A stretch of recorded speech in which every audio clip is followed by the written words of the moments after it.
Thuvia, Maid of Mars by Edgar Rice Burroughs, narrated and presented by Golden Fiction Tales. Chapter 1, Carthoris and Thuvia. Upon a massive bench of polished acite beneath the gorgeous blooms of a giant pimalia, a woman sat. Her shapely, sandalled foot tapped impatiently upon the jewel. Strewn, walk that wound beneath the stately sorapus trees, across the scarlet sward of the royal gardens of Thuvendin. Jeddak of Tith, as a dark-haired, red-skinned warrior bent low toward her, whispering heated words close to her ear. "Ah, Thuvia of Tith," he cried. "You are cold even before the fiery blasts of my consuming love. No harder than your heart, nor colder is the heart. Colder sight of this thrice happy bench which supports your divine and fadeless form. Tell me, O Thuvia of Tith, that I may still hope, that though you do not love me now, yet some day, my princess I." The girl sprang to her feet with an exclamation of surprise and displeasure. Her queenly head was poised haughtily upon her smooth red shoulders. Her dark eyes looked angrily into those of the man. "You forget yourself, and the customs of Barsoom are stock," she said.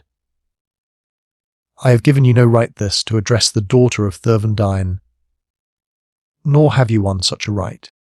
The man reached suddenly forth and grasped her by the arm. "You shall be my princess!" he cried. "By the breast of Issus, thou shalt. Nor shall any other come between a stock, Prince of Dusar, and his heart's desire. Tell me that there is another, and I shall cut out his foal heart and fling it to the wild calots of the Dead Sea bottoms." At touch of the man's hand upon her flesh the girl went pallid beneath her coppery skin. For the persons of the royal women of the courts of Mars are held but little less than sacred. The act of a stock, Prince of Dusar, was profanation. There was no terror in the eyes of Thuvia of Tith, only horror for the thing the man had done, and for its possible consequences. "Release me." Her voice was level, frigid. The man muttered incoherently and drew her roughly toward him. "Release me," she repeated sharply, "or I call the guard. And the Prince of Dusar knows what that will mean." Quickly he threw his right arm about her shoulders and strove to draw her face to his lips. With a little cry she struck him full in the mouth with the massive bracelets that circled her free arm. "Calot!" she exclaimed, and then, "The guard! The guard! Hasten in protection of the Princess of Tith." In answer to her call, a dozen guardsmen came racing across the scarlet sward, their gleaming long swords naked in the sun, the metal of their accoutrements clanking against that of their leathern harness, and in their throats hoarse shouts of rage at the sight which met their eyes. But before they had passed half across the royal garden to where Astok of Dusar still held the struggling girl in his grasp, another figure sprang from a cluster of dense foliage that half hid a golden fountain close at hand. A tall, straight youth he was, with black hair and keen grey eyes, broad of shoulder and narrow of hip, a clean-limbed fighting man. His skin was but faintly tinged with the copper colour that marks the red men of Mars from the other races of the dying planet. He was like them, and yet there was a subtle difference greater, even that which lay in his lighter skin and his grey eyes. There was a difference, too, in his movements. He came on in great leaps that carried him so swiftly over the ground that the speed of the guardsman was as nothing by comparison. Astok still clutched Thuvia's wrist as the young warrior confronted him. The newcomer wasted no time, and he spoke but a single word. cannot!" he snapped. And then his clenched fist landed beneath the other's chin, lifting him high into the air and depositing him in a crumpled heap within the centre of the Pimalia bush beside the Ursite bench. Her champion turned toward the girl. "Cor Thuvia of Tarth!" he cried. "It seems that fate timed my visit well. Cor Carthoris of Helium!" The princess returned the young man's greeting, and what less could one expect of the son of such a sire? He bowed his acknowledgment of the compliment to his father, John Carter, warlord of Mars. And then the guardsmen, panting from their charge, came up just as the Prince of Dusar, bleeding at the mouth, and with drawn sword, crawled from the entanglement of the Pimalia. A stock would have leaped to mortal combat with the son of Carthoris, but the guardsmen pressed about him, preventing, though it was clearly evident that naught would have better pleased Carthoris of Helium. "But say the word Thuvia of Tarth," he begged, "and naught will give me greater pleasure than meeting to this fellow the punishment he has earned." "It cannot be Carthoris," she replied, "even though he has forfeited all claim upon my consideration. Yet is he the guest of the Jeddak, my father, and to him alone may he account for the unpardonable act he has committed." "As you say, Thuvia," replied the Heliumite. "But afterward he shall account to Carthoris, Prince of Helium, for this affront to the daughter of my father's friend."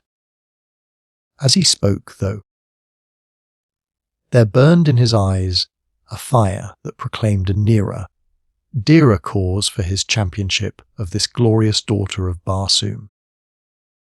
The maid's cheek darkened beneath the satin of her transparent skin, and the eyes of Astok, Prince of Dusar, darkened too, as he read that which passed unspoken between the two in the royal gardens of the Jeddak. And though to me he snapped at Carthoris, answering the young man's challenge, the guards still surrounded Astok. It was a difficult position for the young officer who commanded it. His prisoner was the son of a mighty Jeddak. He was the guest of Thuvan Didden, until but now an honoured guest upon whom every royal dignity had been showered. To arrest him forcibly could mean naught else than war, and yet he had done that which, in the eyes of the Path warrior, merited death. The young man hesitated. He looked toward his princess. She, too, guessed all that hung upon the action of the coming moment. For many years Dusar and Tarth had been at peace with each other. Their great merchant ships plied back and forth between the larger cities of the two nations. Even now, far above the gold, shot scarlet dome of the Jeddak's palace, she could see the huge bulk of a giant freighter taking its majestic way through the thin Barsoomian air toward the west and Dusar. By a word, she might plunge these two mighty nations into a bloody conflict that would drain them of their bravest blood and their incalculable riches, leaving them all helpless against the inroads of their envious and less powerful neighbours, and at last a prey to the savage green hordes of the Dead Sea bottoms. No sense of fear influenced her decision, for fear is seldom known to the children of Mars. It was rather a sense of the responsibility that she, the daughter of their Jeddak, felt for the welfare of her father's people.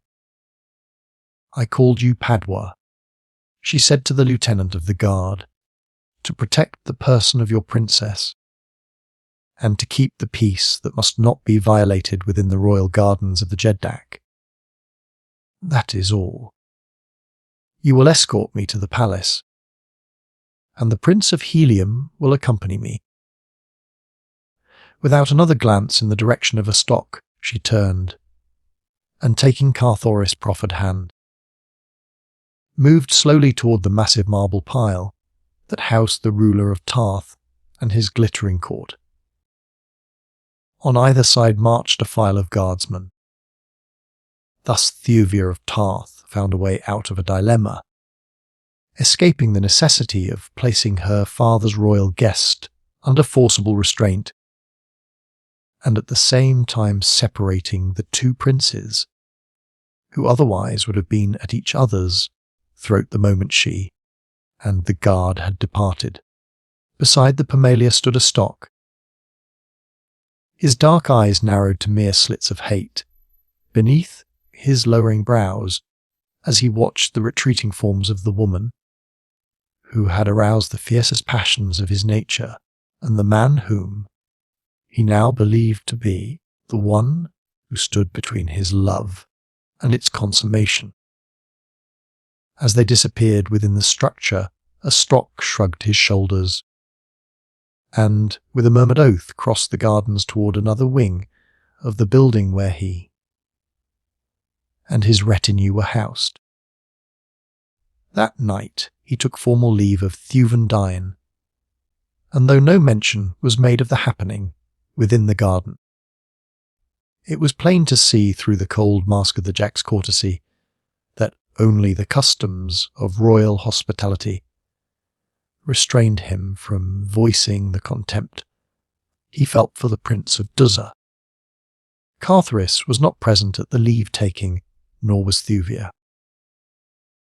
The ceremony was as stiff and formal as court etiquette could make it,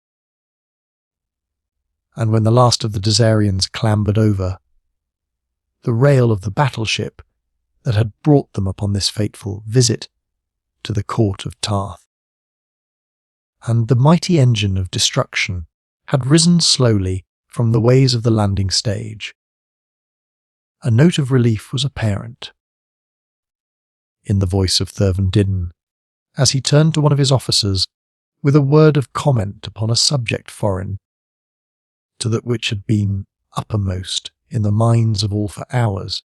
But, after all, was it so foreign?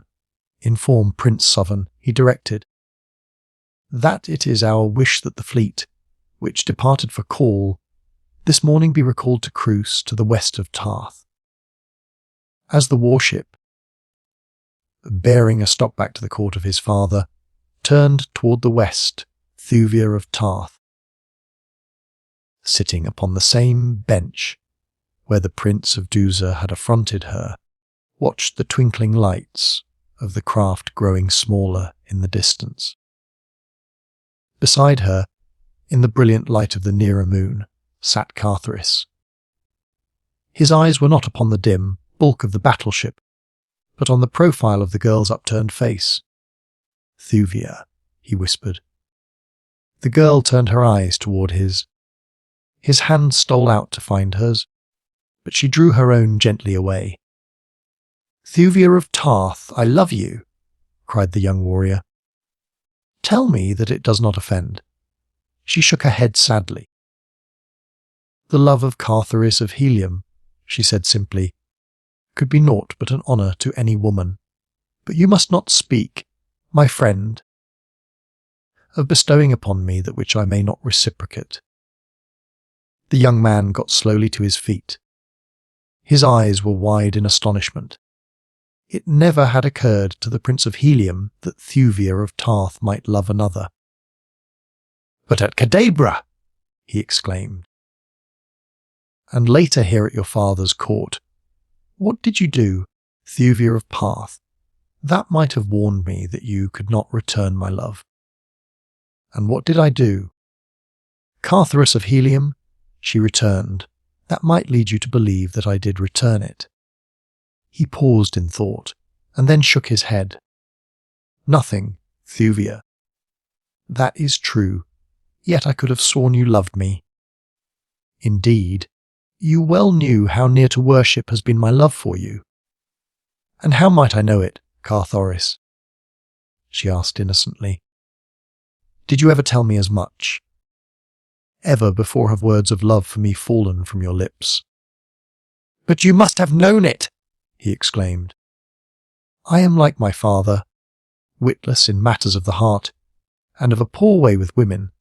Yet the jewels that strew these royal garden paths, the trees, the flowers, the sward, all must have read the love that has filled my heart, since first my eyes were made new by imaging your perfect face and form. So how could you alone have been blind to it?" "Do the maids of Helium pay court to their men?" asked Thuvia. "You are playing with me!" exclaimed Carthoris. "Say that you are but playing, and that after all you love me, Thuvia." "I cannot tell you that, Carthoris, for I am promised to another."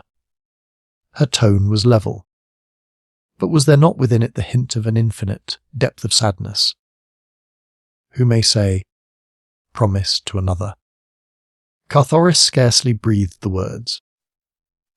His face went almost white, and then his head came up as buffeted him, in whose veins flowed the blood of the overlord of a world.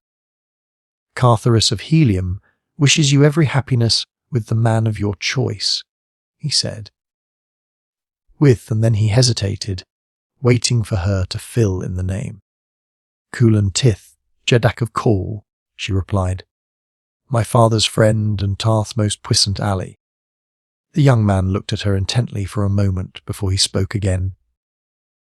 "You love him, Thuvia of Tarth?" he asked. "I am promised to him," she replied simply. He did not press her. "He is of Barsoom's noblest blood and mightiest fighters," mused Carthoris. "My father's friend and mine. Would that it might have been another," he muttered almost savagely. What the girl thought was hidden by the mask of her expression, which was tinged only by a little shadow of sadness that might have been for Carthoris, herself, or for them both.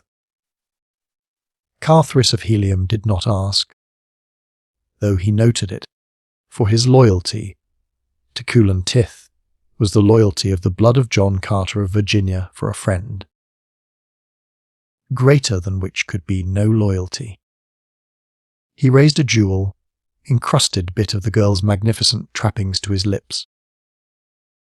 "To the honour and happiness of Kulan Tith, and the priceless jewel that has been bestowed upon him," he said. And though his voice was husky, there was the true ring of sincerity in it. "I told you that I loved you, Thuvia, before I knew that you were promised to another. I may not tell you it again, but I am glad that you know it. For there is no dishonour in it either to you, or to Kulan Tith, or to myself. My love is such that it may embrace as well Kulan Tith, if you love him." There was almost a question in the statement. "I am promised to him," she replied. Carthoris backed slowly away. He laid one hand upon his heart, the other upon the pommel of his long sword. "These are yours, always," he said. A moment later he had entered the palace, and was gone from the girl's sight. Had he returned at once, he would have found her prone upon the airside bench, her face buried in her arms. Was she weeping? There was none to see. Carthoris of Helium had come all unannounced to the court of his father's friend that day. He had come alone in a small flyer, sure of the same welcome that always awaited him at Tarth. As there had been no formality in his coming, there was no need of formality in his going. To Thievendin he explained that he had been but testing an invention of his own with which his flyer was equipped. A clever improvement of the ordinary Martian air compass, which, when set for a certain destination, will remain constantly fixed therein, making it only necessary to keep a vessel's prow always in the direction of the compass needle to reach any given point. Upon Barsoom by the shortest route. Carthoris' improvement upon this consisted of an auxiliary device which steered the craft, mechanically in the direction of the compass, and upon arrival directly over the point for which the compass was set, brought the craft to a standstill and lowered it, also automatically, to the ground. You readily discern the advantages of this invention, he was saying to Turjun, who had accompanied him to the landing stage upon the palace roof to inspect the compass and bid his young friend farewell. A dozen officers of the court with several body servants were grouped behind the Jeddak and his guest, eager listeners to the conversation. So eager on the part of one of the servants that he was twice rebuked by a noble for his forwardness in pushing himself ahead of his betters to view the intricate mechanism of the wonderful, a controlling destination compass, as the thing was called. For example, continued Carthoris, I have an all-night trip before me, as tonight. I set the pointer here upon the right hand dial which represents the eastern hemisphere of Barsoom, so that the point rests upon the exact latitude and longitude of helium. Then I start the engine, roll up in my sleeping silks and furs, and with lights burning, race through the air toward helium, confident that at the appointed hour I shall drop gently toward the landing stage upon my own palace, whether I am still asleep or no. Provided, suggested Thuvia, you do not chance to collide with some other night wanderer in the meanwhile. Carthoris smiled. No danger of that, he replied. See here, and he indicated a device at the right of the destination compass. This is my obstruction evader, as I call it. This visible device is the switch which throws the mechanism on or off. The instrument itself is below deck, geared both to the steering apparatus and the control levers. It is quite simple, being nothing more than a radium generator diffusing radioactivity in all directions to a distance of 100 yards or so from the flyer. Should this enveloping force be interrupted in any direction, a delicate instrument immediately apprehends the irregularity, at the same time imparting an impulse to a magnetic device which in turn actuates the steering mechanism, diverting the bow of the flyer away from the obstacle until the craft's radioactivity sphere is no longer in contact with the obstruction. Then she falls once more into her normal course. Should the disturbance approach from the rear, as in case of a faster moving craft overhauling me, the mechanism actuates the speed control as well as the steering gear, and the flyer shoots ahead and either up or down, as the oncoming vessel is upon a lower or higher plane than herself. In aggravated cases, that is when the obstructions are many, or of such a nature as to deflect the bow more than 45 degrees in any direction, or when the craft has reached its destination and dropped to within 100 yards of the ground, the mechanism brings her to a full stop, at the same time sounding a loud alarm which will instantly awaken the pilot. You see, I have anticipated almost every contingency. Thuvia smiled his appreciation of the marvellous device. The forward servant pushed almost to the flyer's side. His eyes were narrowed to slits. All but one, he said.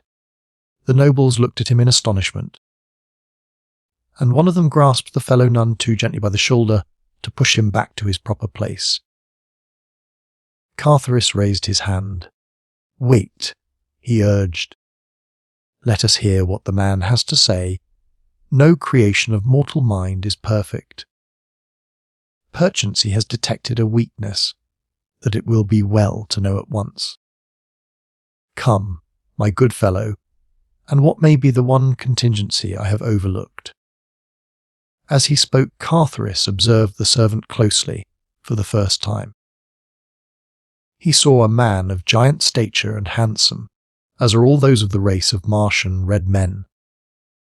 But the fellow's lips were thin and cruel, and across one cheek was the faint, white line of a sword cut from the right temple to the corner of the mouth. "Come," urged the Prince of Helium. "Speak." The man hesitated. It was evident that he regretted the temerity that had made him the centre of interested observation.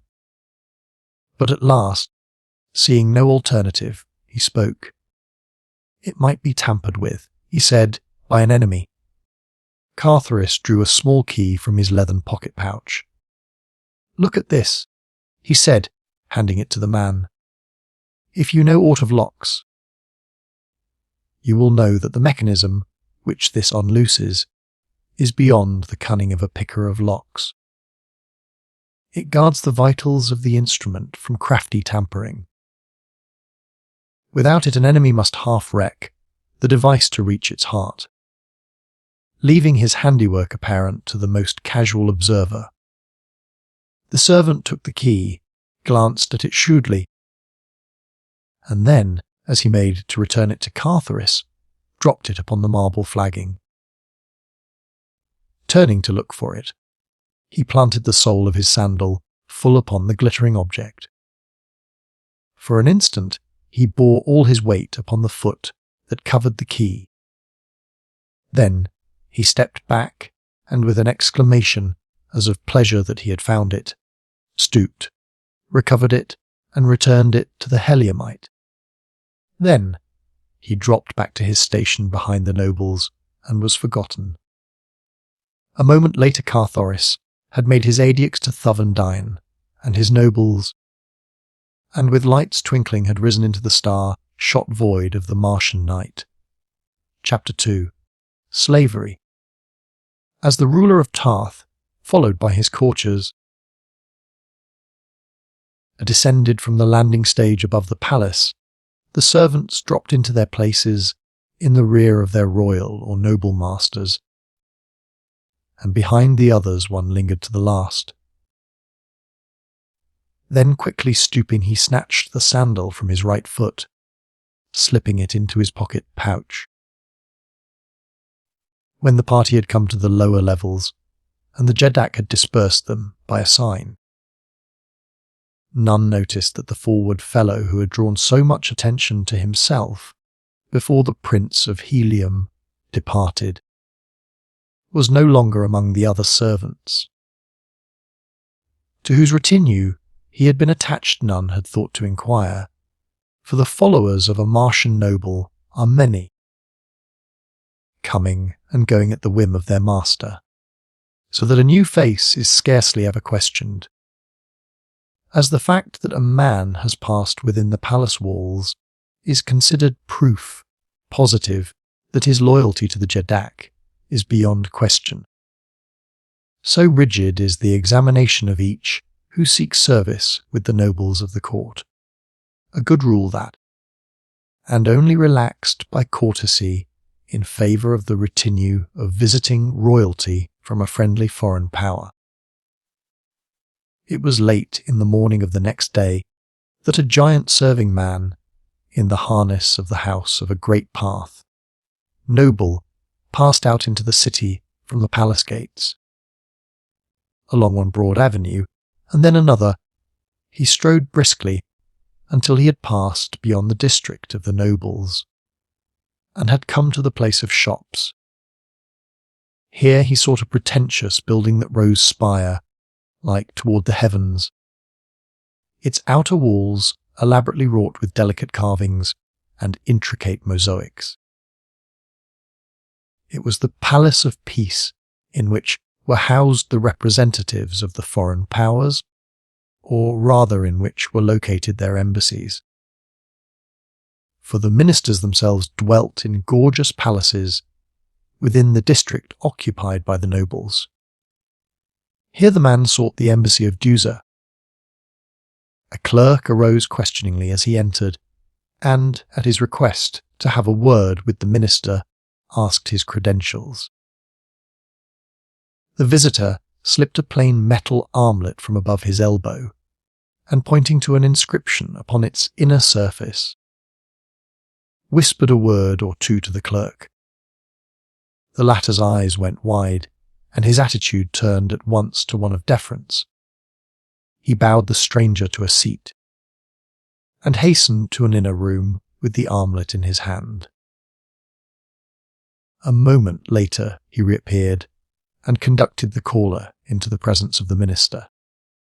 For a long time the two were closeted together, and when at last the giant serving man emerged from the inner office, his expression was cast in a smile of sinister satisfaction. From the Palace of Peace he hurried directly to the palace of the Dusarian minister. That night 2 swift flyers left the same palace top. One sped its rapid course toward Helium. The other, Thuvia of Tarth, strolled in the gardens of her father's palace, as was her nightly custom before retiring. Her silks and furs were drawn about her, for the air of Mars is chill after the sun has taken his quick plunge beneath the planet's western verge. The girl's thoughts wandered from her impending nuptials. That would make her impressive call, to the person of the trim young Heliumite who had laid his heart at her feet the preceding day. Whether it was pity or regret that saddened her expression as she gazed toward the southern heavens where she had watched the lights of his flyer disappear the previous night, it would be difficult to say. So, too, is it impossible to conjecture just what her emotions may have been as she discerned the lights of a flyer speeding rapidly out of the distance from that very direction, as though impelled toward her garden by the very intensity of the princess' thoughts. She saw it circle lower above the palace until she was positive that it, but hovered in preparation for a landing. Presently the powerful rays of its searchlight shot downward from the bow. They fell upon the landing stage for a brief instant, revealing the figures of the Tarthian guard, picking into brilliant points of fire the gems upon their gorgeous harnesses. Then the blazing eye swept onward across the burnished domes and graceful minarets, down into Courton Park and Garden to pause at last upon the Ursite bench, and the girl standing there beside it, her face upturned full toward the flyer. For but an instant the searchlight halted upon Thuvia of Tarth. Then it was extinguished as suddenly as it had come to life. The flyer passed on above her to disappear beyond a grove of lofty skeel trees that grew within the palace grounds. The girl stood for some time as it had left her, except that her head was bent and her eyes downcast in thought. Who but Carthoris could it have been? She tried to feel anger that he should have returned thus, spying upon her, but she found it difficult to be angry with the young prince of Helium. What mad caprice could have induced him so to transgress the etiquette of nations? For lesser things great powers had gone to war. The princess in her was shocked and angered, but what of the girl? And the guard, what of them? Evidently they, too, had been so much surprised by the unprecedented action of the stranger that they had not even challenged. But that they had no thought to let the thing go unnoticed was quickly evidenced by the scurrying of motors upon the landing stage and the quick shooting airward of a long-lined patrol boat. Thuvia watched it dart swiftly eastward. So, too, did other eyes watch, within the dense shadows of the skeel grove. In a wide avenue beneath o'erspreading foliage, a flyer hung a dozen feet above the ground. From its deck keen eyes watched the far, fanning searchlight of the patrol boat. No light shone from the enshadowed craft. Upon its deck was the silence of the tomb. Its crew of a half-dozen red warriors watched the lights of the patrol boat diminishing in the distance. "The intellects of our ancestors are with us tonight," said one in a low tone. "No plan ever carried better," returned another. "They did precisely as the prince foretold." He who had first spoken turned toward the man who squatted before the control board. "Now," he whispered. There was no other order given. Every man upon the craft had evidently been well schooled in each detail of that night's work. Silently the dark hole crept beneath the cathedral arches of the dark and silent grove. Thuvia of Tarth, gazing toward the east, saw the blacker blot against the blackness of the trees as the craft topped the buttressed garden wall. She saw the dim bulk incline gently downward toward the scarlet sword of the garden. She knew that men came not thus, with honourable intent. Yet she did not cry aloud to alarm the nearby guardsmen, nor did she flee to the safety of the palace. Why? I can see her shrug her shapely shoulders in reply as she voices the age-old, universal answer of the woman. "Because!" Scarce had the flyer touched the ground when 4 men leaped from its deck. They ran forward toward the girl. Still she made no sign of alarm, standing as though hypnotized. Or could it have been as one who awaited a welcome visitor? Not until they were quite close to her did she move. Then the nearer moon, rising above the surrounding foliage, touched their faces, lighting all with the brilliancy of her silver rays. Thuvia of Tarth saw only strangers, warriors in the harness of Dusar. Now she took fright, but too late. Before she could voice but a single cry, rough hands seized her. A heavy silken scarf was wound about her head. She was lifted in strong arms and borne to the deck of the flyer. There was the sudden whirl of propellers, the rushing of air against her body, and, from far beneath, the shouting and the challenge from the guard. Racing toward the south, another flyer sped toward Helium. In its cabin a tall red man bent over the soft sole of an upturned sandal. With delicate instruments, he measured the faint imprint of a small object which appeared there. Upon a pad beside him was the outline of a key, and here he noted the results of his measurements. A smile played upon his lips as he completed his task and turned to one who waited at the opposite side of the table. "The man is a genius," he remarked. "Only a genius could have evolved such a lock as this is designed to spring. Here, take the sketch, Loruk, and give all thine own genius full and unfettered freedom in reproducing it in metal." The warrior artificer bowed. "Man builds naught," he said. "That man may not destroy." Then he left the cabin with the sketch. As dawn broke upon the lofty towers which mark the twin cities of Helium, the scarlet tower of one and the yellow tower of its sister, a flyer floated lazily out of the north. Upon its bow was emblazoned the signia of a lesser noble of a far city of the empire of Helium. Its leisurely approach and the evident confidence with which it moved across the city aroused no suspicion in the minds of the sleepy guard. Their round of duty nearly done, they had little thought the coming of those who were to relieve them. Peace reigned throughout Helium. Stagnant, emasculating peace. Helium had no enemies. There was naught to fear. Without haste the nearest air patrol swung sluggishly about, and approached the stranger. At easy speaking distance, the officer upon her deck hailed the incoming craft. "The Cheery! Core!"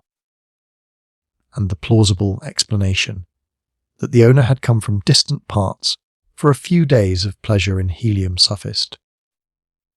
The air patrol boat sheered off, passing again upon its way. The stranger continued toward a public landing stage, where she dropped into the ways and came to rest. At about the same time a warrior entered her cabin. "It is done, Vaskor," he said, handing a small metal key to the tall noble who had just risen from his sleeping silks and furs. "Good," exclaimed the latter. "You must have worked upon it all during the night, Lorok." The warrior nodded. "Now fetch me the heliometic metal you wrought some days since," commanded Vaskor. This done, the warrior assisted his master to replace the handsome, jewelled metal of his harness with the plainer ornaments of an ordinary fighting man of helium, and with the insignia of the same house that appeared upon the bow of the flyer. Vaskor breakfasted on board. Then he emerged upon the aerial dock, entered an elevator, and was borne quickly to the street below, where he was soon engulfed by the early morning throng of workers hastening to their daily duties. Among them his warrior trappings were no more remarkable than is a pair of trousers upon Broadway. All Martian men are warriors, save those physically unable to bear arms. The tradesman and his clerk clank with their martial trappings as they pursue their vocations. The schoolboy, coming into the world, as he does, almost adult from the snowy shell that has encompassed his development for 5 long years, knows so little of life, with a sword at his hip, that he would feel the same discomfiture at going abroad unarmed that an earth boy would experience in walking the streets knickerbockerless. Vaskor's destination lay in Greater Helium, which lies some 75 miles across the level plain from Lesser Helium. He had landed at the latter city because the air patrol is less suspicious and alert than that above the larger metropolis where lies the palace of the Jeddak. As he moved with the throng in the park-like canyon of the thoroughfare, the life of an awakening Martian city was in evidence about him. Houses raised high upon their slender metal columns for the night wear, dropping gently toward the ground. Among the flowers upon the scarlet, sward which lies about the building's children were already playing, and comely women laughing and chatting with their neighbours as they culled gorgeous blossoms for the vases within doors. The pleasant gore of the Barsoomian greeting fell continually upon the ears of the stranger as friends and neighbours took up the duties of a new day. The district in which he had landed was residential, a district of merchants of the more prosperous sort. Everywhere were evidences of luxury and wealth. Slaves appeared upon every housetop with gorgeous silks and costly furs, laying them in the sun for airing. A jewel-encrusted women lolled even thus early upon the carven balconies before their sleeping apartments. Later in the day, they would repair to the roof. The slaves had arranged couches and pitched silken canopies to shade them from the sun. Strains of inspiring music broke pleasantly from open windows. For the Martians have solved the problem of attuning the nerves pleasantly to the sudden transition from sleep to waking that proves so difficult a thing for most earth folk.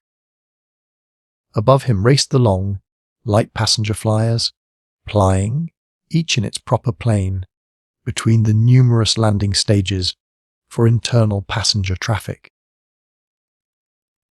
Landing stages that tower high into the heavens are for the great international passenger liners. Freighters have other landing stages at various lower levels to within a couple of 100 feet of the ground.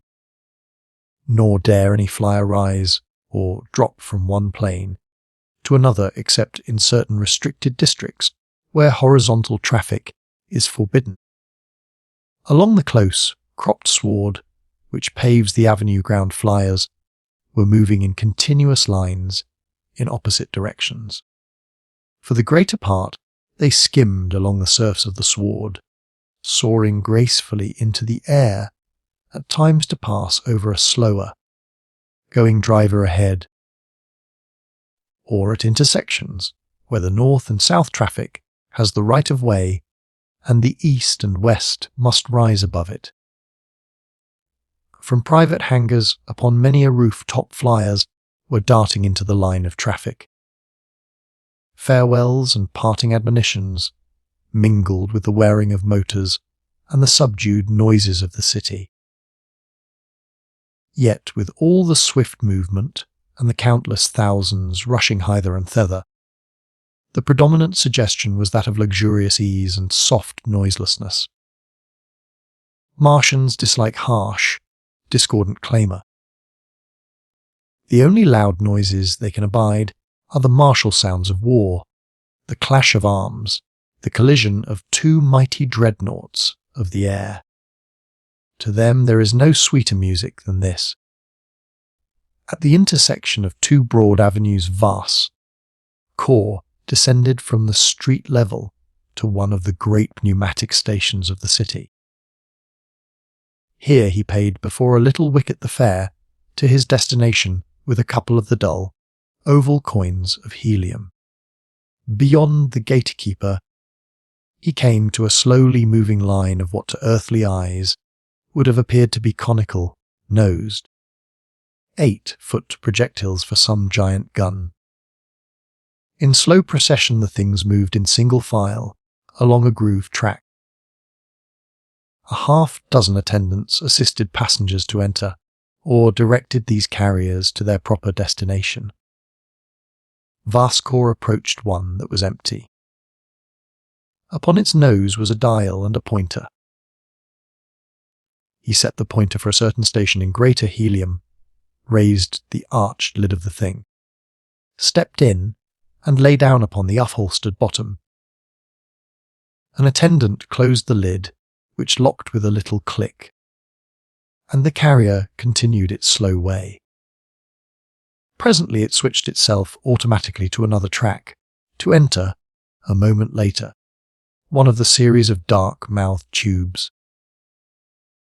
The instant that its entire length was within the black aperture, it sprang forward with the speed of a rifle ball. There was an instant of wheezing, a soft, though sudden, stop, and slowly the carrier emerged upon another platform.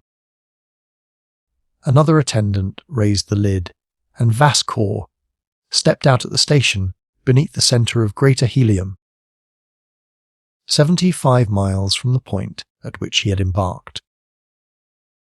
Here he sought the street level, stepping immediately into a waiting ground flyer. He spoke no word to the slave sitting in the driver's seat. It was evident that he had been expected, and that the fellow had received his instructions before his coming. Scarcely had Vaskor taken his seat, when the flyer went quickly into the fast-moving procession, turning presently from the broad and crowded avenue into a less congested street. Presently it left the thronged district behind to enter a section of small shops, where it stopped before the entrance to one which bore the sign of a dealer in foreign silks. Vaskor entered the low ceiling room. A man at the far end motioned him toward an inner apartment, giving no further sign of recognition until he had passed in after the caller and closed the door. Then he faced his visitor, saluting deferentially. "Most noble," he commenced, but Vaskor silenced him with a gesture. "No formalities," he said. "We must forget that I am aught other than your slave. If all has been as carefully carried out as it has been planned, we have no time to waste. Instead, we should be upon our way to the slave market. Are you ready?" The merchant nodded, and, turning to a great chest, produced the unemblazoned trappings of a slave. These Vaskor immediately donned. Then the two passed from the shop through a rear door, traversed a winding alley to an avenue beyond, where they entered a flyer which awaited them. 5 minutes later the merchant was leading his slave to the public market, where a great concourse of people filled the great open space in the centre of which stood the slave block. The crowds were enormous today, for Carthoris, Prince of Helium, was to be the principal bidder. One by one the masters mounted the rostrum beside the slave block upon which stood their chattels. Briefly and clearly each recounted the virtues of his particular offering. When all were done, the major domo of the Prince of Helium recalled to the block such as had favourably impressed him. For such he had made a fair offer. There was little haggling as to price, and none at all when Vaskor was placed upon the block. His merchant master accepted the first offer that was made for him, and thus a Dusarian noble entered the household of Carthoris. Chapter 3. Treachery. The day following the coming of Vaskor to the palace of the Prince of Helium great excitement reigned throughout the twin cities, reaching its climax in the palace of Carthoris. Word had come of the abduction of Thuvia of Tarth from her father's court, and with it the veiled hint that the Prince of Helium might be suspected of considerable knowledge of the act and the whereabouts of the princess. In the council chamber of John Carter, Warlord of Mars, was Tardos Mors, Jeddak of Helium, Mors Kajak, his son, Jed of Lesser Helium, Carthoris, and a score of the great nobles of the Empire. "There must be no war between Tarth and Helium, my son," said John Carter. "That you are innocent of the charge that has been placed against you by insinuation, we well know, but Thuvendine must know it well, too. There is but one who may convince him, and that one be you. You must hasten at once to the court of Tarth, and by your presence there, as well as by your words, assure him that his suspicions are groundless. Bear with you the authority of the ward of Barsoom, and of the Jeddak of Helium to offer every resource of the allied powers to assist Thuvin to recover his daughter and punish her abductors, whomsoever they may be. Go. I know that I do not need to urge upon you the necessity for haste." Carthoris left the council chamber and hastened to his palace. Here slaves were busy in a moment, setting things to rights for the departure of their master. Several worked about the swift flyer that would bear the Prince of Helium rapidly toward Parth. At last all was done, but 2 armed slaves remained on guard. The setting sun hung low above the horizon. In a moment darkness would envelop all. One of the guardsmen, a giant of a fellow across whose right cheek there ran a thin scar from temple to mouth, approached his companion. His gaze was directed beyond and above his comrade. When he had come quite close he spoke. "What strange craft is that?" he asked. The other turned about quickly to gaze heavenward. Scarce was his back turned toward the giant than the short sword of the latter was plunged beneath his left shoulder blade, straight through his heart. Voiceless, the soldier sank in his tracks, stone dead. Quickly the murderer dragged the corpse into the black shadows within the hangar. Then he returned to the flyer. Drawing a cunningly wrought key from his pocket pouch, he removed the cover of the right hand dial of the controlling destination compass. For a moment, he studied the construction of the mechanism beneath. Then he returned the dial to its place, set the pointer, and removed again to note the resultant change in the position of the parts affected by the act. A smile crossed his lips. With a pair of cutters, he snipped off the projection which extended through the dial from the external pointer. Now the latter might be moved to any point upon the dial without affecting the mechanism below. In other words, the Eastern Hemisphere dial was useless. Now he turned his attention to the Western dial. This he set upon a certain point. Afterward he removed the cover of this dial also, and with keen tool cut the steel finger from the underside of the pointer. As quickly as possible, he replaced the second dial cover and resumed his place on guard. To all intents and purposes the compass was as efficient as before, but, as a matter of fact, the moving of the pointers upon the dials resulted now in no corresponding shift of the mechanism beneath, and the device was set, immovably, upon a destination of the slave's own choosing. Presently came Carthoris, accompanied by but a handful of his gentlemen. He cast but a casual glance upon the single slave who stood guard, the fellow's thin, cruel lips, and the sword, cut that ran from temple to mouth, aroused the suggestion of an unpleasant memory within him. He wondered where Saren Tall had found the man. Then the matter faded from his thoughts, and in another moment the Prince of Helium was laughing and chatting with his companions. Though below the surface his heart was cold with dread, for what contingencies confronted Thuvia of Ptarth he could not even guess. First to his mind, naturally, had sprung the thought that a stock of Dusar had stolen the fair Tarthian. But almost simultaneously, with the report of the abduction had come news of the great feats at Dusar in honour of the return of the Jeddak's son to the court of his father. It could not been he, thought Carthoris, for on the very night that Thuvia was taken a stock had been in Dusar, and yet he entered the flyer, exchanging casual remarks with his companions as he unlocked the mechanism of the compass and set the pointer upon the capital city of Tarth. With a word of farewell, he touched the button which controlled the repulsive rays, and, as the flyer rose lightly into the air, the engine purred in answer to the touch of his finger upon a second button.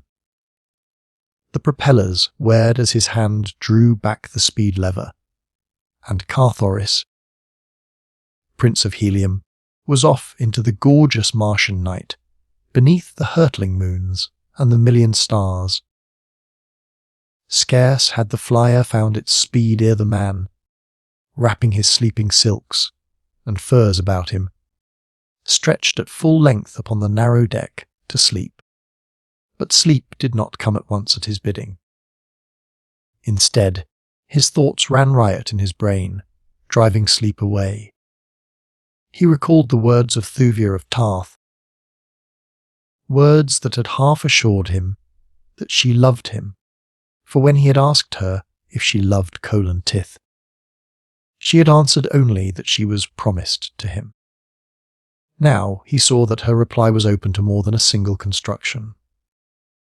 It might, of course, mean that she did not love Kulan Tith, and so, by inference, be taken to mean that she loved another. But what assurance was there that the other was Carthoris of Helium? The more he thought upon it, the more positive. he became not only was there no assurance in her words that she loved him, but none either any act of hers.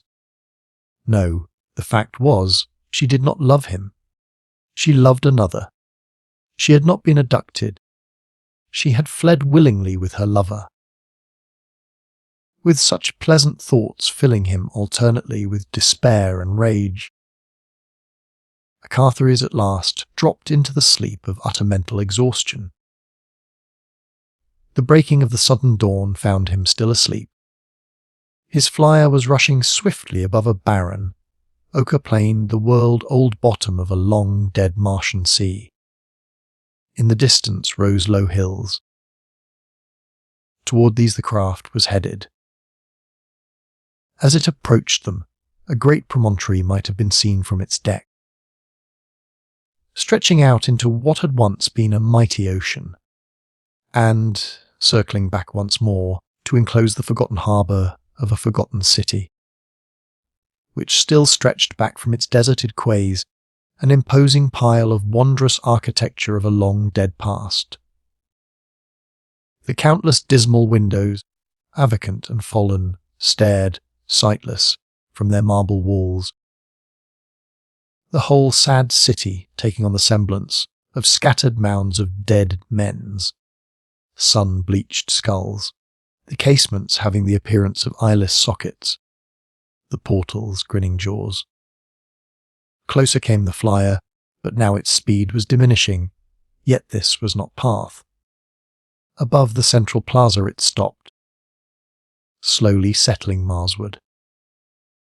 Within 100 yards of the ground it came to rest, floating gently in the light air, and at the same instant an alarm sounded at the sleeper's ear. Carthoris sprang to his feet. Below him he looked to see the teeming metropolis of Tith. Beside him, already, there should have been an air patrol. He gazed about in bewildered astonishment. There indeed was a great city, but it was not Tith. No multitude surged through its broad avenues. No signs of life broke the dead monotony of its deserted roof-tops. No gorgeous silks, no priceless furs lent life and colour to the cold marble and the gleaming ursite. No patrol boat lay ready with its familiar challenge. Silent and empty lay the great city, empty and silent the surrounding air. What had happened? Carthoris examined the dial of his compass. The pointer was set upon Tith. Could the creature of his genius have thus betrayed him? He would not believe it. Quickly he unlocked the cover, turning it back upon its hinge. A single glance showed him the truth, or at least a part of it. The steel projection that communicated the movement of the pointer upon the dial to the heart of the mechanism beneath had been severed. Who could have done the thing, and why? Carthoris could not hazard even a faint guess. But the thing now was to learn in what portion of the world he was, and then take up his interrupted journey once more. If it had been the purpose of some enemy to delay him, he had succeeded well, thought Carthoris, as he unlocked the cover of the second dial, the first having shown that its pointer had not been set at all. Beneath the second dial, he found the steel pin severed as in the other. But the controlling mechanism had first been set for a point upon the western hemisphere. He had just time to judge his location, roughly at some place south-west of Helium, and at a considerable distance from the twin cities, when he was startled by a woman's scream beneath him. Leaning over the side of the flyer, he saw what appeared to be a red woman being dragged across the plaza by a huge green warrior, one of those fierce, cruel denizens of the Dead Sea bottoms and deserted cities of dying Mars. Carthoris waited to see no more. Reaching for the control board, he sent his craft racing plummet, like toward the ground. The green man was hurrying his captive toward a huge that browsed upon the ochre vegetation of the once scarlet, gorgeous plaza. At the same instant, a dozen red warriors leaped from the entrance of a nearby Ursite palace, pursuing the abductor with naked swords and shouts of rageful warning. Once the woman turned her face upward toward the falling flyer, and in the single swift Carthoris saw that it was Thuvia of Tarth, Chapter 4, a green man's captive. When the light of day broke upon the little craft, to whose deck the Princess of Tarth had been snatched from her father's garden, Thuvia saw that the night had wrought a change in her abductors.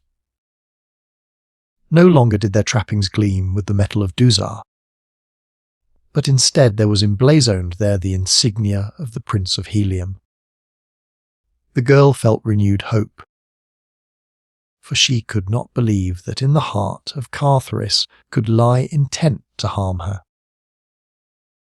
She spoke to the warrior squatting before the control board. "Last night you wore the trappings of a Dusarian," she said. "Now your metal is that of helium. What means it?" The man looked at her with a grin. "The Prince of Helium is no fool," he said. Just then an officer emerged from the tiny cabin. He reprimanded the warrior for conversing with the prisoner, nor would he himself reply to any of her inquiries.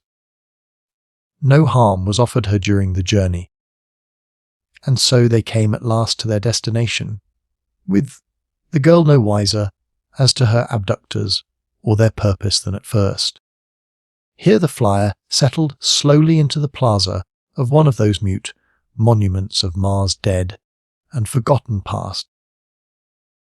The deserted cities that fringe the sad ochre sea, where rolled the mighty floods upon, whose bosoms moved the maritime commerce of the peoples that had gone forever.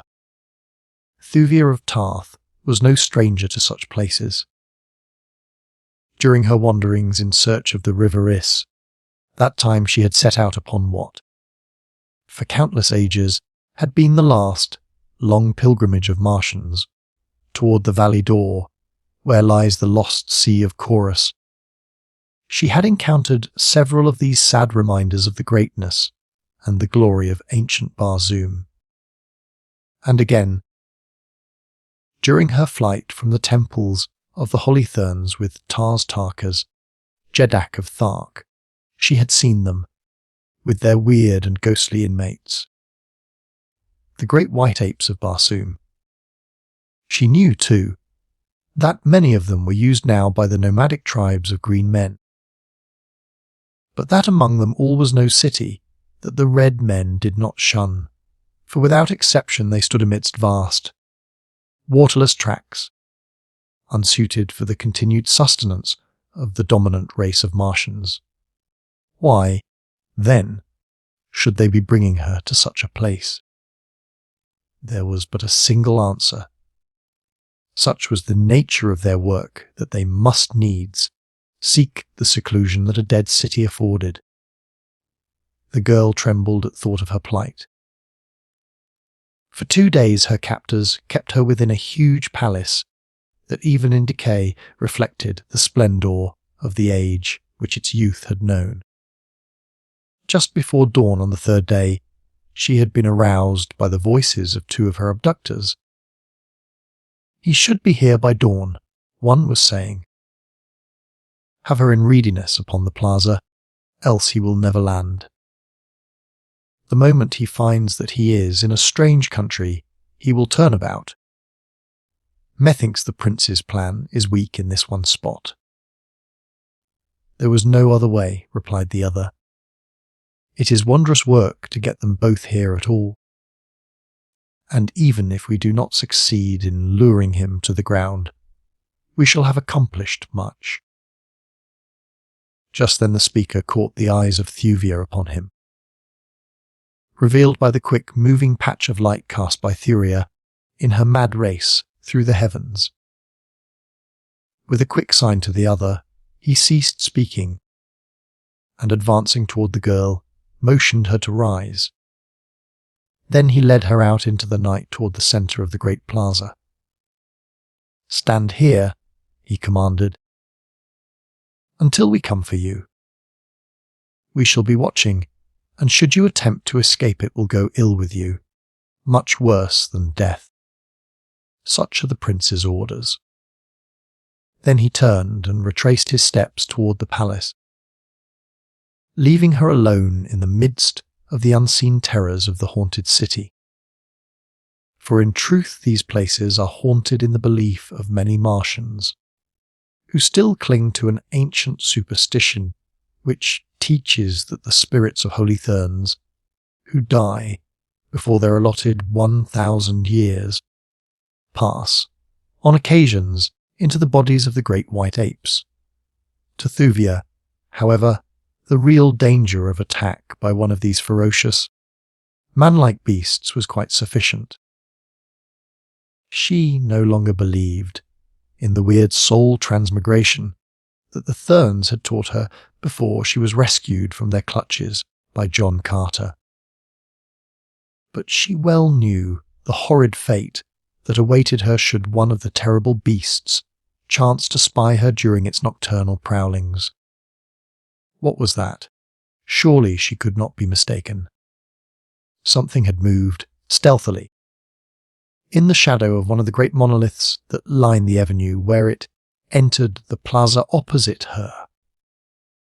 Tharban, Jed among the hordes of Torquas, rode swiftly across the ochre vegetation of the Dead Sea bottom toward the ruins of ancient Awantha. He had ridden far that night, and fast, for he had but come from despoiling of the incubator of a neighbouring green horde with which the hordes of Torquas were perpetually warring. His giant that was far from jaded, yet it would be well, thought Tharban, to permit him to graze upon the Akor moss, which grows to greater height within the protected courtyards of deserted cities, where the soil is richer than on the sea bottoms, and the plants partly shaded from the sun during the cloudless Martian day. Within the tiny stems of this dry, seeming plant is sufficient moisture for the needs of the huge bodies of the mighty thoats, which can exist for months without water, and for days, even the slight moisture which the ochre moss contains. As Tharban rode noiselessly up the broad avenue, which leads from the quays of Aantha to the great central plaza, he and his mount might have been mistaken for spectres from a world of dreams. So grotesque the man and beast, so soundless the grate that's padded, nailless feet upon the moss-grown flagging of the ancient pavement. The man was a splendid specimen of his race. Fully 15 feet towered his great height from sole to pate. The moonlight glistened against his glossy green hide, sparkling the jewels of his heavy harness and the ornaments that weighted his 4 muscular arms, while the upcurving tusks that protruded from his lower jaw gleamed white and terrible. At the side of his that was slung his long radium rifle and his great 40-foot metal should spear, while from his own harness depended his long sword and his short sword, as well as his lesser weapons. His protruding eyes and antennae, like ears, were turning constantly hither and thither, for Tharban was yet in the country of the enemy, and, too, there was always the menace of the great white apes, which John Carter wont to say are the only creatures that can arouse, in the breasts of these fierce denizens of the Dead Sea, bottoms even the remotest semblance of fear. As the rider neared the plaza, he reined suddenly in. His slender, tubular ears pointed rigidly forward. An unwanted sound had reached them. "Voices!" and where there were voices outside of Torcus, there too were enemies. All the world of wide Barsoom contained naught but enemies for the fierce Torquisians. Tharban dismounted. Keeping in the shadows of the great monoliths that line the avenue of quays of sleeping anther, he approached the plaza. Directly behind him, as a hound at heel, came the slate-grey Thought, his white belly shadowed by his barrel. His vivid yellow feet merging into the yellow of the most beneath them. In the centre of the plaza, Tharban saw the figure of a red woman. A red warrior was conversing with her. Now the man turned and retraced his steps toward the palace at the opposite side of the plaza. Tharban watched until he had disappeared within the yawning portal. Here was a captive worth having. Seldom did a female of their hereditary enemies fall to the lot of a green man. Tharban licked his thin lips. Thuvia of Tarth watched the shadow behind the monolith at the opening to the avenue opposite her. She hoped that it might be but the figment of an overwrought imagination. But no, now, clearly and distinctly, she saw it move. It came from behind the screening shelter of the Ursite shaft. The sudden light of the rising sun fell upon it. The girl trembled. The thing was a huge green warrior. Swiftly it sprang toward her. She screamed and tried to flee. But she had scarce turned toward the palace when a giant hand fell upon her arm. She was whirled about and half dragged, half carried toward a huge that was slowly grazing out of the avenue's mouth onto the ochre moss of the plaza. Daffodils. At the same instant she turned her face upward, the whirring sound of something above her, and there she saw a swift flyer dropping toward her. The head and shoulders of a man leaning far over the side, but the man's features were deeply shadowed, so that she did not recognize them. Now from behind her came the shouts of her red abductors. They were racing madly after him who dared to steal what they already had stolen. As Tharban reached the side of his mount, he snatched his long radium rifle from its boot and, wheeling, poured 3 shots into the oncoming red men. Such is the uncanny marksmanship of these Martian savages that 3 red warriors dropped in their tracks as 3 projectiles exploded in their vitals. The others halted, nor did they dare return the fire for fear of wounding the girl. Then Tharban vaulted to the back of his throat, Thuvia of Tarth still in his arms, and with a savage cry of triumph disappeared down the black canyon of the avenue of quays, between the sullen palaces of Forgotten and Anther. Carthoris' flyer had not touched the ground before he had sprung from its deck to race after the swift Thoat, whose 8 long legs were sending it down the avenue at the rate of an express train. But the men of Dusar who still remained alive had no mind to permit so valuable a capture to escape them. They had lost the girl. That would be a difficult thing to explain to a stock, but some leniency might be expected could they carry the Prince of Helium to their master instead. So the 3 who remained set upon Carthoris with their long swords, crying to him to surrender. But they might as successfully have cried, aloud to Thuvia to cease her mad hurtling through the Barsoomian sky. For Carthoris of Helium was a true son of the warlord of Mars, and his incomparable Dejathoris. Carthoris' long sword had been already in his hand as he leaped from the deck of the flyer. So the instant that he realized the menace of the 3 red warriors, he wheeled to face them, meeting their onslaught as only John Carter himself might have done.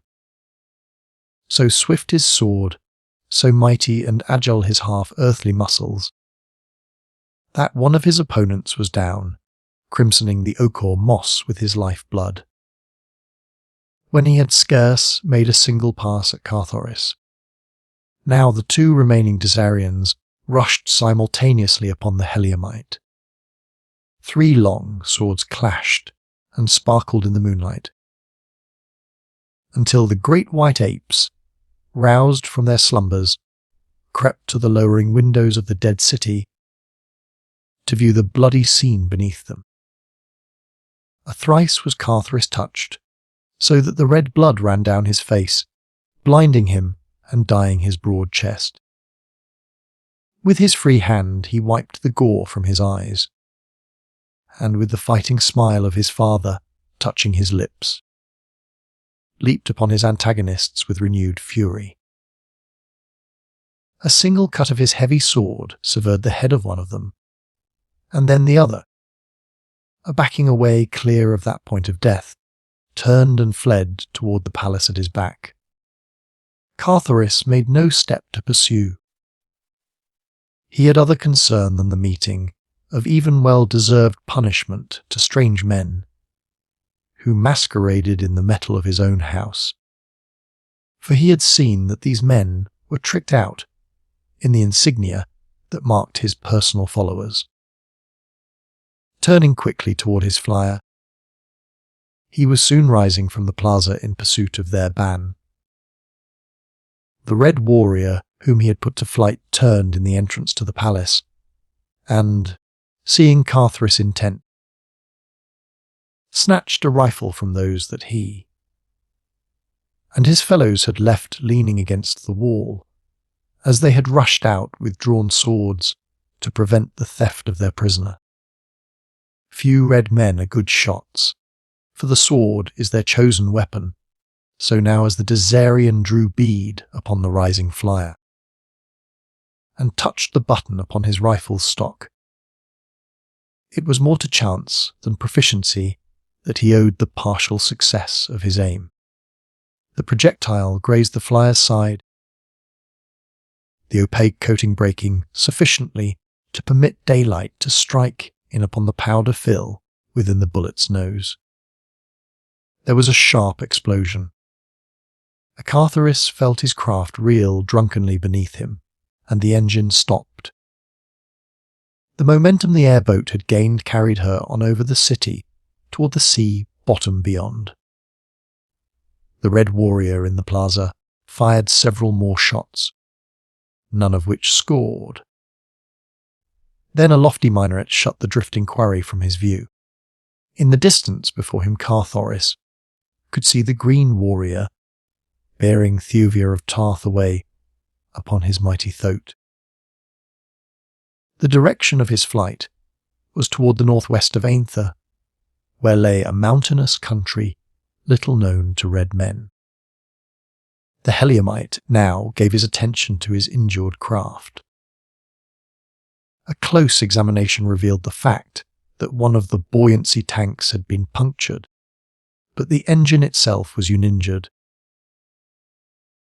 A splinter from the projectile had damaged one of the control levers beyond the possibility of repair outside a machine shop.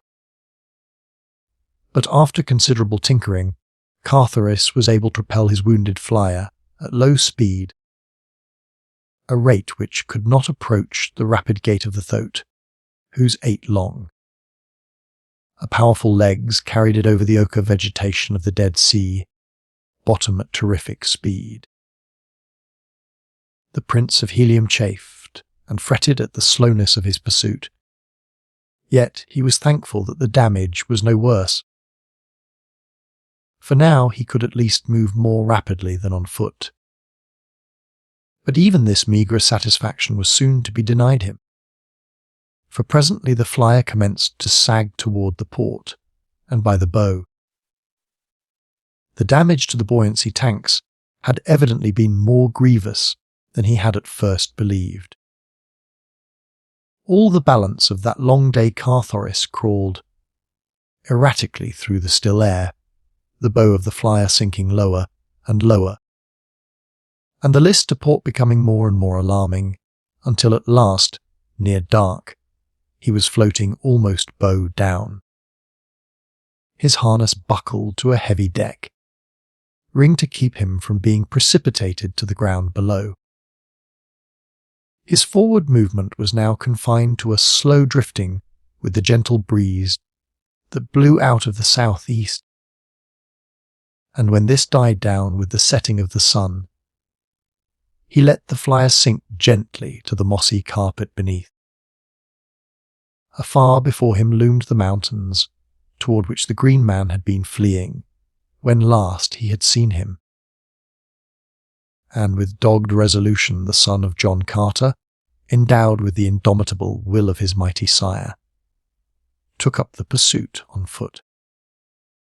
All that night he forged ahead until, with the dawning of a new day, he entered the low foothills that guard the approach to the farce of the mountains of Turquoise. Rugged, granitic walls towered before him.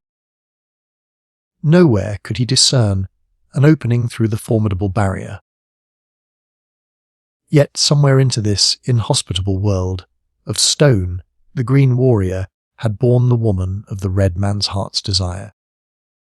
Across the yielding moss of the sea, bottom there had been no spoor to follow, for the soft pads of the thought but pressed down in his swift passage the resilient vegetation, which sprang up again behind his fleeting feet, leaving no sign. But here in the hills, where loose rock occasionally strewed the way, where black loam and wildflowers partially replaced the sombre monotony of the waste places of the lowlands, a Carthoris hoped to find some sign that would lead him in the right direction. Yet, search as he would, the baffling mystery of the trail seemed likely to remain forever unsolved. It was drawing toward the day's close, once more, when the keen eyes of the Heliumite discerned the tawny yellow of a sleek hide moving among the boulders several hundred yards to his left. Crouching quickly behind a large rock, Carthoris watched the thing before him.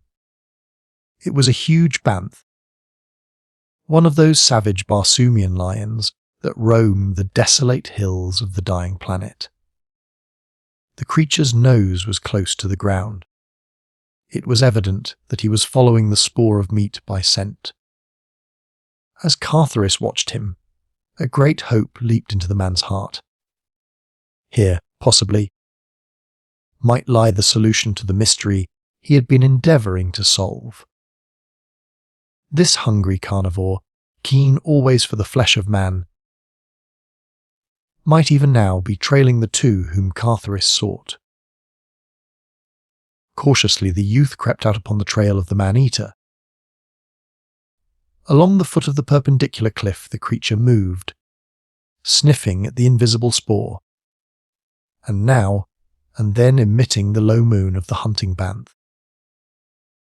Carthoris had followed the creature for but a few minutes, when it disappeared as suddenly and mysteriously as though dissolved into thin air. The man leaped to his feet. Not again was he to be cheated as the man had cheated him. He sprang forward at a reckless pace to the spot at which he last had seen the great, skulking brute. Before him loomed the sheer cliff, its face unbroken by any aperture into which the huge banth might have wormed its great carcass. Beside him was a small, flat boulder, not larger than the deck of a 10-man flyer, nor standing to a greater height than twice his own stature. Perhaps the banth was in hiding behind this. The brute might have discovered the man upon his trail, and even now be lying in wait for his easy prey. Cautiously, with drawn long sword, Carthoris crept around the corner of the rock. There was no banth there, but something which surprised him infinitely more than would the presence of 20 banths. Before him yawned the mouth of a dark cave leading downward into the ground. Through this the banth must have disappeared. Was it his lair? Within its dark and forbidding interior might there not lurk not one, but many of the fearsome creatures?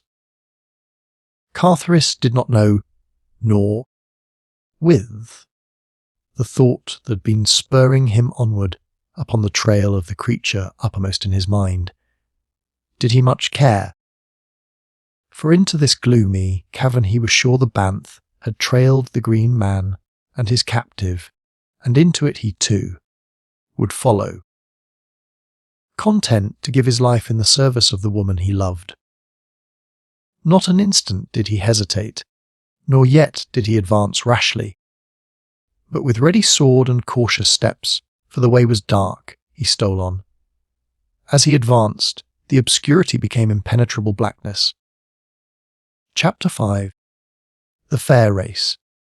Downward along a smooth, broad floor led the strange tunnel.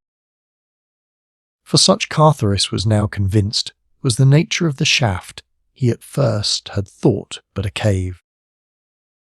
Before him he could hear the occasional low moans of the banth, and presently from behind came a similar uncanny note. Another banth had entered the passageway on his trail. His position was anything but pleasant.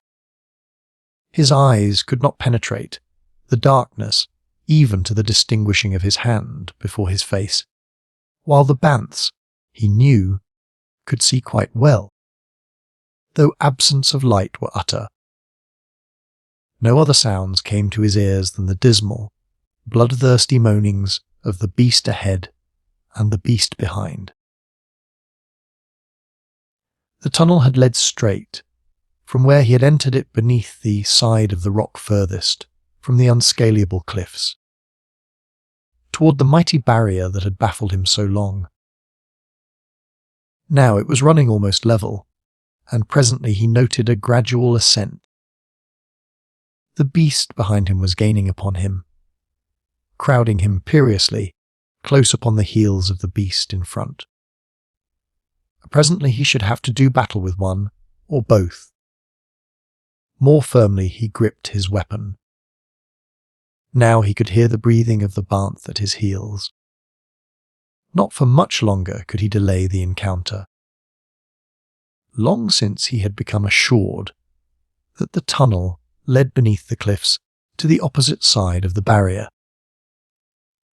and he had hoped that he might reach the moonlit open before being compelled to grapple with either of the monsters. The sun had been setting as he entered the tunnel, and the way had been sufficiently long to assure him that darkness now reigned upon the world without. He glanced behind him. Blazing out of the darkness, seemingly not 10 paces behind, glared 2 flaming points of fire. As the savage eyes met his, the beast emitted a frightful roar, and then he charged, to face that savage mountain of onrushing ferocity, to stand unshaken before the hideous fangs that he knew were bared in slavering blood-thirstiness, though he could not see them, required nerves of steel, but of such were the nerves of Carthoris of helium. He had the brute's eyes to guide his point, and, as true as the sword hand of his mighty sire, his guided the keen point to one of those blazing orbs, even as he leaped lightly to one side. With a hideous scream of pain and rage, the wounded banth hurtled, clawing, past him. Then it turned to charge once more. But this time Carthoris saw but a single gleaming point of fiery hate directed upon him. Again the needle point met its flashing target. Again the horrid cry of the stricken beast reverberated through the rocky tunnel, shocking in its torture-laden shrillness, a deafening in its terrific volume. But now, as it turned to charge again, the man had no guide whereby to direct his point. He heard the scraping of the padded feet upon the rocky floor. He knew the thing was charging down upon him once again, but he could see nothing. Yet, if he could not see his antagonist, neither could his antagonist now see him. Leaping, as he thought, to the exact centre of the tunnel, he held his sword point ready on a line with the beast's chest. It was all that he could do, hoping that chance might send the point into the savage heart as he went down beneath the great body. So quickly was the thing over that Carthoris could scarce believe his senses, as the mighty body rushed madly past him. Either he had not placed himself in the centre of the tunnel, or else the blinded Banth had erred in its calculations. However, the huge body missed him by a foot, and the creature continued on down the tunnel, as though in pursuit of the prey that eluded him. Carthoris, too, followed the same direction, nor was it long before his heart was gladdened by the sight of the moonlit exit from the long, dark passage. Before him lay a deep hollow entirely surrounded by gigantic cliffs. The surface of the valley was dotted with enormous trees, a strange sight so far from a Martian waterway. The ground itself was clothed in brilliant scarlet sward, picked out with innumerable patches of gorgeous wild flowers. Beneath the glorious effulgence of the two moons, the scene was one of indescribable loveliness, tinged with the weirdness of strange enchantment. For only an instant, however, did his gaze rest upon the natural beauties outspread before him. Almost immediately they were riveted upon the figure of a great Banth, standing across the carcass of a new killed thoat. The huge beast, his tawny mane bristling around his hideous head, kept his eyes fixed upon another Banth that charged erratically hither and thither, with shrill screams of pain and horrid roars of hate and rage. Carthoris quickly guessed that the second brute was the one he had blinded during the fight in the tunnel. But it was the dead thoat that centred his interest more than either of the savage carnivores. The harness was still upon the body of the huge Martian mount, and Carthoris could not doubt but this was the very animal upon which the Green Warrior had borne away Thuvia of Tarth. But where were the rider and his prisoner? The Prince of Helium shuddered as he thought upon the probability of the fate that had overtaken them. Human flesh is the food most craved by the fierce Barsoomian lion, whose great carcass and giant thews require enormous quantities of meat to sustain them. 2 human bodies would have but whetted the creature's appetite, and that he had killed and eaten the green man, and the red girl seemed only too likely to Carthoris. He had left the carcass of the mighty that to be devoured after having consumed the more tooth, some portion of his banquet. Now, the sightless Banth, in its savage, aimless charging and counter-charging, had passed beyond the kill of its fellow, and there the light breeze that was blowing wafted the scent of new blood to its nostrils. No longer were its movements erratic. With outstretched tail and foaming jaws it charged straight as an arrow. For the body of the thoat and the mighty creature of destruction that stood with forepaws upon the slate-grey side, waiting to defend its meat. When the charging Banth was 20 paces from the dead, that the killer gave vent to its hideous challenge, and with a mighty spring leaped forward to meet it. The battle that ensued awed even the warlike Barsoomian. The mad rending, the hideous and deafening roaring, the implacable savagery of the blood-stained beasts held him in the paralysis of fascination. And when it was over and the 2 creatures, their heads and shoulders torn to ribbons, lay with their dead jaws still buried in each other's bodies. Carthoris tore himself from the spell only by an effort of the will. Hurrying to the side of the dead Thoth, he searched for traces of the girl he feared had shared the That's fate, but nowhere could he discover anything to confirm his fears. With slightly lightened heart, he started out to explore the valley. But scarce a dozen steps had he taken when the glistening of a jewelled Babel lying on the sward caught his eye. As he picked up, his first glance showed him that it was a woman's hair ornament, and emblazoned upon it was the insignia of the royal house of Tith. But, sinister discovery, blood, still wet, splotched the magnificent jewels of the setting. Carthoris half-choked as the dire possibilities which the thing suggested presented themselves to his imagination. Yet he would not believe it. It was impossible that that radiant creature could have met so hideous an end.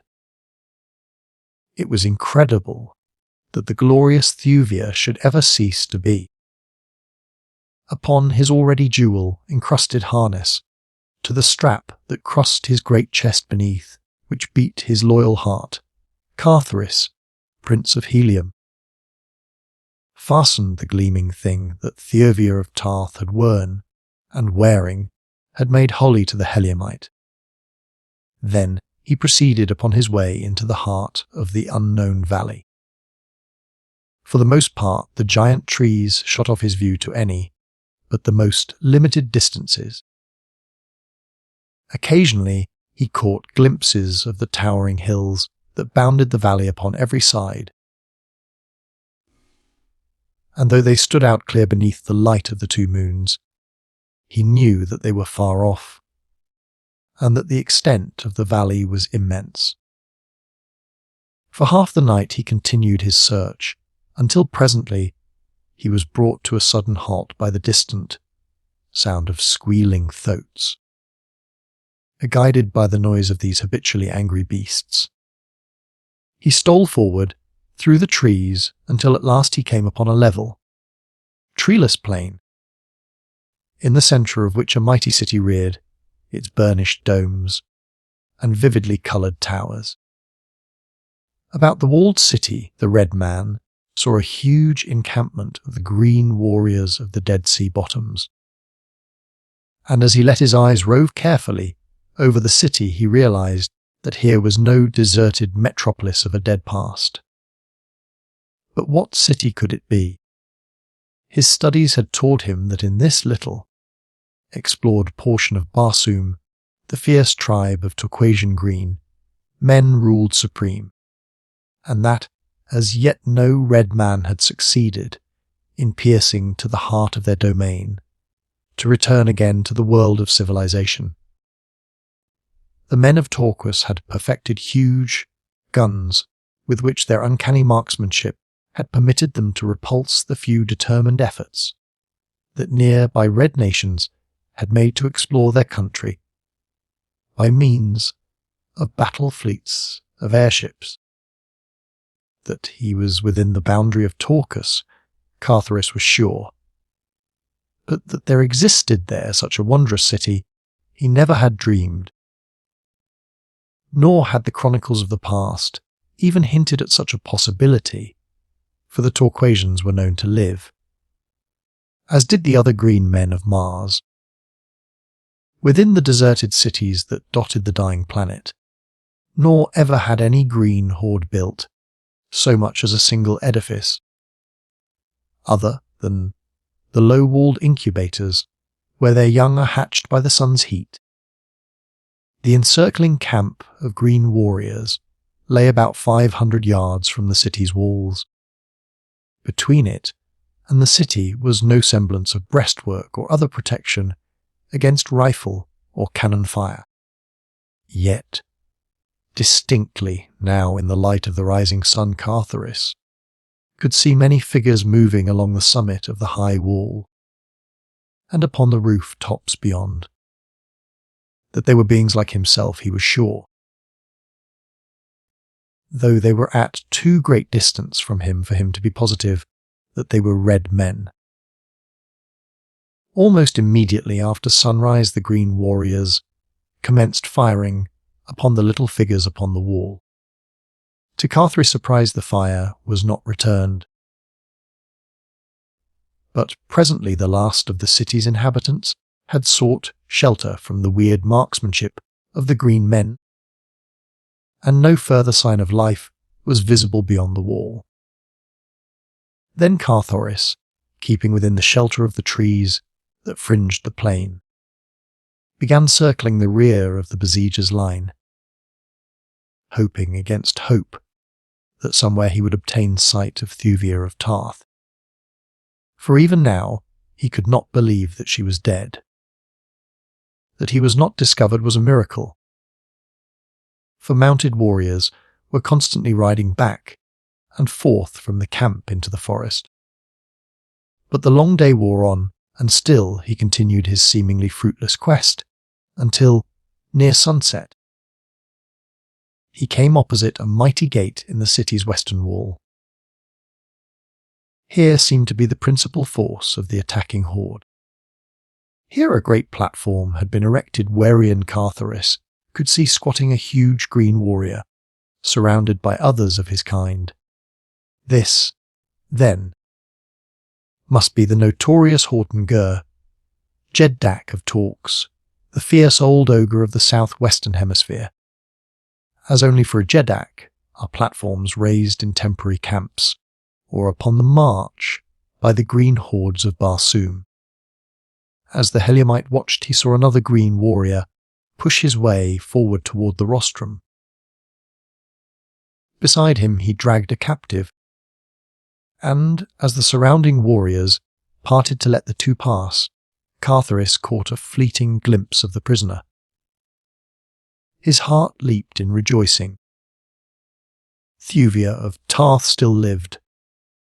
It was with difficulty that Carthoris restrained the impulse to rush forward to the side of the Tarthian princess.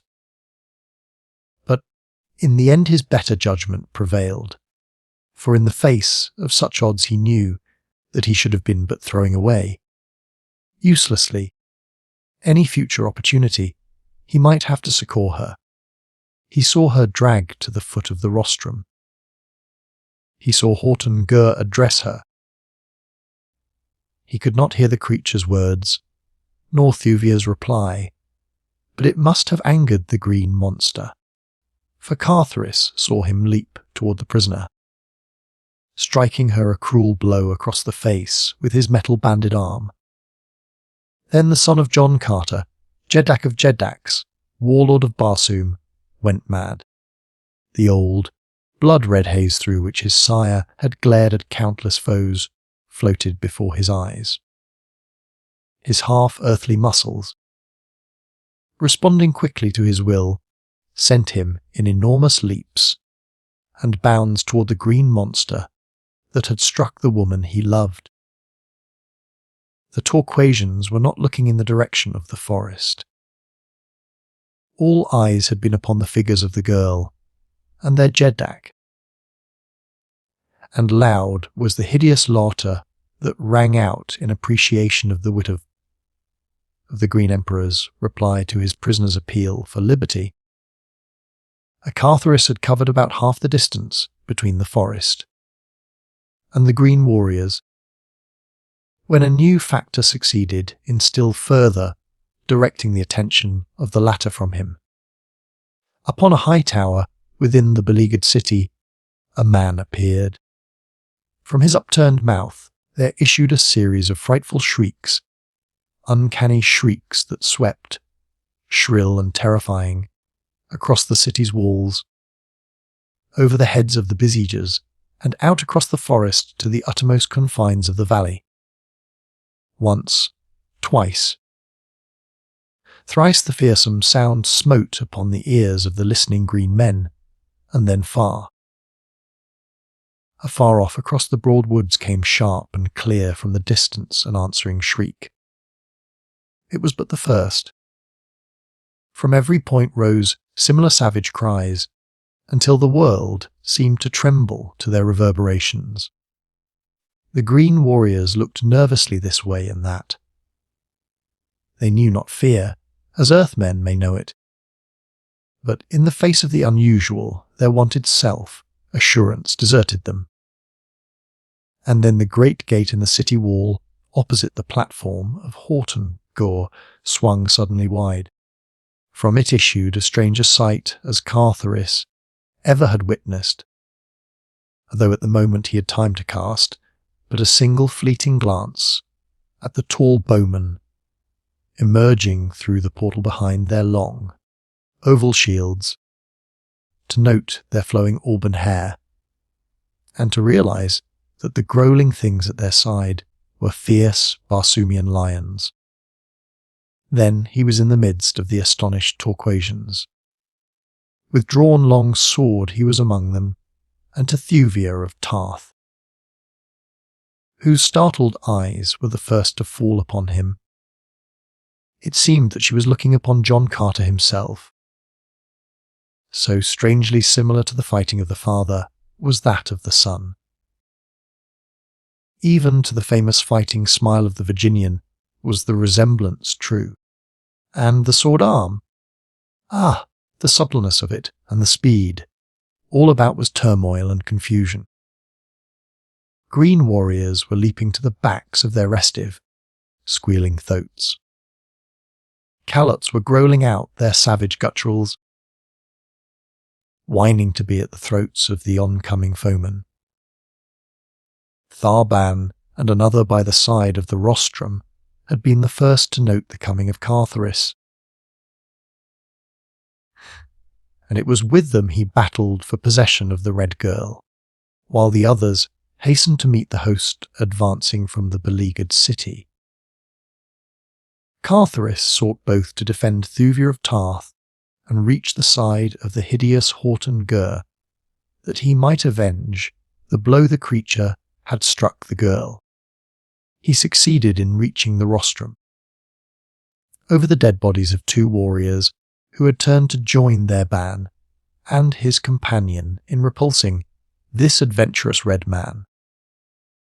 Just as Horton Gur was about to leap from it to the back of his thoat, the attention of the green warriors turned principally upon the Bowmen, advancing upon them from the city, and upon the savage banths that paced beside them, cruel beasts of war, infinitely more terrible than their own savage calots.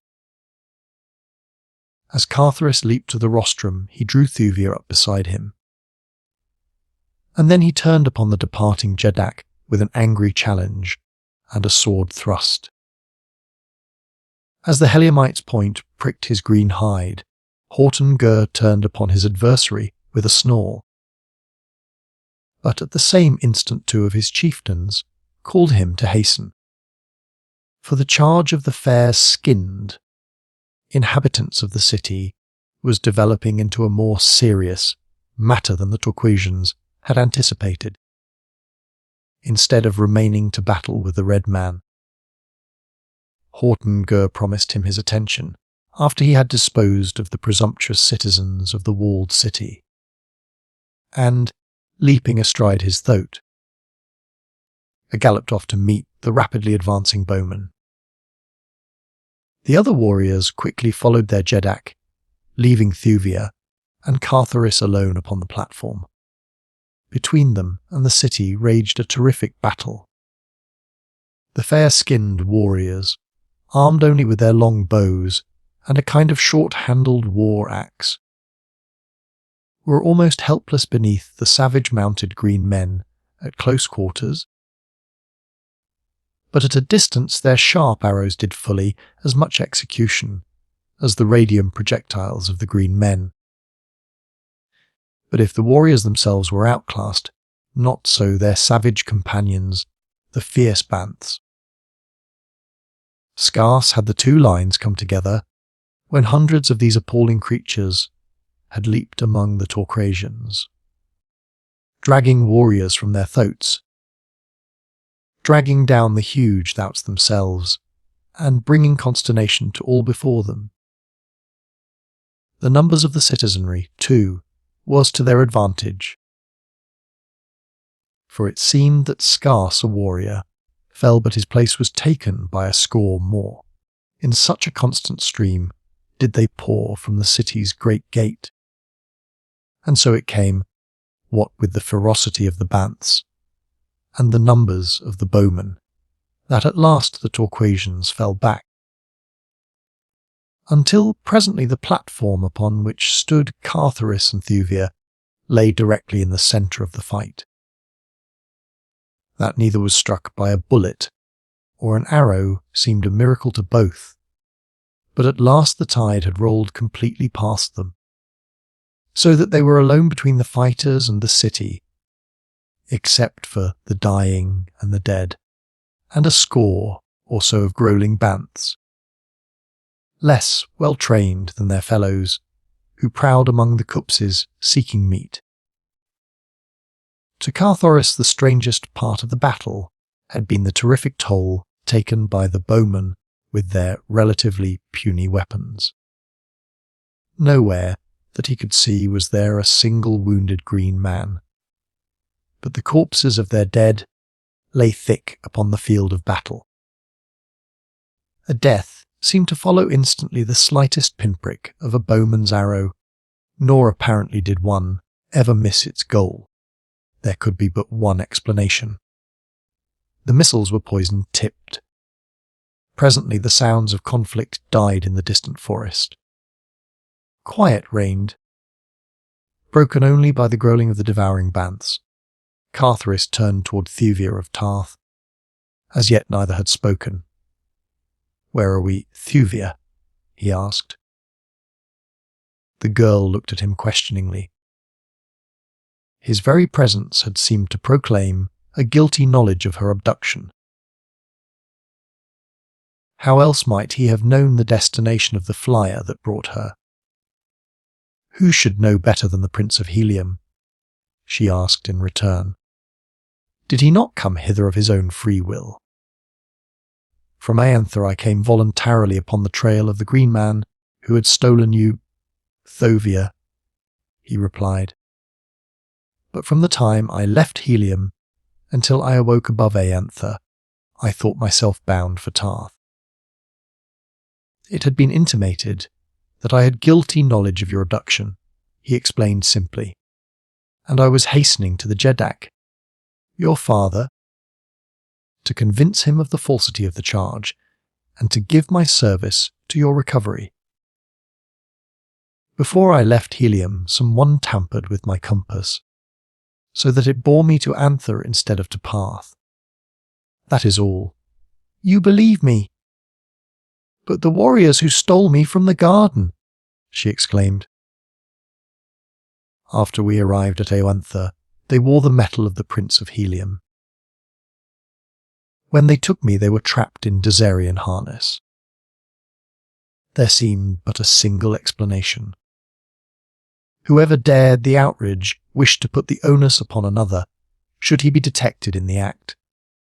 But once safely away from Tarth, he felt safe in having his minions return to their own harness. You believe that I did this thing, Thuvia? He asked. Ah. Carthoris, she replied sadly, I did not wish to believe it, but when everything pointed to you, even then I would not believe it. I did not do it, Thuvia, he said. But let me be entirely honest with you. As much as I love your father, as much as I respect Kulan Tith, to whom you are betrothed, as well as I know the frightful consequences that must have followed such an act of mine, hurling into war, as it would 3 of the greatest nations of Barsoom yet. Notwithstanding all this, I should not have hesitated to take you thus, Thuvia of Tarth, had you even hinted that it would not have displeased you. But you did nothing of the kind, and so I am here, not in my own service, but in yours, and in the service of the man to whom you are promised, to save you for him, if it lies within the power of man to do so, he concluded, almost bitterly. Thuvia of Tarth looked into his face for several moments. Her breast was rising and falling as though to some resistless emotion. She half took a step toward him. Her lips parted as though to speak, swiftly and impetuously. And then she conquered whatever had moved her. "The future acts of the Prince of Helium," she said coldly, "must constitute the proof of his past honesty of purpose."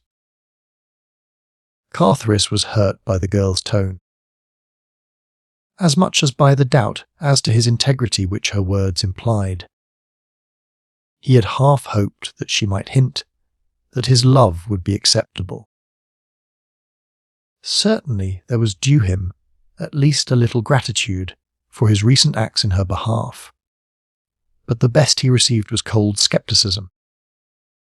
The Prince of Helium shrugged his broad shoulders. The girl noted it, and the little smile that touched his lips, so that it became her turn to be hurt. Of course she had not meant to hurt him. He might have known that after what he had said, she could not do anything to encourage him. But he need not have made his indifference quite so palpable. The men of Helium were noted for their gallantry, not for boorishness. Possibly it was the earth blood that flowed in his veins.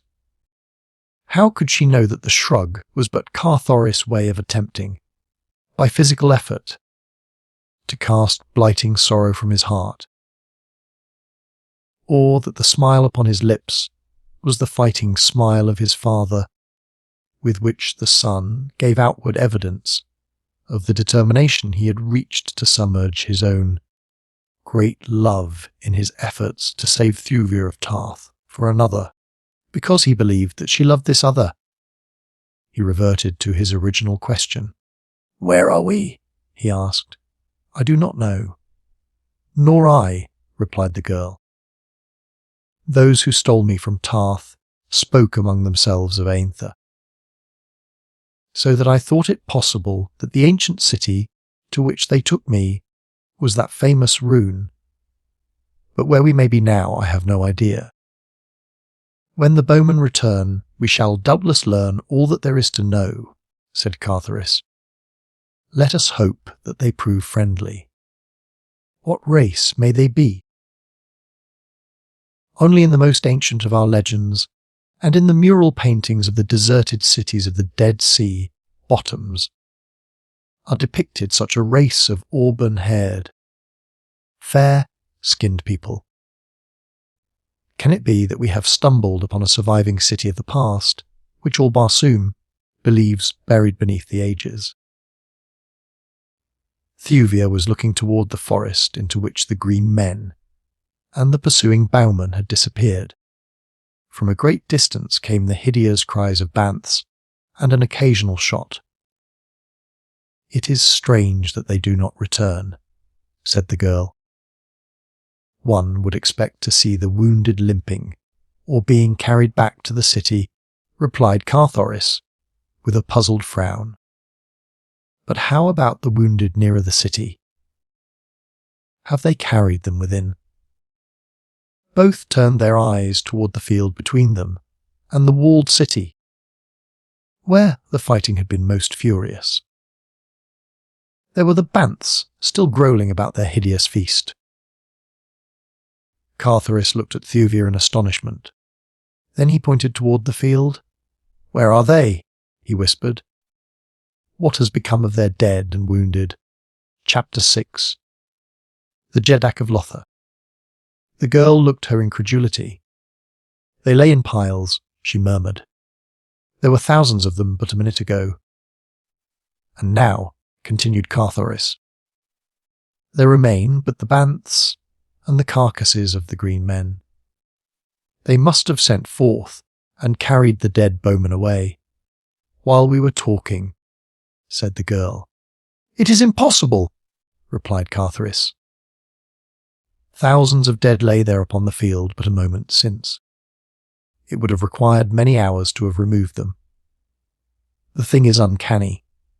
"I had hoped," said Thuvia, that we might find an asylum with these fair-skinned people. Notwithstanding their valour upon the field of battle, they did not strike me as a ferocious or warlike people.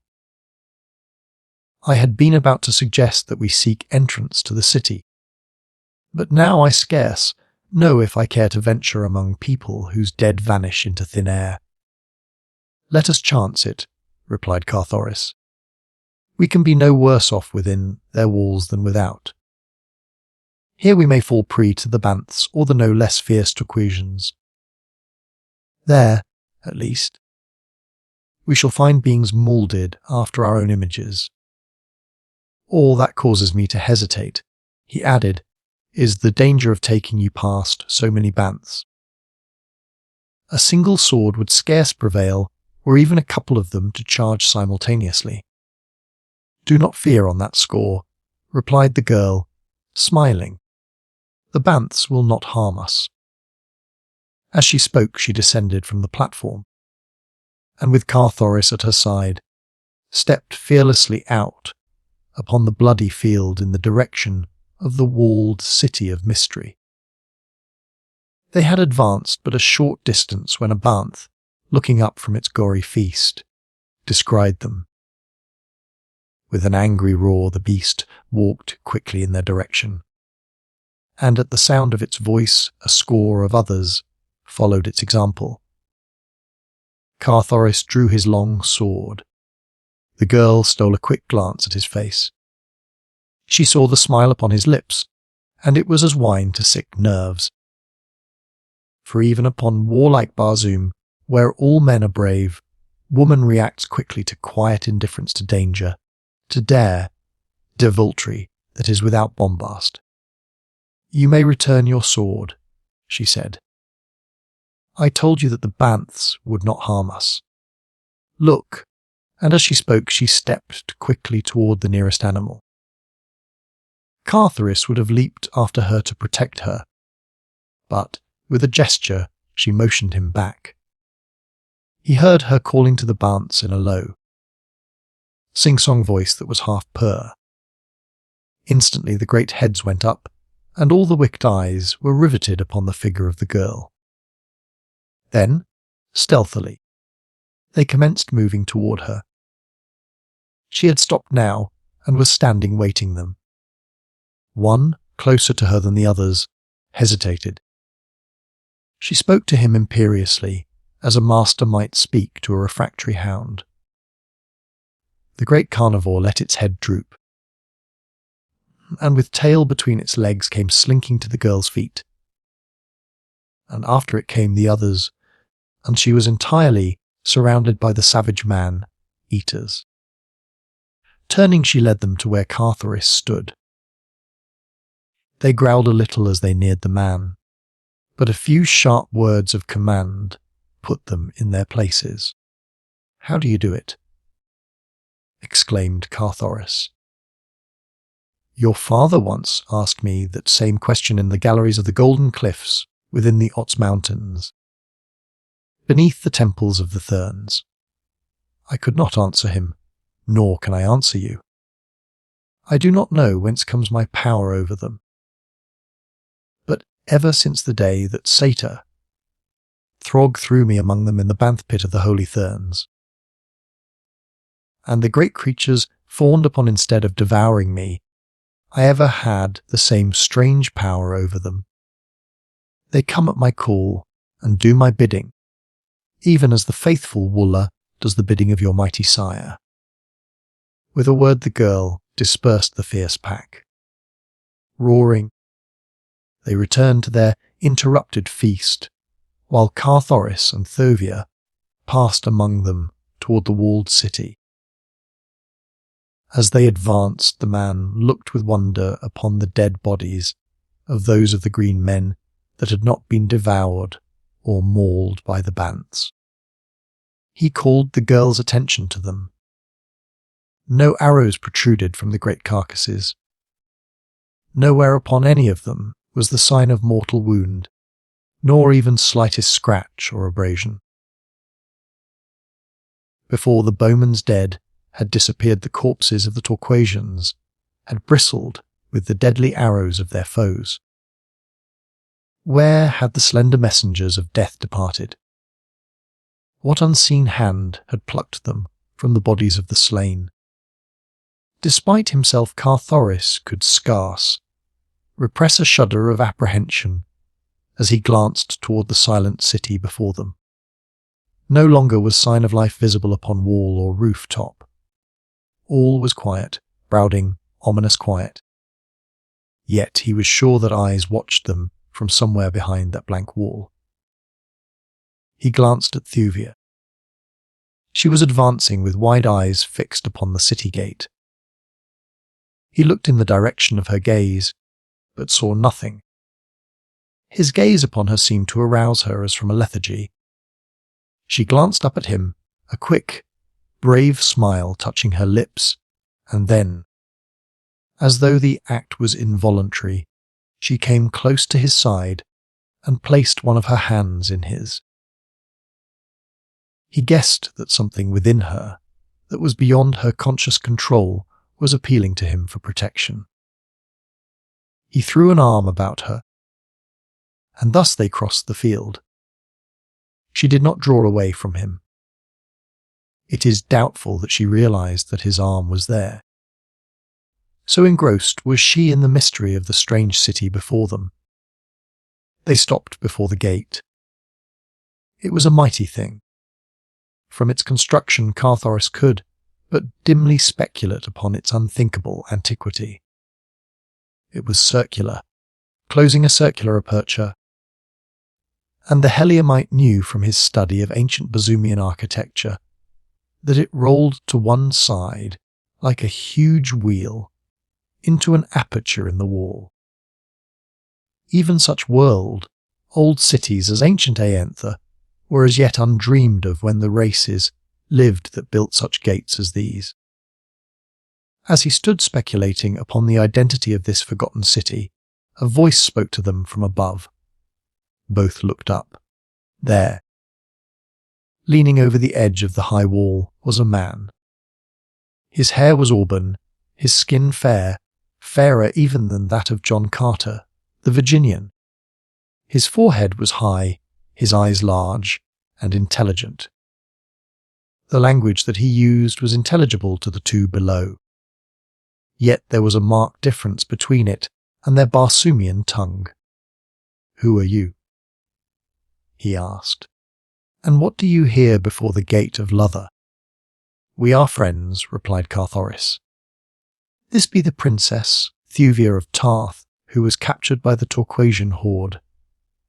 I am Carthoris of Helium, a prince of the house of Tardo's Moors, Jeddak of Helium, and son of John Carter, warlord of Mars, and of his wife Carthoris." "Tarth," repeated the man. "Helium." He shook his head. "I never have heard of these places, nor did I know that there dwelt upon Barsoom a race of they strange colour." "Where may these cities lie, of which you speak?" "From our loftiest tower, we have never seen another city than Lothar." Carthoris pointed toward the northeast. "In that direction lie Helium and Tarth," he said. "Helium is over 8,000 hades from Lothar, while Tarth lies 9,500 hads northeast of Helium." Still the man shook his head. "I know of nothing beyond the Lotharian hills," he said. "Naught may live there beside the hideous green hordes of talkers. They have conquered all Barsoom except this single valley and the city of Lothar.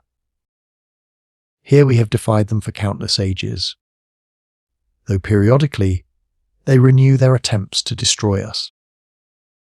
From whence you come I cannot guess, unless you be descended from the slaves the Torquasians, captured in early times when they reduced the outer world to their vassalage. But we had heard that they destroyed all other races but their own." Carthoris tried to explain that the Torquasians ruled but a relatively tiny part of the surface of Barsoom. And even this only because their domain held nothing to attract the red race. But the Lotharian could not seem to conceive of anything Bivali, of Lothar, other than a trackless, waste-peopled by the ferocious green, hordes of Torquas. After considerable parleying he consented to admit them to the city, and a moment later the wheel, like gate, rolled back within its niche, and Thuvia and Carthoris entered the city of Lothar. All about them were evidences of fabulous wealth.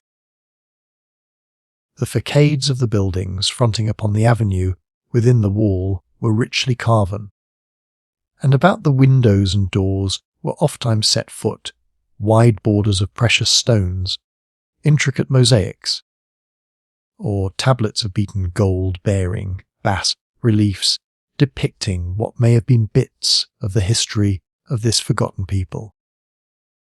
He with whom they had conversed across the wall was in the avenue to receive them. About him were 100 or more men of the same race. All were clothed in flowing robes, and all were beardless. Their attitude was more of fearful suspicion than antagonism. They followed the newcomers with their eyes, but spoke no word to them. Carthoris could not but notice the fact that though the city had been but a short time before surrounded by a horde of bloodthirsty demons, yet none of the citizens appeared to be armed, nor was there sign of soldiery about. He wondered if all the fighting men had sallied forth in one supreme effort to rout the few. Leaving the city all unguarded, he asked their host. The man smiled. "No creature other than a score or so of our sacred banths has left Lothar today," he replied. "But the soldiers, the Bowmen!" exclaimed Carthoris. "We saw thousands emerge from this very gate, overwhelming the hordes of Torquas and putting them to rout with their deadly arrows and their fierce banths." Still the man smiled his knowing smile. "Look!" he cried, and pointed down a broad avenue before him. Carthoris and Thuvia followed the direction indicated, and there, marching bravely in the sunlight, they saw advancing toward them a great army of bowmen. "Ah!" exclaimed Thuvia. "They have returned through another gate. Or perchance these be the troops that remain to defend the city." Again the fellow smiled his uncanny smile. "There are no soldiers in Lothar," he said. "Look." Both Carthoris and Thuvia had turned toward him while he spoke. And now, as they turned back again toward the advancing regiments, their eyes went wide in astonishment. For the broad avenue before them was as deserted as the tomb, and those who marched out upon the hordes today, whispered Carthoris. They, too, were unreal, the man nodded. But their arrows slew the green warriors, insisted Thuvia. "Let us go before Tario," replied the Lotharian. "He will tell you that which he deems it best you know." "I might tell you too much." "Who is Tario?" asked Carthoris. "Jeddak of Lothar," replied the guide, leading them up the broad avenue down which they had but a moment since seen the phantom army marching. For half an hour they walked along lovely avenues between the most gorgeous buildings that the two had ever seen. Few people were in evidence. Carthoris could not but note the deserted appearance of the mighty city. At last they came to the royal palace. Carthoris saw it from a distance, and guessing the nature of the magnificent pile wondered that even here there should be so little sign of activity and life. Not even a single guard was visible before the great entrance gate, nor in the gardens beyond, into which he could see. Was there sign of the myriad life that pulses within the precincts of the royal estates of the Red Jeddaks? "Here," said their guide, "is the palace of Tario. As he spoke, Carthoris again let his gaze rest upon the wondrous palace. With a startled exclamation, he rubbed his eyes and looked again. No, he could not be mistaken. Before the massive gate stood a score of sentries. Within, the avenue leading to the main building was lined on either side by ranks of bowmen. The gardens were dotted with officers and soldiers moving quickly to and fro, as though bent upon the duties of the minute. What manner of people were these who could conjure an army out of thin air? He glanced toward Thuvia. She, too, evidently had witnessed the transformation. With a little shudder, she pressed more closely toward him. "What do you make of it?" she whispered. "It is most uncanny." "I cannot account for it," replied Carthoris, "unless we have gone mad." Carthoris turned quickly toward the Lotharian. The fellow was smiling broadly. "I thought that you just said that there were no soldiers in Lothar," said the Heliumite, with a gesture toward the guardsmen. "What are these?" asked Tario, replied the other. "We shall soon be before him." Nor was it long before they entered a lofty chamber, at one end of which a man reclined upon a rich coach that stood upon a high dais. As the trio approached, the man turned dreamy eyes sleepily upon them. 20 feet from the dais their conductor halted, and, whispering to Thuvia and Carthoris to follow his example, threw himself headlong to the floor. Then, rising to hands and knees, he commenced crawling toward the foot of the throne, swinging his head to and fro and wiggling his body as you have seen a hound do when approaching its master. Thuvia glanced quickly toward Carthoris. He was standing erect, with highled head and arms folded across his broad chest. A haughty smile curved his lips. The man upon the dais was eyeing him intently, and Carthoris of Helium was looking straight in the other's face. "Who be these, Jav?" asked the man of him who crawled upon his belly along the floor. "O Tario, most glorious Jeddak," replied Jav. "These be strangers who came with the hordeds of Torkas to our gates, saying that they were prisoners of the Green Men. They tell strange tales of cities far beyond Lothar. Arise, Jav," commanded Tario, "and ask these two when they show not to Tario the respect that is his due." Jav arose and faced the strangers. At sight of their erect positions, his face went livid. He leaped toward them. "Creatures!" he screamed. "Down! Down upon your bellies before the last of the Jeddaks of Barsoom." Chapter 7. The Phantom Bowman. As Jav leaped toward him, Carthoris laid his hand upon the hilt of his long sword. The Lotharian halted. The great apartment was empty save for the 4 at the dais. Yet as Jav stepped back from the menace of the Heliumite's threatening attitude, the latter found himself surrounded by a score of bowmen. From whence had they sprung? Both Carthoris and Thuvia looked their astonishment. Now the former's sword leaped from its scabbard, and at the same instant the bowmen drew back their slim shafts. Tario had half raised himself upon one elbow. For the first time he saw the full figure of Thuvia, who had been concealed behind the person of Carthoris. "Enough!" cried the Jeddak, raising a protesting hand. But at that very instant the sword of the Heliumite cut viciously at its nearest antagonist. As the keen edge reached its goal, Carthoris let the point fall to the floor, as with wide eyes he stepped backward in consternation, throwing the back of his left hand across his brow. His steel had cut but empty air. His antagonist had vanished. "There were no bowmen in the room."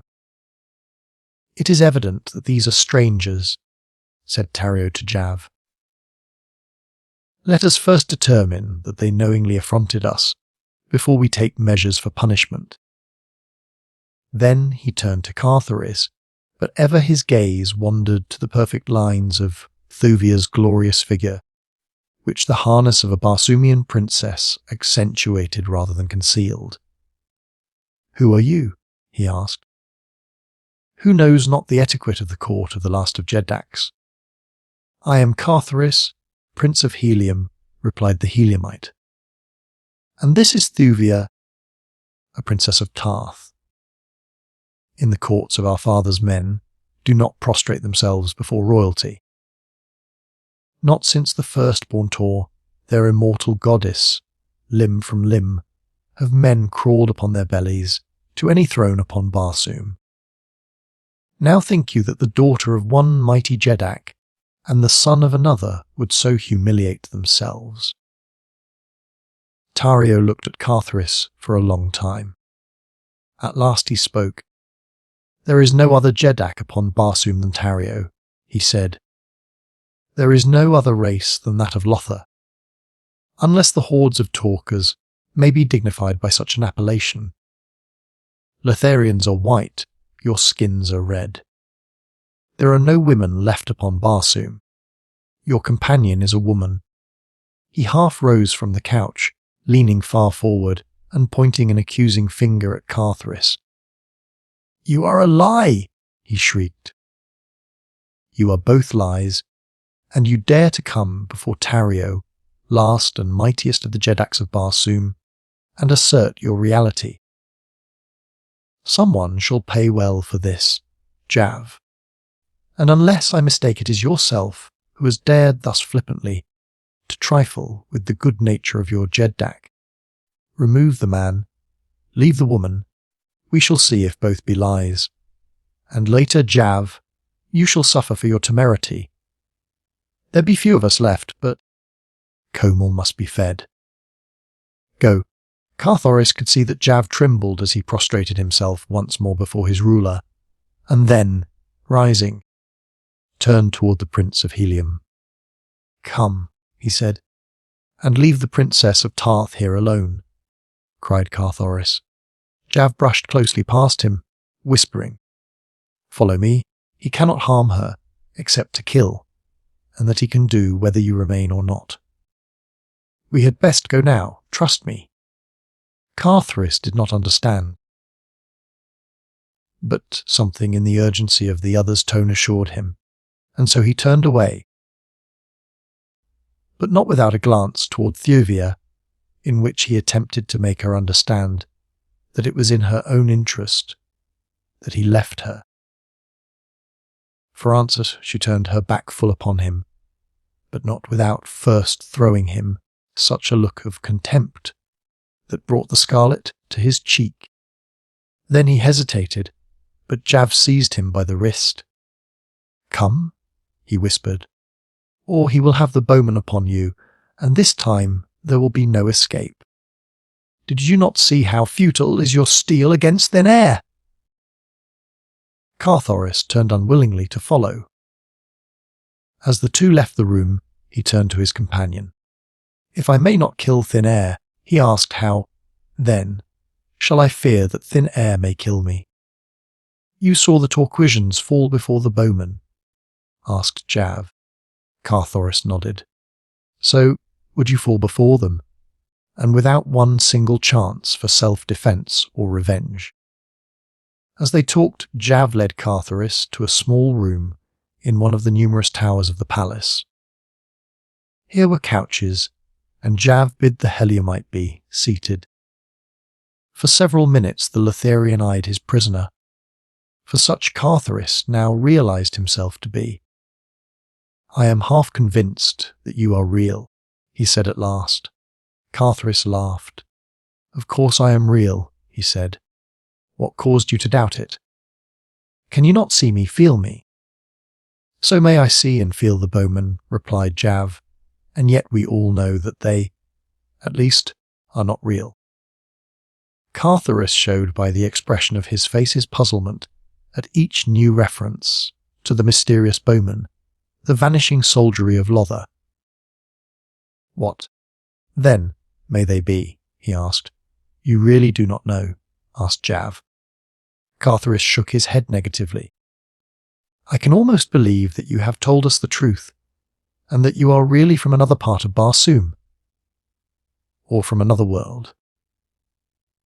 But tell me, in your own country, have you no Bowmen to strike terror to the hearts of the green hordesmen as they slay in company with the fierce bants of war?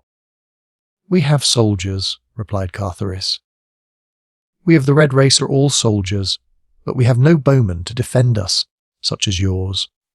We defend ourselves. You go out and get killed by your enemies, cried Jav incredulously. Certainly, replied Carthoris. How do the Lotharians? You have seen, replied the other. We send out our deathless archers, deathless because they are lifeless, existing only in the imaginations of our enemies. It is really our giant minds that defend us, sending out legions of imaginary warriors to materialize before the mind's eye of the foe. They see them. They see their bows drawn back. They see their slender arrows speed with unerring precision toward their hearts.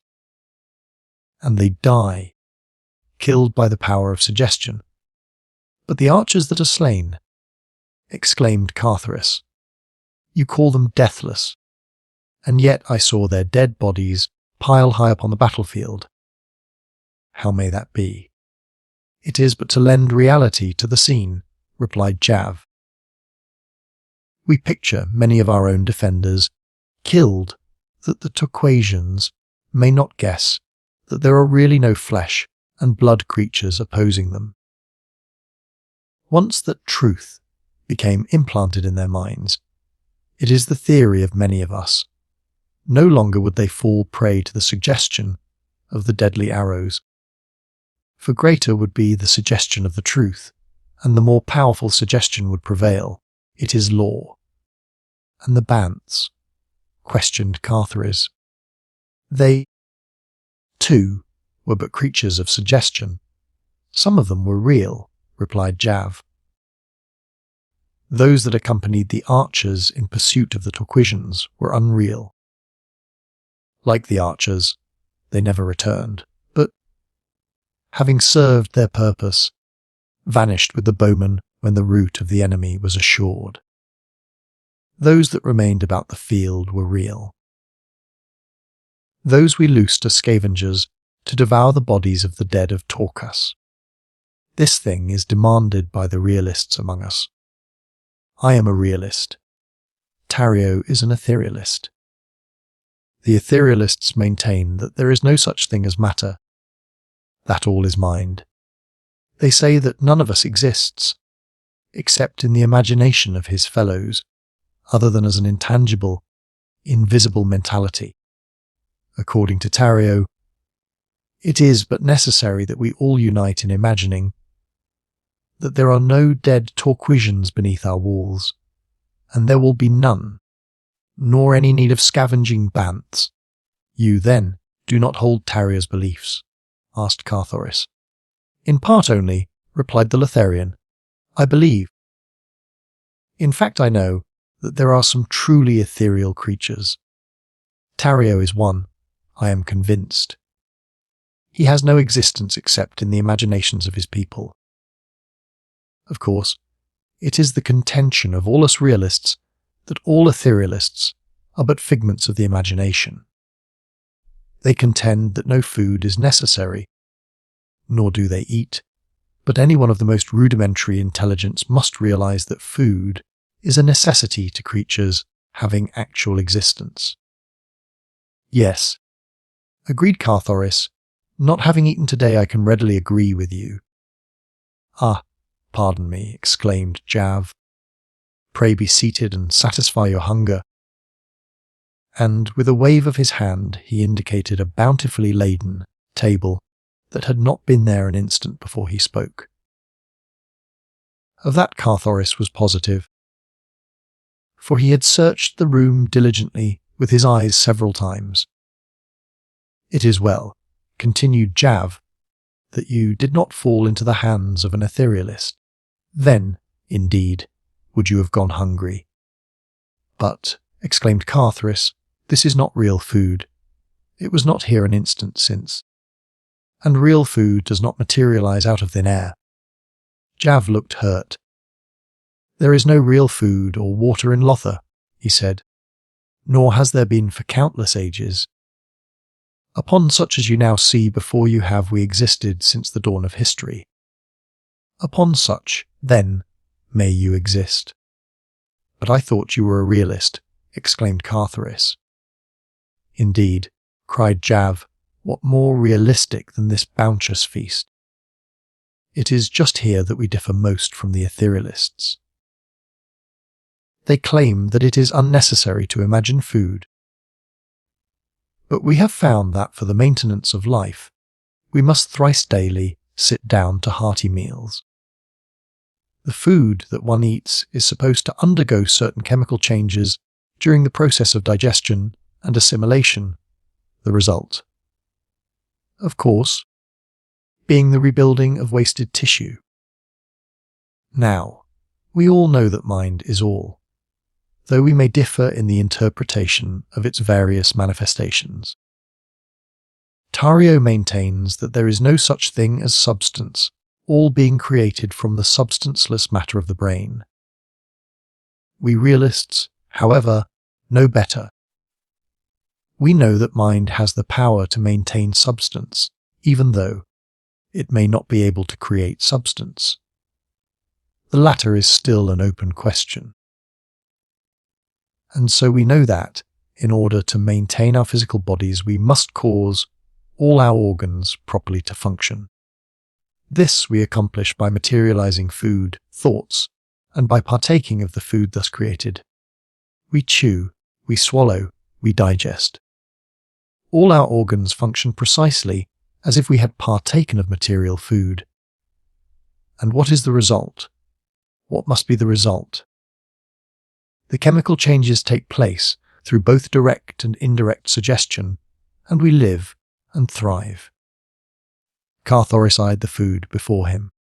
It seemed real enough. He lifted a morsel to his lips. There was substance indeed, and flavour as well. Yes, even his palate was deceived. A Jav watched him smiling as he ate. Is it not entirely satisfying? He asked. I must admit that it is, replied Carthoris.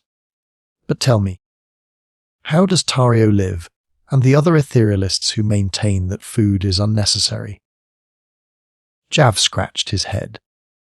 That is a question we often discuss, he replied. It is the strongest evidence we have of the non-existence of the etherealists, but who may no other than Komal. Who is Komal? Asked Carthoris. I heard your Jeddak speak of him. Jav bent low toward the ear of the Heliumite, looking fearfully about before he spoke. Komal is the essence, he whispered.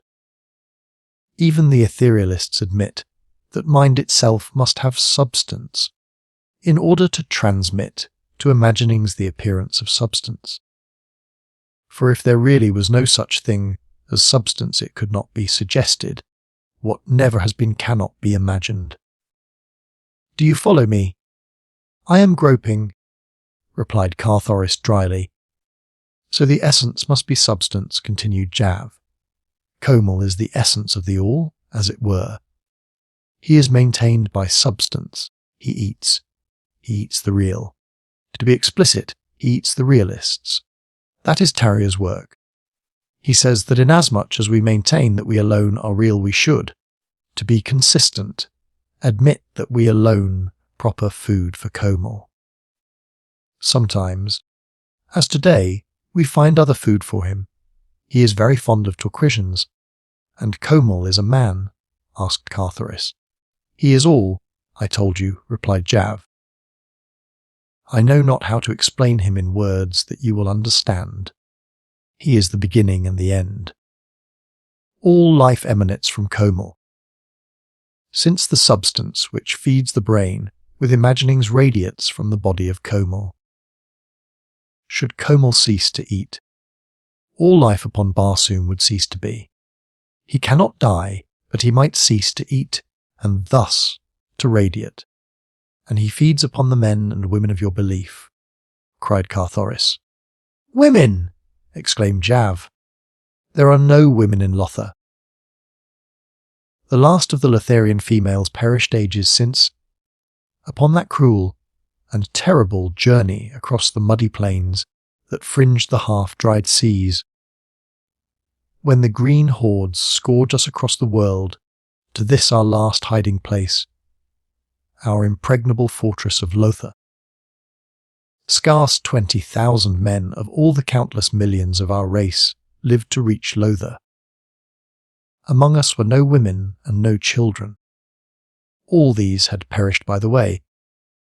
As time went on, we, too, were dying and the race fast approaching extinction, when the great truth was revealed to us. That mind is all. Many more died before we perfected our powers. But at last we were able to defy death, when we fully understood that death was merely a state of mind. Then came the creation of mind people, or rather the materialization of imaginings. We first put these to practical use when the Torquisians discovered our retreat, and fortunate for us it was that it required ages of search upon their part before they found the single tiny entrance to the valley of Lothar. That day we threw our first Bowmen against them. The intention was purely to frighten them away by the vast numbers of Bowmen which we could muster upon our walls. All Lothar bristled with the bows and arrows of our ethereal host. But the Torquisians did not frighten.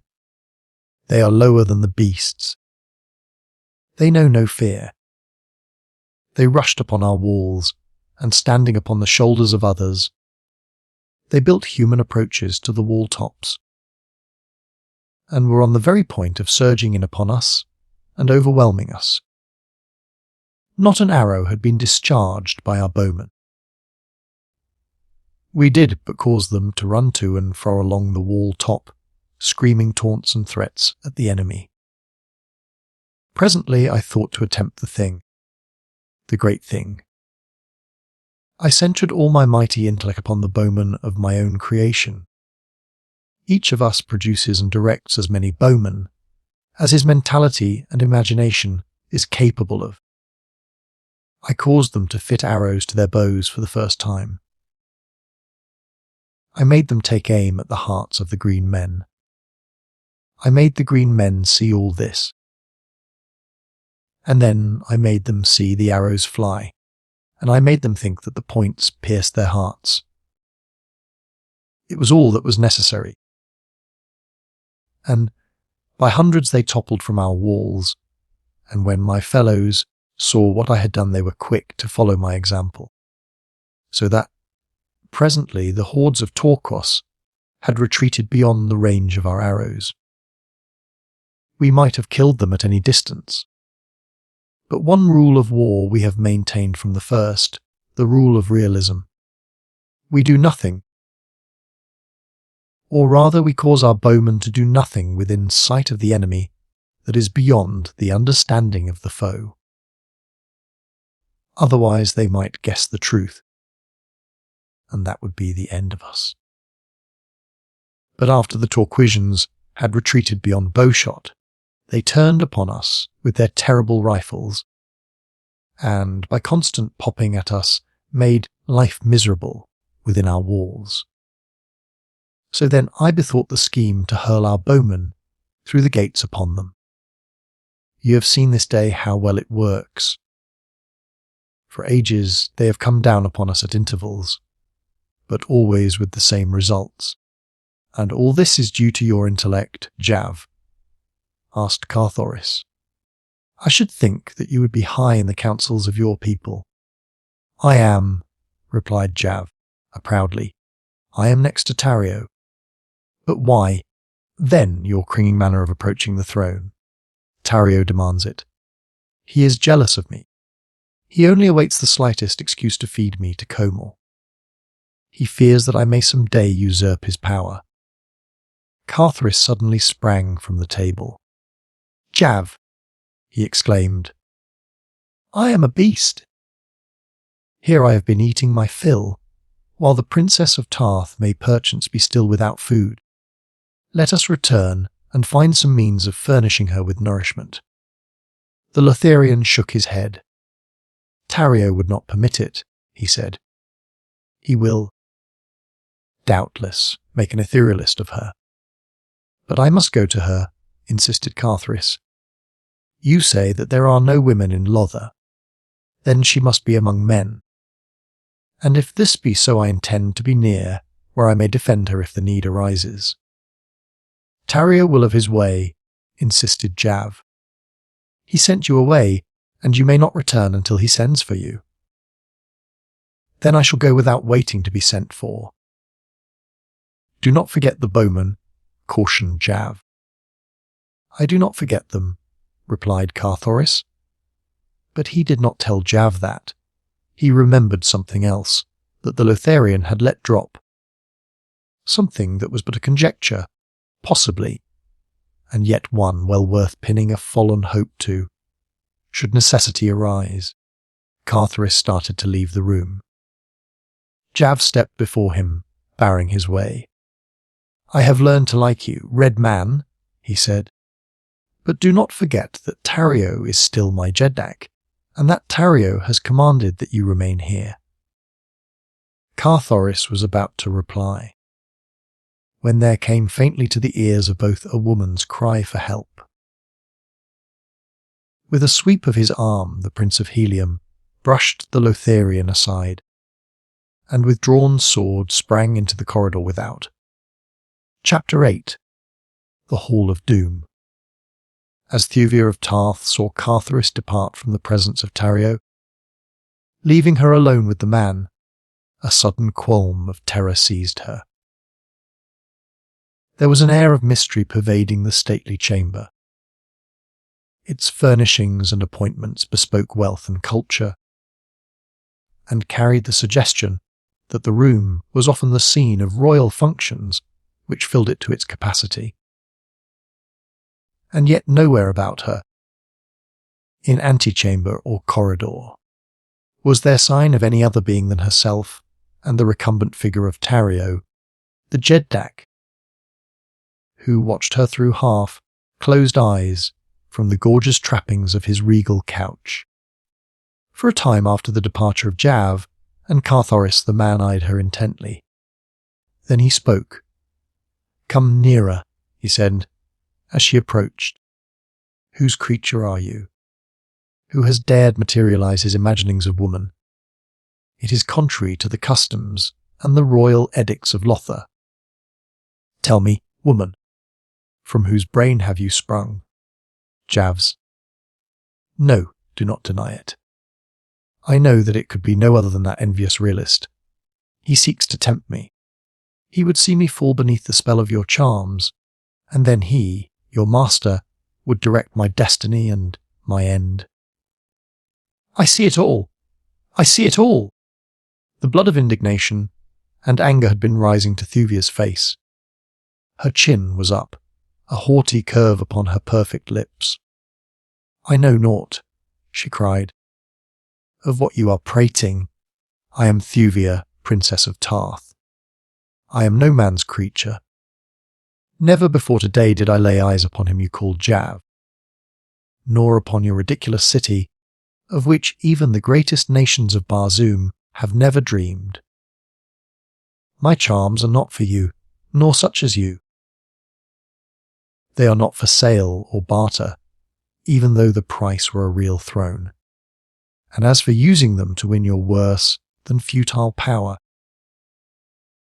She ended her sentence with a shrug of her shapely shoulders and a little scornful laugh. When she had finished, Tario was sitting upon the edge of his couch, his feet upon the floor. He was leaning forward with eyes no longer half closed, but wide with a startled expression in them. He did not seem to note the lessee majestin of her words and manner. There was evidently something more startling and compelling about her speech than that. Slowly, he came to his feet. "By the fangs of Komal!" he muttered. "But you are real! A real woman. No dream. No vain and foolish figment of the mind." He took a step toward her, with hands outstretched. "Come," he whispered. "Come, woman. For countless ages have I dreamed that some day you would come. And now that you are here I can scarce believe the testimony of my eyes. Even now, knowing that you are real, I still half dread that you may be a lie." Thuvia shrank back. She thought the man mad. Her hand stole to the jewelled hilt of her dagger. The man saw the move and stopped. A cunning expression entered his eyes. Then they became at once dreamy and penetrating as they fairly bored into the girl's brain. Thuvia suddenly felt a change coming over her. What the cause of it she did not guess. But somehow the man before her began to assume a new relationship within her heart. No longer was he a strange and mysterious enemy, but an old and trusted friend. Her hand slipped from the dagger's hilt. Tario came closer. He spoke gentle, friendly words, and she answered him in a voice that seemed hers and yet another's. He was beside her now. His hand was upon her shoulder. His eyes were down bent toward hers. She looked up into his face. His gaze seemed to bore straight through her to some hidden spring of sentiment within her. Her lips parted in sudden awe, and wonder at the strange revealment of her inner self that was being laid bare before her consciousness. She had known Tario forever. He was more than friend to her. She moved a little closer to him. In one swift flood of light she knew the truth. She loved Tario Jeddak of Lothar. She had always loved him. The man, seeing the success of his strategy, could not restrain a faint smile of satisfaction. Whether there was something in the expression of his face, or whether from Carthoris of Helium in a far chamber of the palace came a more powerful suggestion, who may say? But something there was that suddenly dispelled the strange, hypnotic influence of the man. As though a mask had been torn from her eyes, Thuvia suddenly saw Tario as she had formerly seen him, and, accustomed as she was to the strange manifestations of highly developed mentality which are common upon Barsoom, she quickly guessed enough of the truth to know that she was in grave danger.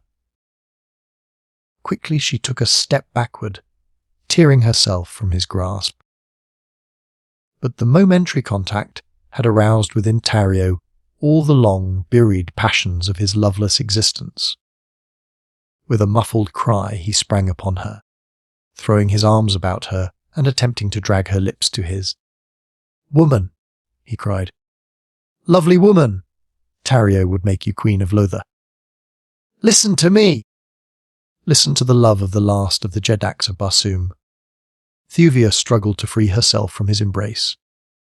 "Stop, creature!" she cried. "Stop! I do not love you. Stop, or I shall scream for help." Tario laughed in her face. "Scream for help," he mimicked. "And who within the halls of Lothar is there who might come in answer to your call? Who would dare enter the presence of Tario unsummoned?"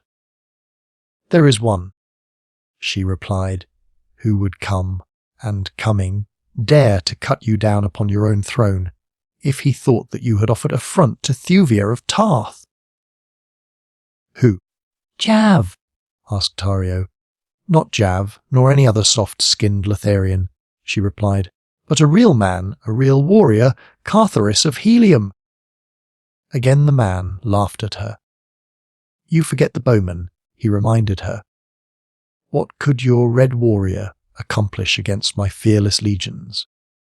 Again he caught her roughly to him, dragging her towards his couch. "If you will not be my queen," he said, "you shall be my slave." "Neither!" cried the girl. As she spoke the single word, there was a quick move of her right hand. Tario, releasing her, staggered back. Both hands pressed to his side. At the same instant the room filled with Bowmen. And then the Jeddak of Lothar sank senseless to the marble floor. At the instant that he lost consciousness, the Bowmen were about to release their arrows into Thuvia's heart. Involuntarily, she gave a single cry for help, although she knew that not even Carthoris of Helium could save her now. Then she closed her eyes and waited for the end. No slender shafts pierced her tender side. She raised her lids to see what stayed the hand of her executioners.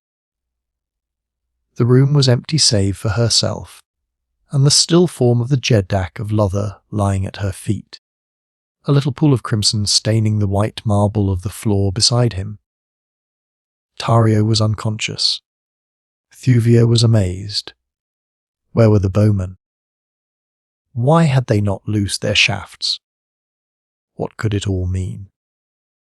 An instant before the room had been mysteriously filled with armed men, evidently called to protect their Jeddak, yet now, with the evidence of her deed plain before them, they had vanished as mysteriously as they had come, leaving her alone with the body of their ruler, into whose side she had slipped her long, keen blade. The girl glanced apprehensively about, first for signs of the return of the Bowmen, and then for some means of escape. The wall behind the dais was pierced by two small doorways, hidden by heavy hangings. Thuvia was running quickly towards one of these, when she heard the clank of a warrior's metal at the end of the apartment behind her. Ah! If she had but an instant more of time, she could have reached that screening arras and perchance have found some avenue of escape behind it. But now it was too late. She had been discovered! With a feeling that was akin to apathy, she turned to meet her fate, and there, before her, running swiftly across the broad chamber to her side, was Carthoris, his naked long sword gleaming in his hand. For days she had doubted the intentions of the Heliumite. She had thought him a party to her abduction. Since fate had thrown together, she had scarce favoured him, with more than the most perfunctory replies to his remarks, unless at such times as the weird and uncanny happenings at Lothar had surprised her out of her reserve. She knew that Carthoris of Helium would fight for her, but whether to save her for himself or another, she was in doubt. He knew that she was promised to Kulan Tith, Jeddak of Kol, but if he had been instrumental in her abduction, his motives could not be prompted by loyalty to his friend or regard for her honour. And yet, as she saw him coming across the marble floor of the audience chamber of Tario of Lothar, his fine eyes filled with apprehension for her safety, his splendid figure personifying all that is finest in the fighting men of martial Mars, she could not believe that any faintest trace of perfidy lurked beneath so glorious an exterior. Never, she thought, in all her life had the sight of any man been so welcome to her. It was with difficulty that she refrained from rushing forward to meet him. She knew that he loved her, but, in time, she recalled that she was promised to Kulan Tith. Not even might she trust herself to show too great gratitude to the Heliumite, lest he misunderstand. Carthoris was by her side now. His quick glance had taken in the scene within the room. The still figure of the Jeddak sprawled upon the floor, the girl hastening toward a shrouded exit. "Did he harm you, Thuvia?" he asked, She held up her crimsoned blade that he might see it. "No," she said. "He did not harm me." A grim smile lighted Carthoris' face. "Praised be our first ancestor," he murmured. "And now let us see if we may not make good our escape from this accursed city before the Lotharians discover that their Jeddak is no more." With the firm authority that sat so well upon him, in whose veins flowed the blood of John Carter of Virginia and Dejar Thoris of Helium, he grasped her hand and, turning back across the hall, strode toward the great doorway through which Jav had brought them into the presence of the Jeddak earlier in the day.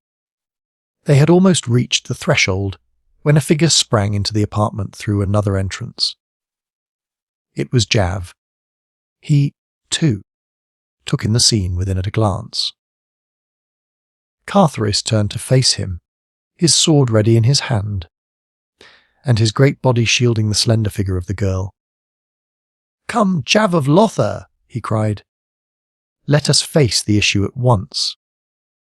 For only one of us may leave this chamber alive with Thuvia of Tarth." Then, seeing that the man wore no sword, he exclaimed, "Bring on your Bowman, then. Or come with us as my prisoner until we have safely passed the outer portals of the ghostly city." "You have killed Tario!"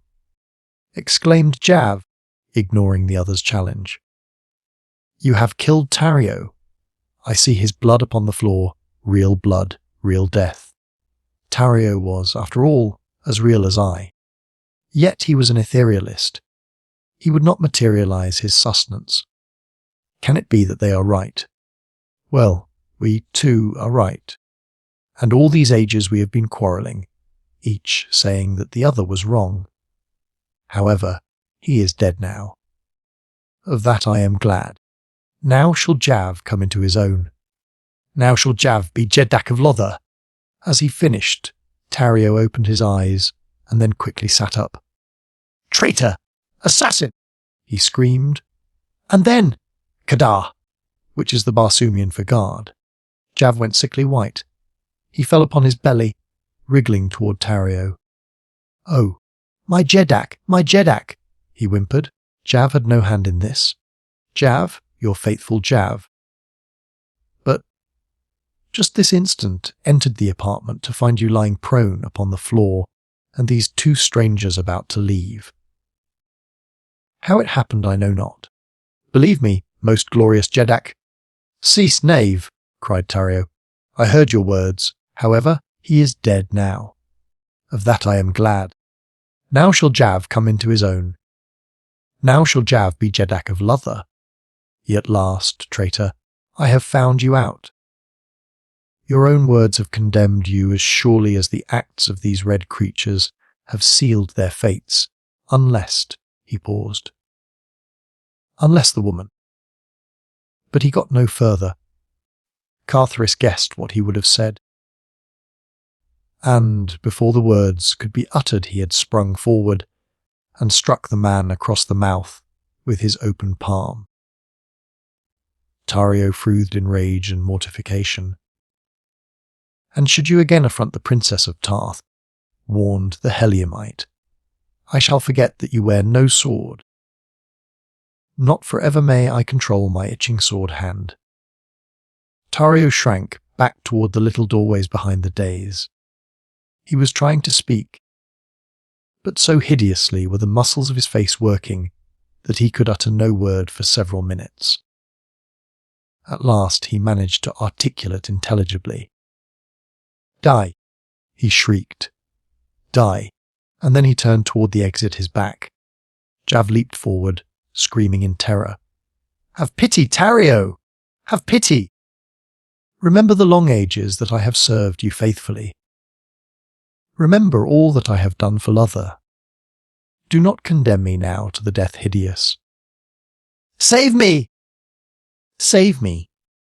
But Tario only laughed a mocking laugh and continued to back toward the hangings that hid the little doorway.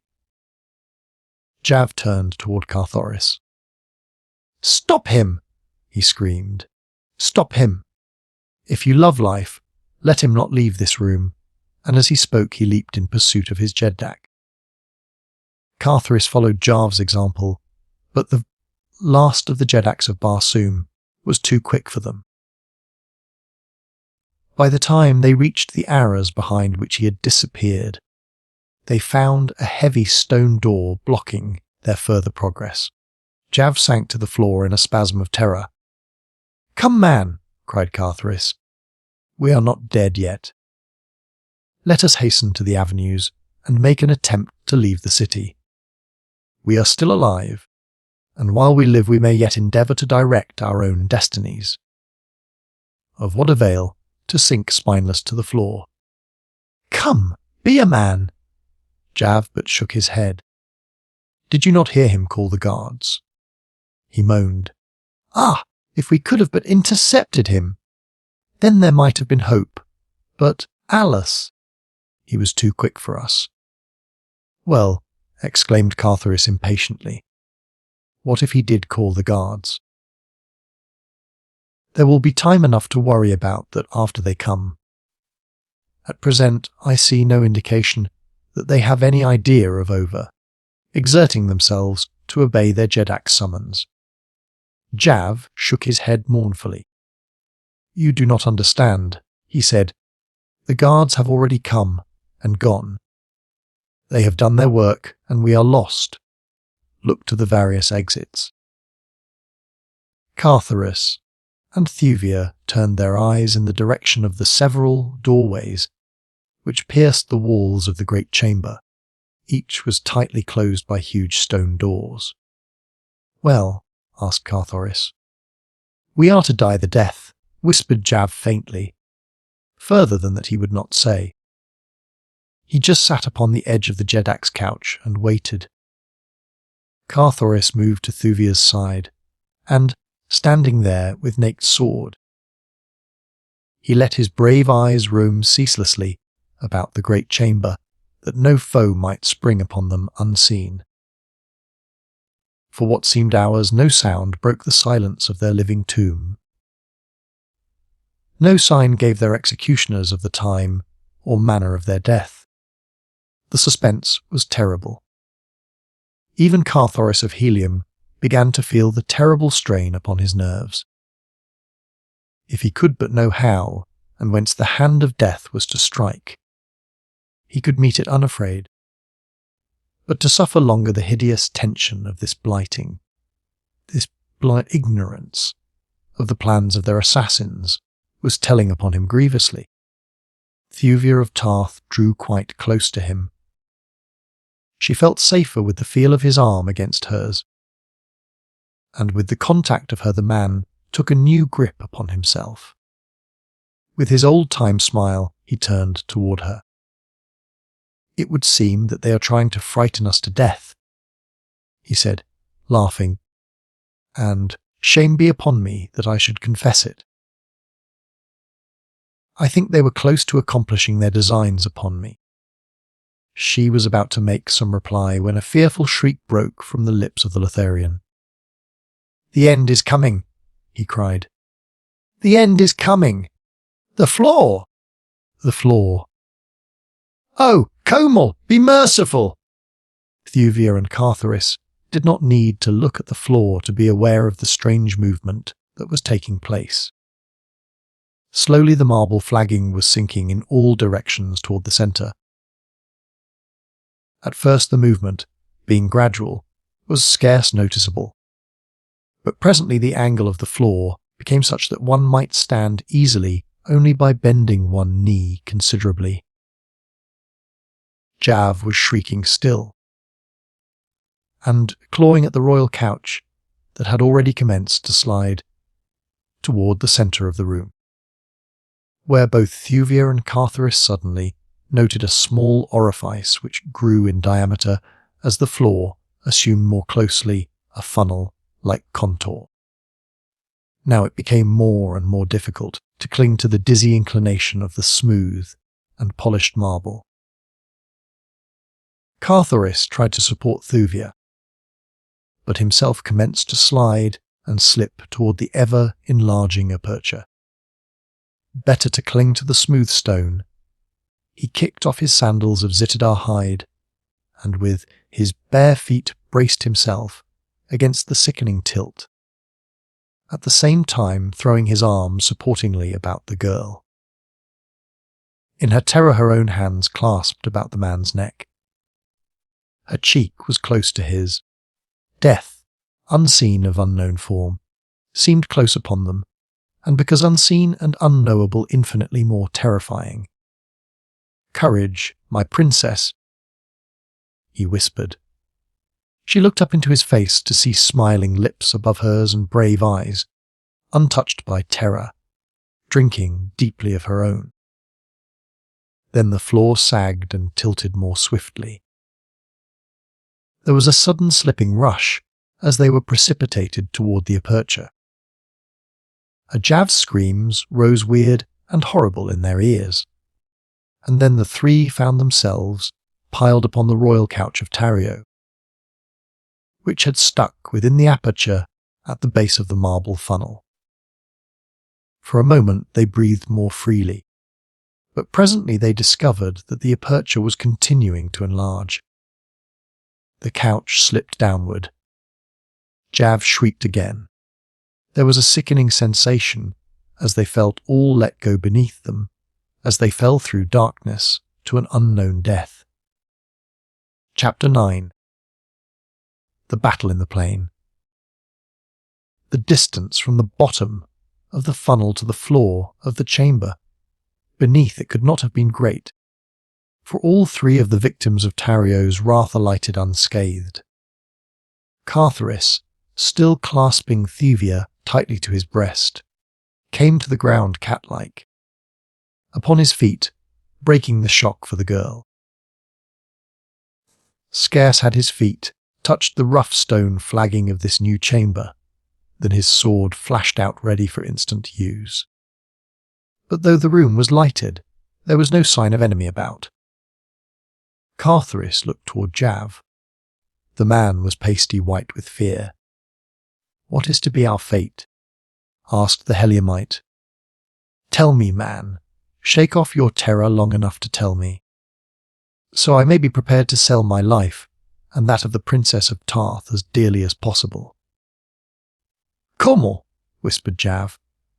"We are to be devoured by Komor." "Your deity?" asked Carthoris. The Lotharian nodded his head. Then he pointed toward a low doorway at one end of the chamber. "From thence will he come upon us. Lay aside your punny sword, fool. It will but enrage him the more and make our sufferings the worse." Carthoris smiled, gripping his long sword the more firmly. Presently Jav gave a horrified moan, at the same time pointing toward the door. "He has come," he whimpered. Carthoris and Thuvia looked in the direction the Lotharian had indicated, expecting to see some strange and fearful creature in human form. But to their astonishment they saw the broad head and great, maned shoulders of a huge banth, the largest that either ever had seen. Slowly and with dignity the mighty beast advanced into the room. Jav had fallen to the floor, and was wriggling his body in the same servile manner that he had adopted toward Tario. He spoke to the fierce beast, as he would have spoken to a human being, pleading with it for mercy. Carthoris stepped between Thuvia and the banth, his sword ready to contest the beast's victory over them. Thuvia turned toward Jav. "Is this Komor, your god?" she asked. Jav nodded affirmatively. The girl smiled, and then, brushing past Carthoris, she stepped swiftly toward the growling carnivore. In low, firm tones she spoke to it, as she had spoken to the banths of the Golden Cliffs and the scavengers before the walls of Lothar. The beast ceased its growling. With lowered head and cat-like purr, it came slinking to the girl's feet. Thuvia turned toward Carthoris. "It is but a banth," she said, We have nothing to fear from it." Carthoris smiled. "I did not fear it," he replied, "for I, too, believed it to be only a banth. And I have my long sword." Jav sat up and gazed at the spectacle before him. The slender girl weaving her fingers in the tawny mane of the huge creature that he had thought divine, while Komal rubbed his hideous snout against her side. "So this is your god?" laughed Thuvia. Jav looked bewildered. He scarce knew whether he dare chance offending Komal or not. For so strong is the power of superstition that even though we know that we have been reverencing a sham, yet still we hesitate to admit the validity of our newfound convictions. "Yes," he said, "this is Komal. For ages the enemies of Tario have been hurled to this pit to fill his maw, for Komal must be fed. Is there any way out of this chamber to the avenues of the city?" asked Carthoris. Jav shrugged. "I do not know," he replied. "Never have I been here before, nor ever have I cared to do so." "Come," suggested Thuvia, "let us explore. There must be a way out." Together the three approached the doorway through which Komal had entered the apartment that was to have witnessed their deaths. Beyond was a low-roofed lair with a small door at the far end. This, to their delight, opened to the lifting of an ordinary latch, letting them into a circular arena surrounded by tiers of seats. "Here is where Komal is fed in public," explained Jav. "Had Tario dared, it would have been here that our fates had been sealed, but he feared too much they keen blade, Red Man. And so he hurled us all downward to the pit. I not did know how closely connected were the two chambers. Now we may easily reach the avenues and the city gates. Only the Bowmen may dispute the right of way, and, knowing their secret, I doubt that they have power to harm us." Another door led to a flight of steps that rose from the arena level upward through the seats, to an exit at the back of the hall. Beyond this was a straight, broad corridor, running directly through the palace to the gardens at the side. No one appeared to question them as they advanced, mighty Komal pacing by the girl's side. "Where are the people of the palace, the Jeddak's retinue?" asked Carthoris. "Even in the city streets, as we came through, I scarce saw sign of a human being, yet all about are evidences of a mighty population." Jav sighed. "Poor Lothar," he said. "It is indeed a city of ghosts. There are scarce 1,000 of us left who once were numbered in the millions. Our great city is peopled by the creatures of our own imaginings. For our own needs we do not take the trouble to materialize these peoples of our brain, yet they are apparent to us. Even now I see great throngs lining the avenue, hastening to and fro in the round of their duties. I see women and children laughing on the balconies. These we are forbidden to materialize, but yet I see them. They are here. But why not?" he mused. "No longer need I fear Tario. He has done his worst and failed. Why not indeed? Stay, friends," he continued. "Would you see Lothar in all her glory?" Carthoris and Thuvia nodded their assent, more out of courtesy than because they fully grasped the import of his mutterings. Jav gazed at them penetratingly for an instant, then, with a wave of his hand, cried, "Look!" The sight that met them was awe-inspiring. Where before there had been naught but deserted pavements and scarlet swords, yawning windows and tenantless doors, now swarmed a countless multitude of happy, laughing people. "It is the past," said Jav in a low voice. "They do not see us. They but live the old dead past of ancient Lothar, the dead and crumbled Lothar of antiquity. which stood upon the shore of Throxus, mightiest of the 5 oceans. See those fine, upstanding men swinging along the broad avenue. See the young girls and the women smile upon them. See the men greet them with love and respect. Those be seafarers coming up from their ships, which lie at the quays at the city's edge. Brave men, they? Ah, but the glory of Lothar has faded. See their weapons. They alone bore arms, for they crossed the 5 seas to strange places where dangers were. With their passing past the martial spirit of the Lotharians, leaving, as the ages rolled by, a race of spineless cowards. We hated war, and so we trained not our youth in warlike ways. Thus followed our undoing.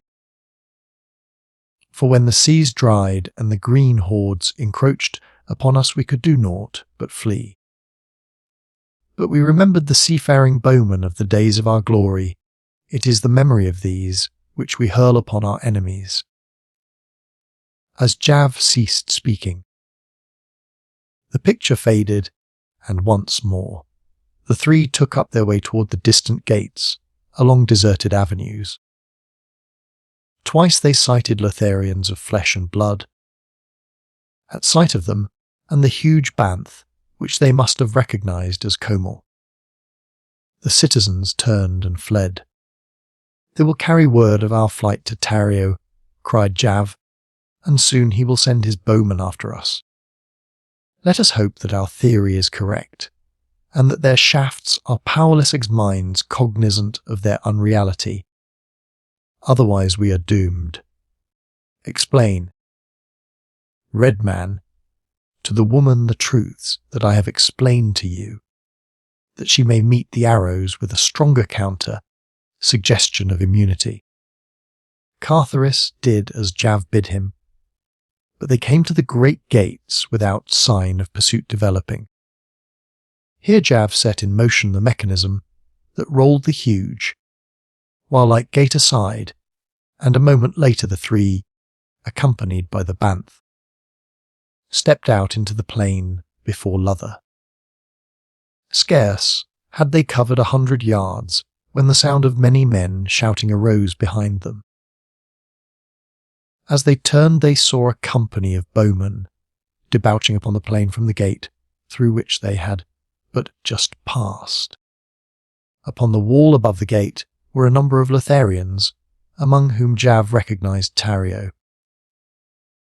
The Jeddak stood glaring at them, evidently concentrating all the forces of his trained mind upon them. That he was making a supreme effort to render his imaginary creatures deadly was apparent. Jav turned white and commenced to tremble. At the crucial moment, he appeared to lose the courage of his conviction. The great banth turned back toward the advancing bowman and growled. Carthoris placed himself between Thuvia and the enemy and, facing them, awaited the outcome of their charge. Suddenly an inspiration came to Carthoris. "Hurl your own bowman against Tariel's," he cried to Jav. "Let us see a materialized battle between 2 mentalities." The suggestion seemed to hearten the Lotharian, and in another moment the 3, behind solid ranks of huge bowmen who hurled taunts and menaces at the advancing company emerging from the walled city. Jav was a new man the moment his battalions stood between him and Tario. One could almost have sworn the man believed these creatures of his strange hypnotic power to be real flesh and blood. With hoarse battle cries they charged the bowmen of Tario. Barbed shafts flew thick and fast. Men fell, and the ground was red with gore. Carthoris and Thuvia had difficulty in reconciling the reality of it, all with their knowledge of the truth. They saw Utan after Utan march from the gate in perfect step to reinforce the outnumbered company, which Tario had first sent forth to arrest them. they saw Jav's forces grow correspondingly, until all about them rolled a sea of fighting, cursing warriors, and the dead lay in heaps about the field. Jav and Tario seemed to have forgotten all else beside the struggling bowmen that surged to and fro, filling the broad field between the forest and the city. The wood loomed close behind Thuvia and Carthoris. The latter cast a glance toward Jav. "Come," he whispered to the girl. "Let them fight out their empty battle.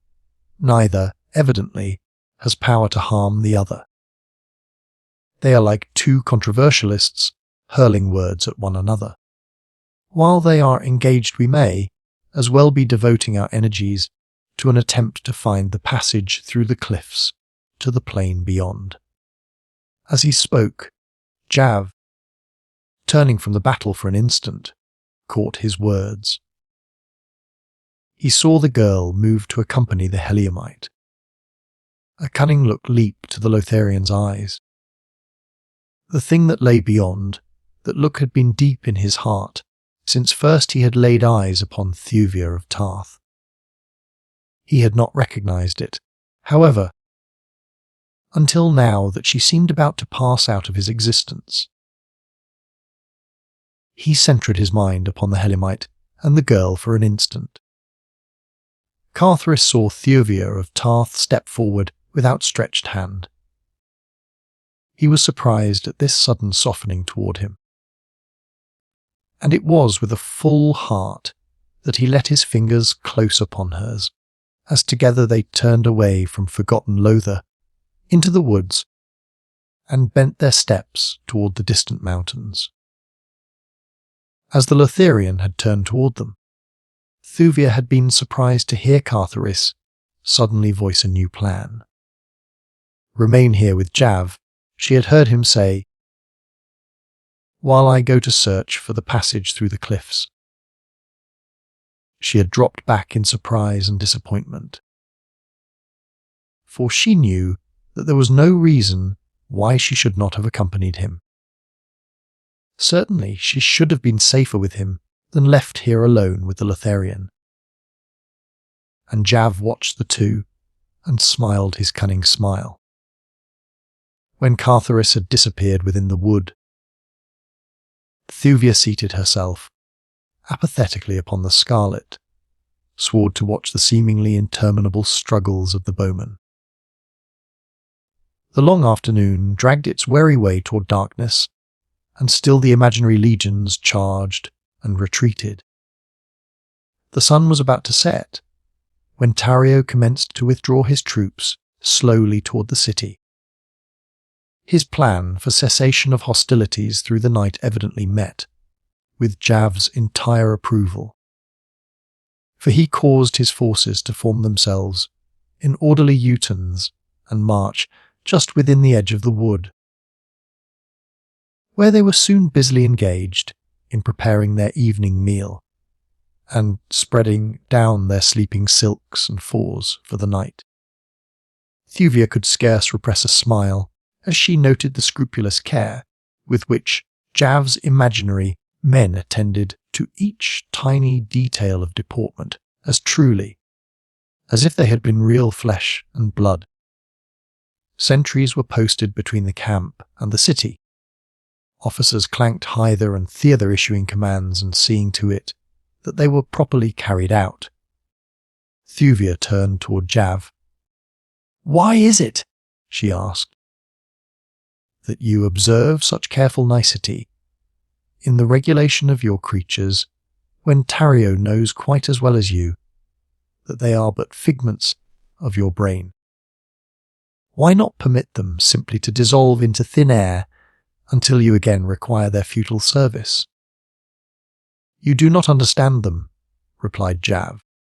"While they exist they are real. I do but call them into being now, and in a way direct their general actions. But thereafter, until I dissolve them, they are as actual as you or I. Their officers command them under my guidance. I am the general, that is all. And the psychological effect upon the enemy is far greater than were I to treat them merely as substanceless vagaries. Then, too, continued the Lotharian, there is always the hope, which with us is little short of belief, that some day these materializations will merge into the real, that they will remain. Some of them, after we have dissolved their fellows, and that thus we shall have discovered a means for perpetuating our dying race. Some there are who claim already to have accomplished the thing. It is generally supposed that the etherealists have quite a few among their number who are permanent materializations. It is even said that such is Tario. But that cannot be, for he existed before we had discovered the full possibilities of suggestion. There are others among us who insist that none of us is real, that we could not have existed all these ages without material food and water had we ourselves been material. Although I am a realist, I rather incline toward this belief myself. It seems well and sensibly believed upon our ancient, that forebears developed before their extinction such wondrous mentalities that some of the stronger minds among them lived after the death of their bodies, that we are but the deathless minds of individuals long dead. It would appear possible, and yet in so far as I am concerned I have all the attributes of corporeal existence. I eat, I sleep. He paused, casting a meaning look upon the girl. I love. Thuvia could not mistake the palpable meaning of his words and expression. She turned away with a little shrug of disgust that was not lost upon the Lotharian. He came close to her and seized her arm. Why not Jav? He cried. Who more honourable than the second of the world's most ancient race? Your Heliumite, he has gone. He has deserted you to your fate to save himself. Come, be Jav's! Thuvia of Tarth rose to her full height, her lifted shoulder turned toward the man, her haughty chin upraised, a scornful twist to her lips. You lie, she said quietly. The Heliumite knows less of disloyalty than he knows of fear, and of fear he is as ignorant as the unhatched young. Then where is he? Taunted the Lotharian. I tell you he has fled the valley. He has left you to your fate. But Jav will see that it is a pleasant one. Tomorrow we shall return into Lothar at the head of my victorious army, and I shall be Jeddak, and you should be my consort. Come. And he attempted to crush her to his breast. The girl struggled to free herself, striking at the man with her metal armlets. Yet still he drew her toward him, until both were suddenly startled by a hideous growl that rumbled from the dark wood close behind them. Chapter 10. Kumak, the Bowman. As Carthoris moved through the forest toward the distant cliffs, with Thuvia's hand still tight pressed in his, he wondered a little at the girl's continued silence. Yet the contact of her cool palm against his was so pleasant that he feared to break the spell of her new, found reliance in him by speaking. Onward through the dim wood they passed until the shadows of the quick, coming Martian commenced to close down upon them. Then it was that Carthoris turned to speak to the girl at his side. They must plan together for the future. It was his idea to pass through the cliffs at once if they could locate the passage, and he was quite positive that they were now close to it. But he wanted her assent to the proposition. As his eyes rested upon her, he was struck by her strangely ethereal appearance. She seemed suddenly to have dissolved into the tenuous substance of a dream. And as he continued to gaze upon her, she faded slowly from his sight. For an instant he was dumbfounded, and then the whole truth flashed suddenly upon him. A jav had caused him to believe that Thuvia was accompanying him through the wood while, as a matter of fact, he had detained the girl for himself. Carthoris was horrified. He cursed himself for his stupidity. And yet he knew that the fiendish power which the Lotharian had invoked to confuse him might have deceived any. Scarce had he realized the truth than he had started to retrace his steps toward Lothar, but now he moved at a trot. The earthly thews that he had inherited from his father carrying him swiftly over the soft carpet of fallen leaves and rank grass.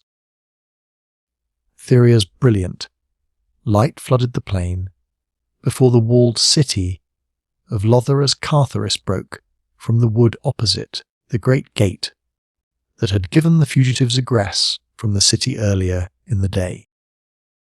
At first he saw no indication that there was another than himself anywhere about. The plain was deserted. No myriad bowmen camped now beneath the overhanging verdure of the giant trees. No gory heaps of tortured dead defaced the beauty of the scarlet sword. All was silence. All was peace. The Heliumite, scarce pausing at the forest's verge, pushed on across the plain toward the city, when presently he descried a huddled form in the grass at his feet. It was the body of a man, lying prone. Carthoris turned the figure over upon its back. It was Jav, but torn and mangled almost beyond recognition. The prince bent low to note if any spark of life remained, and as he did so the lids raised and dull, suffering eyes looked up into his. The Princess of Path!" cried Carthoris. "Where is she? Answer me, man, or I complete the work that another has so well begun." "Komal," muttered Jav. "He sprang upon me, and would have devoured me but for the girl." Then they went away together into the wood, the girl and the great Banth. Her fingers twined in his tawny mane. "Which way went they?" asked Carthoris. "There," replied Jav faintly, toward the passage through the cliffs. The Prince of Helium waited to hear no more, but springing to his feet, raced back again into the forest. It was dawn when he reached the mouth of the dark tunnel that would lead him to the other world beyond this valley of ghostly memories and strange hypnotic influences and menaces. Within the long, dark passages he met with no accident or obstacle, coming at last into the light of day, beyond the mountains, and no great distance from the southern verge of the domains of the Torquasians. Not more than 150 had at the most. From the boundary of Torques to the city of Oanther is a distance of some 200 hads. So that the Heliumite had before him a journey of more than 150 earth miles between him and Ainther. He could at best but hazard a chance guess that toward Ainther Thuvia would take her flight. There lay the nearest water, and there might be expected some day a rescuing party from her father's empire. For Carthoris knew Thurvan, Din, well enough to know that he would leave no stone unturned until he had tracked down the truth as to his daughter's abduction, and learned all that there might be to learn of her whereabouts. He realized, of course, that the trick which had laid suspicion upon him would greatly delay the discovery of the truth. But little did he guess to what vast proportions had the results of the villainy of a stock of Dusar already grown. Even as he emerged from the mouth of the passage to look across the foothills in the direction of Ainther, a path battle fleet was winging its majestic way slowly toward the twin cities of Helium, while from far distant call raced another mighty armada to join forces with its ally. He did not know that in the face of the circumstantial evidence against him, even his own people had commenced to entertain suspicions that he might have stolen the Tarthian princess. He did not know of the lengths to which the Dusarians had gone to disrupt the friendship and alliance which existed between the three great powers of the Eastern Hemisphere, Helium, Tarth and Kor.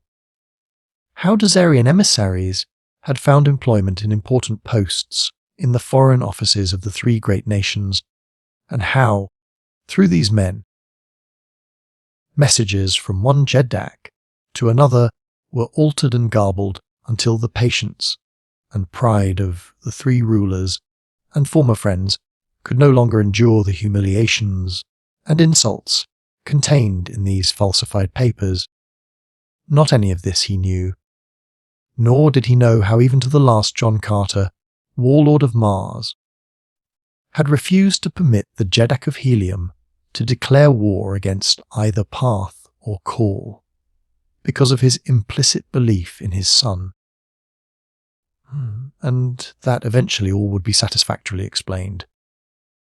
And now two great fleets were moving upon Helium, while the Dusarian spies at the court of Tardos Mors saw to it that the twin cities remained in ignorance of their danger. War had been declared by Thuvan Din, but the messenger who had been dispatched with the proclamation had been a Dusarian who had seen to it that no word of warning reached the twin cities of the approach of a hostile fleet. For several days diplomatic relations had been severed between Helium and her two most powerful neighbours, and with the departure of the ministers had come a total cessation of wireless communication between the disputants, as is usual upon Barsoom. But of all this Carthoris was ignorant. All that interested him at present was the finding of Thuvia of Tarth. Her trail beside that of the huge Banth had been well marked to the tunnel, and was once more visible, leading southward into the foothills. As he followed rapidly downward toward the Dead Sea bottom, where he knew he must lose the spoor in the resilient ecovegetation, he was suddenly surprised to see a naked man approaching him from the northeast. As the fellow drew closer, Carthoris halted to await his coming. He knew that the man was unarmed, and that he was apparently a Lotharian, for his skin was white and his hair auburn. He approached the Heliumite without sign of fear, and when quite close called out the cheery Barzoomian core of greeting. "Who are you?" asked Carthoris. "I am Komak, Odwer of the Bowmen," replied the other. "A strange thing has happened to me. For ages, Tario has been bringing me into existence, as he needed the services of the army of his mind. Of all the Bowmen it has been Komak who has been oftenest materialized. For a long time Tario has been concentrating his mind upon my permanent materialization. It has been an obsession with him that some day this thing could be accomplished, and the future of Lothar assured. He asserted that matter was non-existent except in the imagination of man, that all was mental, and so he believed that by persisting in his suggestion, he could eventually make of me a permanent suggestion in the minds of all creatures. Yesterday he succeeded, but at such a time! It must have come all unknown to him, as it came to me without my knowledge, as, with my horde of yelling bowmen, I pursued the fleeing Torquesians back to their ochre plains. As darkness settled, and the time came for us to fade once more into thin air, I suddenly found myself alone upon the edge of the great plain which lies yonder at the foot of the low hills. My men were gone back to the nothingness from which they had sprung, but I remained naked and unarmed. At first I could not understand, but at last came a realization of what had occurred. Tario's long suggestions had at last prevailed, and Komak had become a reality in the world of men, but my harness and my weapons had faded away with my fellows, leaving me naked and unarmed in a hostile country far from Lothar. "You wish to return to Lothar?" asked Carthoris. "No," replied Komak quickly. "I have no love for Tario. Being a creature of his mind, I know him too well. He is cruel and tyrannical, a master I have no desire to serve. Now that he has succeeded in accomplishing my permanent materialization, he will be unbearable, and he will go on until he has filled Lothar with his creatures. I wonder if he has succeeded as well with the Maid of Lothar." "I thought there were no women there," said Carthoris. "In a hidden apartment in the palace of Tario," replied Komak. "The Jeddak has maintained the suggestion of a beautiful girl, hoping that some day she would become permanent. I have seen her there. She is wonderful! But for her sake I hope that Tario succeeds not so well with her as he has with me. Now, Red Man, I have told you of myself. What of you?" Carthoris liked the face and manner of the Bowman. There had been no sign of doubt or fear in his expression as he had approached the heavily armed Hellamite, and he had spoken directly and to the point. So the Prince of Helium told the Bowman of Lothar who he was and what adventure had brought him to this far country. "Good," exclaimed the other. When he had done, "Komak will accompany you. Together we shall find the Princess of Tarth, and with you Komak will return to the world of men. Such a world as he knew in the long, gone past when the ships of mighty Lothar ploughed angry Throxus, and the roaring surf beat against the barrier of these parched and dreary hills." "What mean you?" asked Carthoris. "Had you really a former actual existence?" "Most assuredly," replied Komak. "In my day I commanded the fleets of Lothar, mightiest of all the fleets that sailed the 5 salt seas. Wherever men lived upon Barsoom, there was the name of Komak known and respected. Peaceful were the land races in those distant days. Only the seafarers were warriors, but now has the glory of the past faded. Nor did I think until I met you that there remained upon Barsoom a single person of our own mould who lived and loved and fought, as did the ancient seafarers of my time. Ah, but it will seem good to see men once again, real men. Never had I much respect for the landsmen of my day. They remained in their walled cities, wasting their time in play, depending for their protection entirely upon the sea race. And the poor creatures who remain, the Tarius and Javs of Lothar, are even worse than their ancient forebears." Carthoris was a trifle sceptical as to the wisdom of permitting the stranger to attach himself to him. There was always the chance that he was but the essence of some hypnotic treachery which Tario or Jav was attempting to exert upon the Heliumite. And yet, so sincere had been the manner and the words of the Bowman, so much the fighting man did he seem. But Carthoris could not find it in his heart to doubt him. The outcome of the matter was that he gave the naked Odwa leave to accompany him, and together they set out upon the spoor of Thuvia and Komal. Down to the ochre sea bottom the trail led. There it disappeared, as Carthoris had known that it would. But where it entered, the plain its direction had been toward Anther, and so toward Anther the two turned their faces. It was a long and tedious journey, fraught with many dangers. The Bowman could not travel at the pace set by Carthoris, whose muscles carried him with great rapidity over the face of the small planet, the force of gravity of which exerts so much less retarding power than that of the Earth. 50 miles a day is a fair average for a Barsoomian, but the son of John Carter might easily have covered 100 or more miles had he cared to desert his new-found comrade. All the way they were in constant danger of discovery by roving bands of Torquasians, and especially was this true before they reached the boundary of Torquas. Good fortune was with them, however, and although they sighted 2 detachments of the savage green men, they were not themselves seen. And so they came, upon the morning of the 3rd day, within sight of the glistening domes of distant Anther.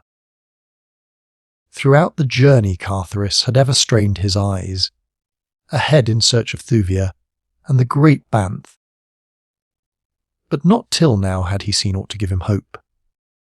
This morning, far ahead, halfway between themselves and Aantha, the men saw 2 tiny figures moving toward the city.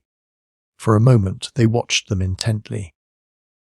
Then Carthoris, convinced, leaped forward at a rapid run, a car Komak following as swiftly as he could.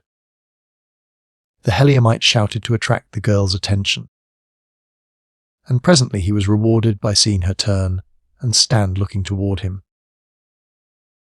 At her side the great Banth stood with up, pricked ears, watching the approaching man.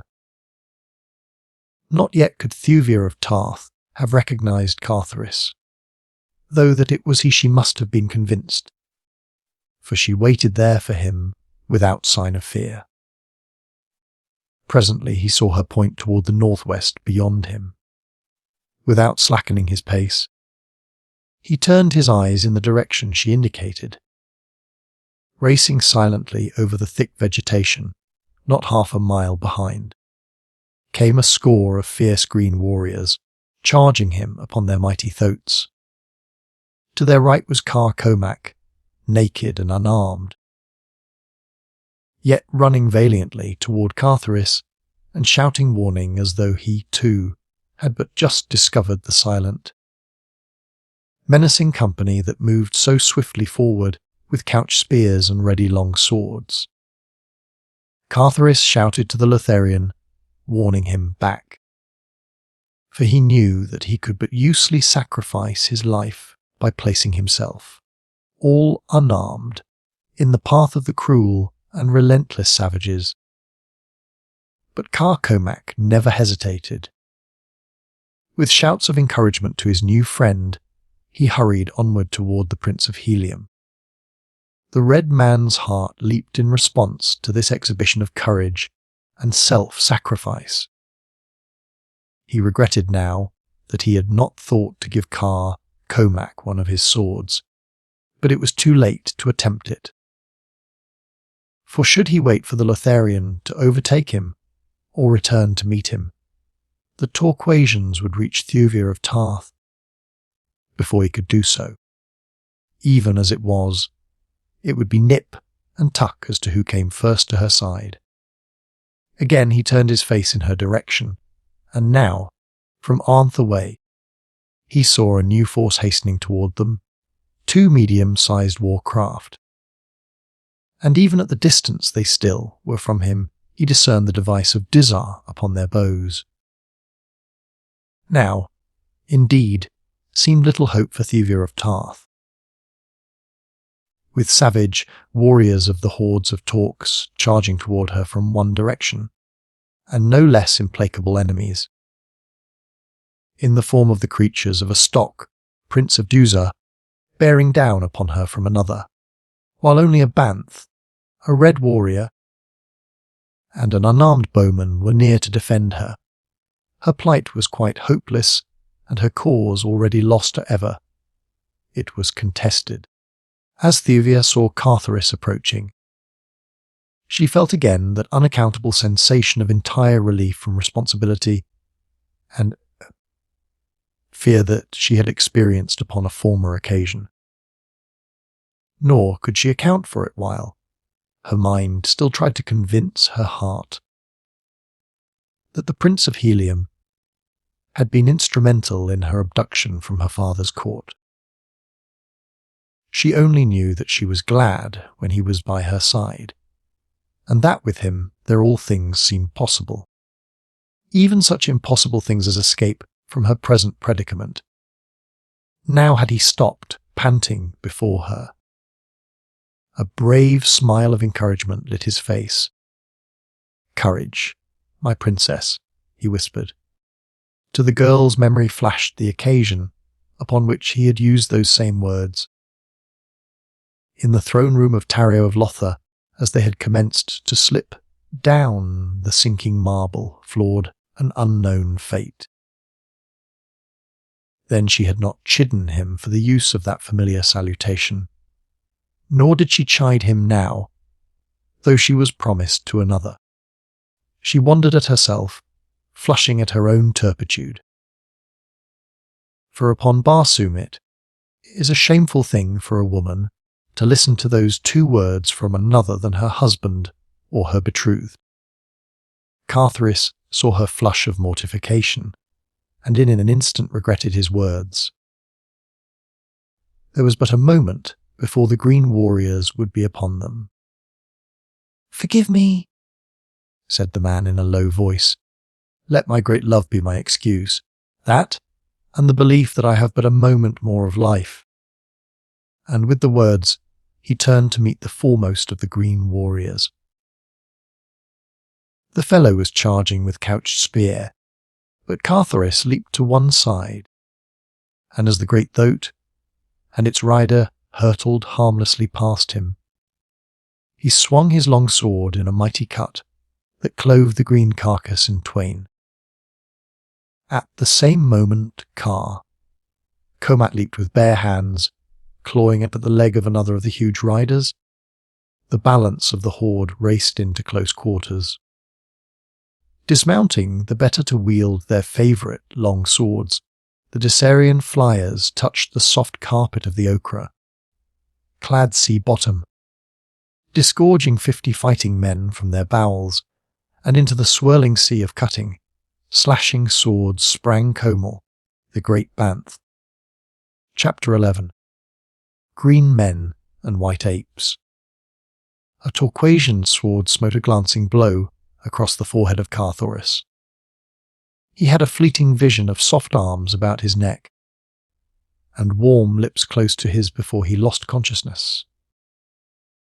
How long he lay there senseless he could not guess, but when he opened his eyes again he was alone, except for the bodies of the dead green men and Dusarians, and the carcass of a great Banth that lay half across his own.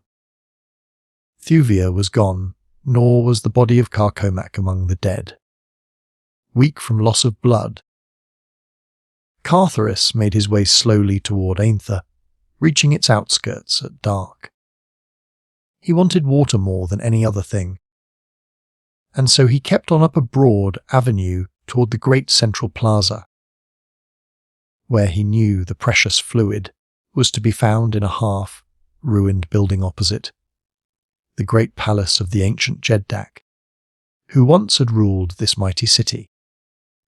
Disheartened and discouraged by the strange sequence of events that seemed ordained to thwart his every attempt to serve the Princess of Tarth, he paid little or no attention to his surroundings, moving through the deserted city as though great white apes lurked in the black shadows of the mystery, haunted piles that flanked the broad avenues and the great plaza. But if Carthoris was careless of his surroundings, not so other eyes that watched his entrance into the plaza, and followed his slow footsteps toward the marble pile that housed the tiny, half-choked spring whose water one might gain only by scratching a deep hole in the red sand that covered it. And as the Heliumite entered the small building a dozen mighty, grotesque figures emerged from the doorway of the palace to speed noiselessly across the plaza toward him. For half an hour Carthoris remained in the building, digging for water and gaining the few, much-needed drops which were the fruits of his labour. Then he rose and slowly left the structure. Scarce had he stepped beyond the threshold than 12 Turquisian warriors leaped upon him. No time then to draw long sword, but swift from his harness flew his long, slim dagger. And as he went down beneath them, more than a single green heart ceased beating at the bite of that keen point. Then they overpowered him and took his weapons away, but only 9 of the 12 warriors who had crossed the plaza returned with their prize. They dragged their prisoner roughly to the palace pits, where in utter darkness they chained him with rusty links to the solid masonry of the wall. "Tomorrow their ban will speak with you," they said. "Now he sleeps. But great will be his pleasure when he learns who has wandered amongst us. And great will be the pleasure of Horton Gur, when Tharban drags before him the mad fool who dared prick the great Jeddak with his sword." Then they left him to the silence and the darkness. For what seemed hours Carthoris squatted upon the stone floor of his prison, his back against the wall in which was sunk the heavy eye bolt that secured the chain which held him. Then,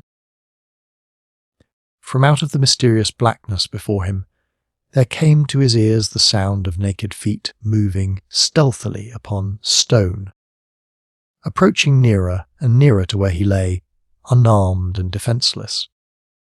Minutes passed, minutes that seemed hours, during which time periods of sepulchral silence would be followed by a repetition of the uncanny scraping of naked feet, slinking warily upon him.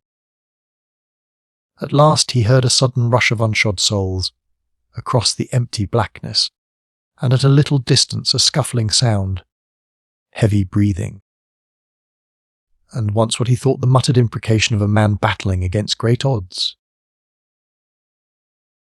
Then the clanging of a chain, and a noise as of the snapping back against stone of a broken link.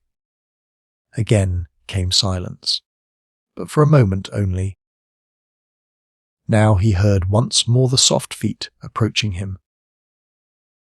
He thought that he discerned wicked eyes gleaming fearfully at him through the darkness. He knew that he could hear the heavy breathing of powerful lungs. Then came the rush of many feet toward him, and the things were upon him. Hands terminating in man-like fingers clutched at his throat and arms and legs. Hairy bodies strained and struggled against his own smooth hide as he battled in grim silence against these horrid foemen in the darkness of the pits of ancient Elantha. Thewed like some giant god was Carthoris of Helium. Yet in the clutches of these unseen creatures of the pit Stygian night, he was helpless as a frail woman. Yet he battled on, striking futile blows against great, hispid breasts he could not see, feeling thick, squat throats beneath his fingers, the drool of saliva upon his cheek, and hot, full breath in his nostrils. Fangs, too, mighty fangs, he knew were close, and why they did not sink into his flesh, he could not guess. At last he became aware of the mighty surging of a number of his antagonists back and forth upon the great chain that held him. And presently came the same sound that he had heard at a little distance from him a short time before he had been attacked. His chain had parted, and the broken end snapped back against the stone wall. Now he was seized upon either side and dragged at a rapid pace through the dark corridors toward what fate he could not even guess. At first he had thought his foes might be of the tribe of talkers, but their hairy bodies belied that belief. Now, he was at last quite sure of their identity, though why they had not killed and devoured him at once he could not imagine.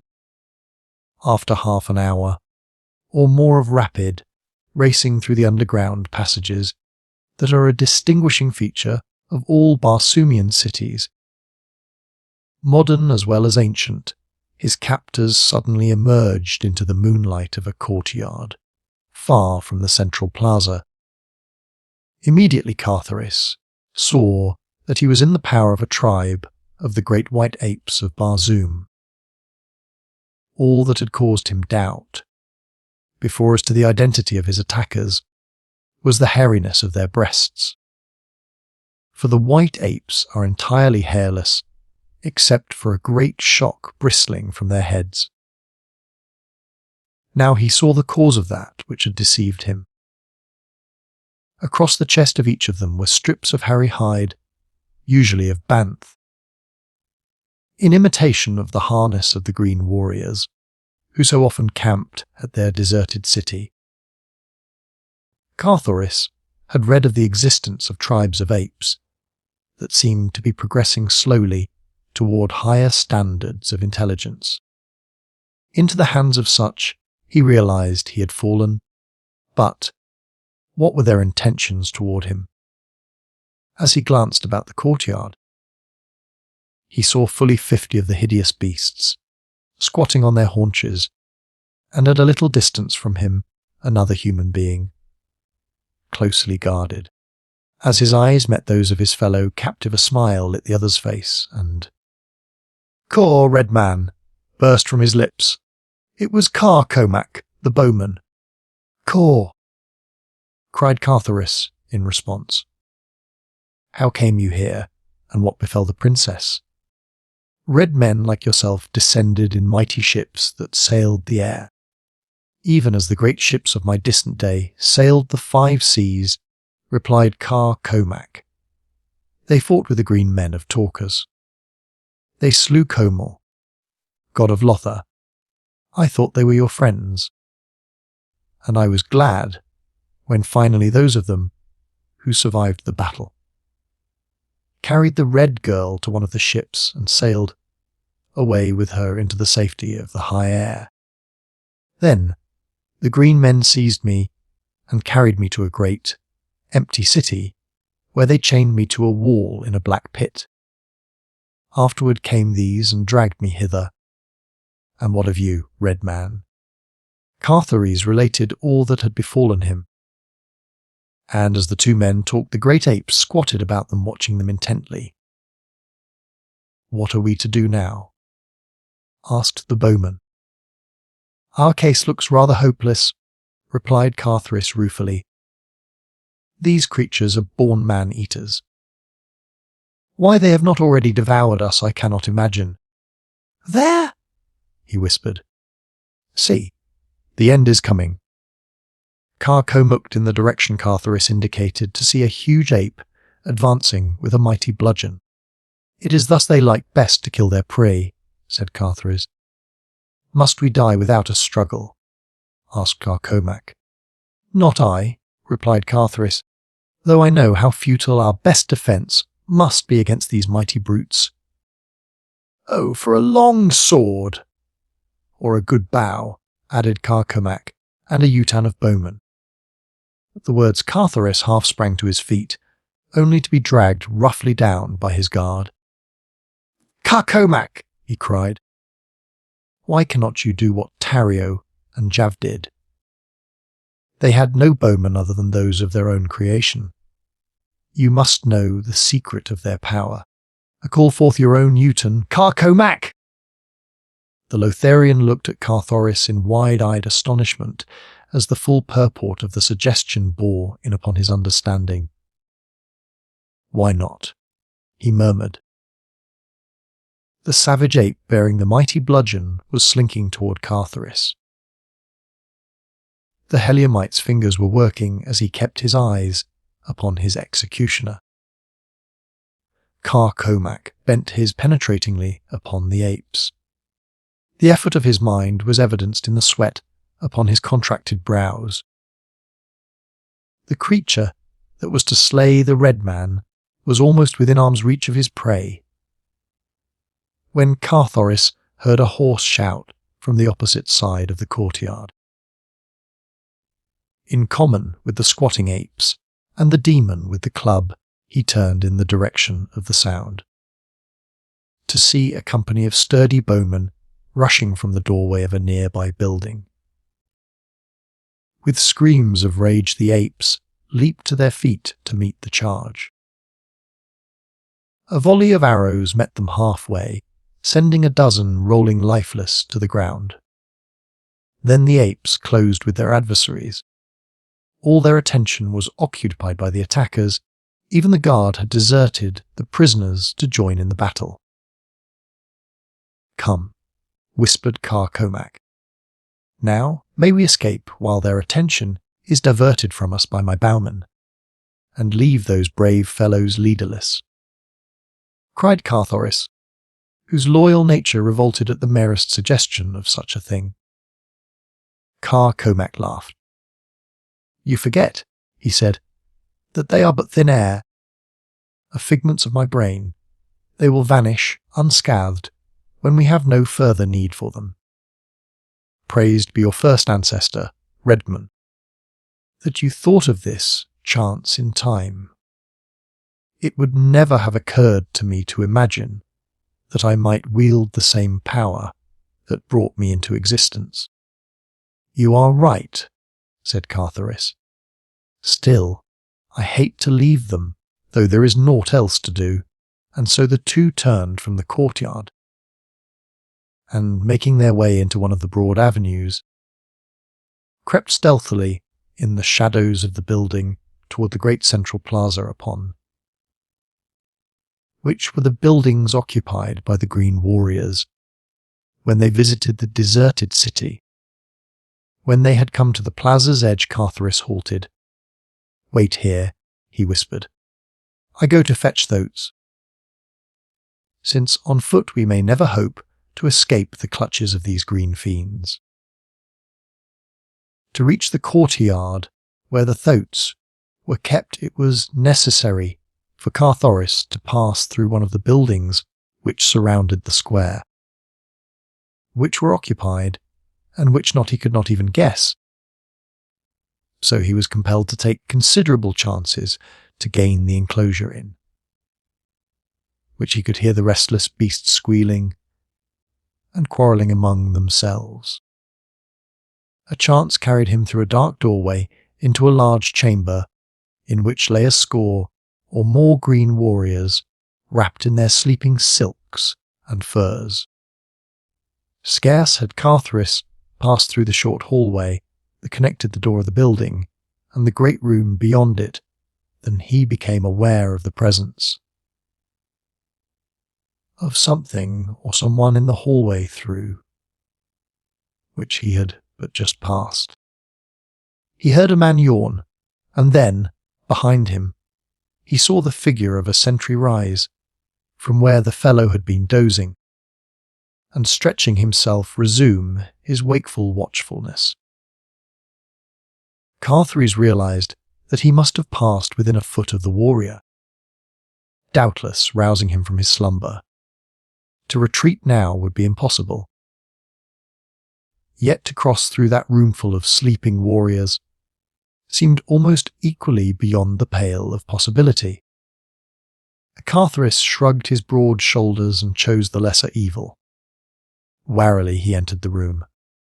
At his right, against the wall, leaned several swords and rifles and spears, extra weapons which the warriors had stacked here ready to their hands should there be a night alarm calling them suddenly from slumber. Beside each sleeper lay his weapon. These were never far from their owners from childhood to death.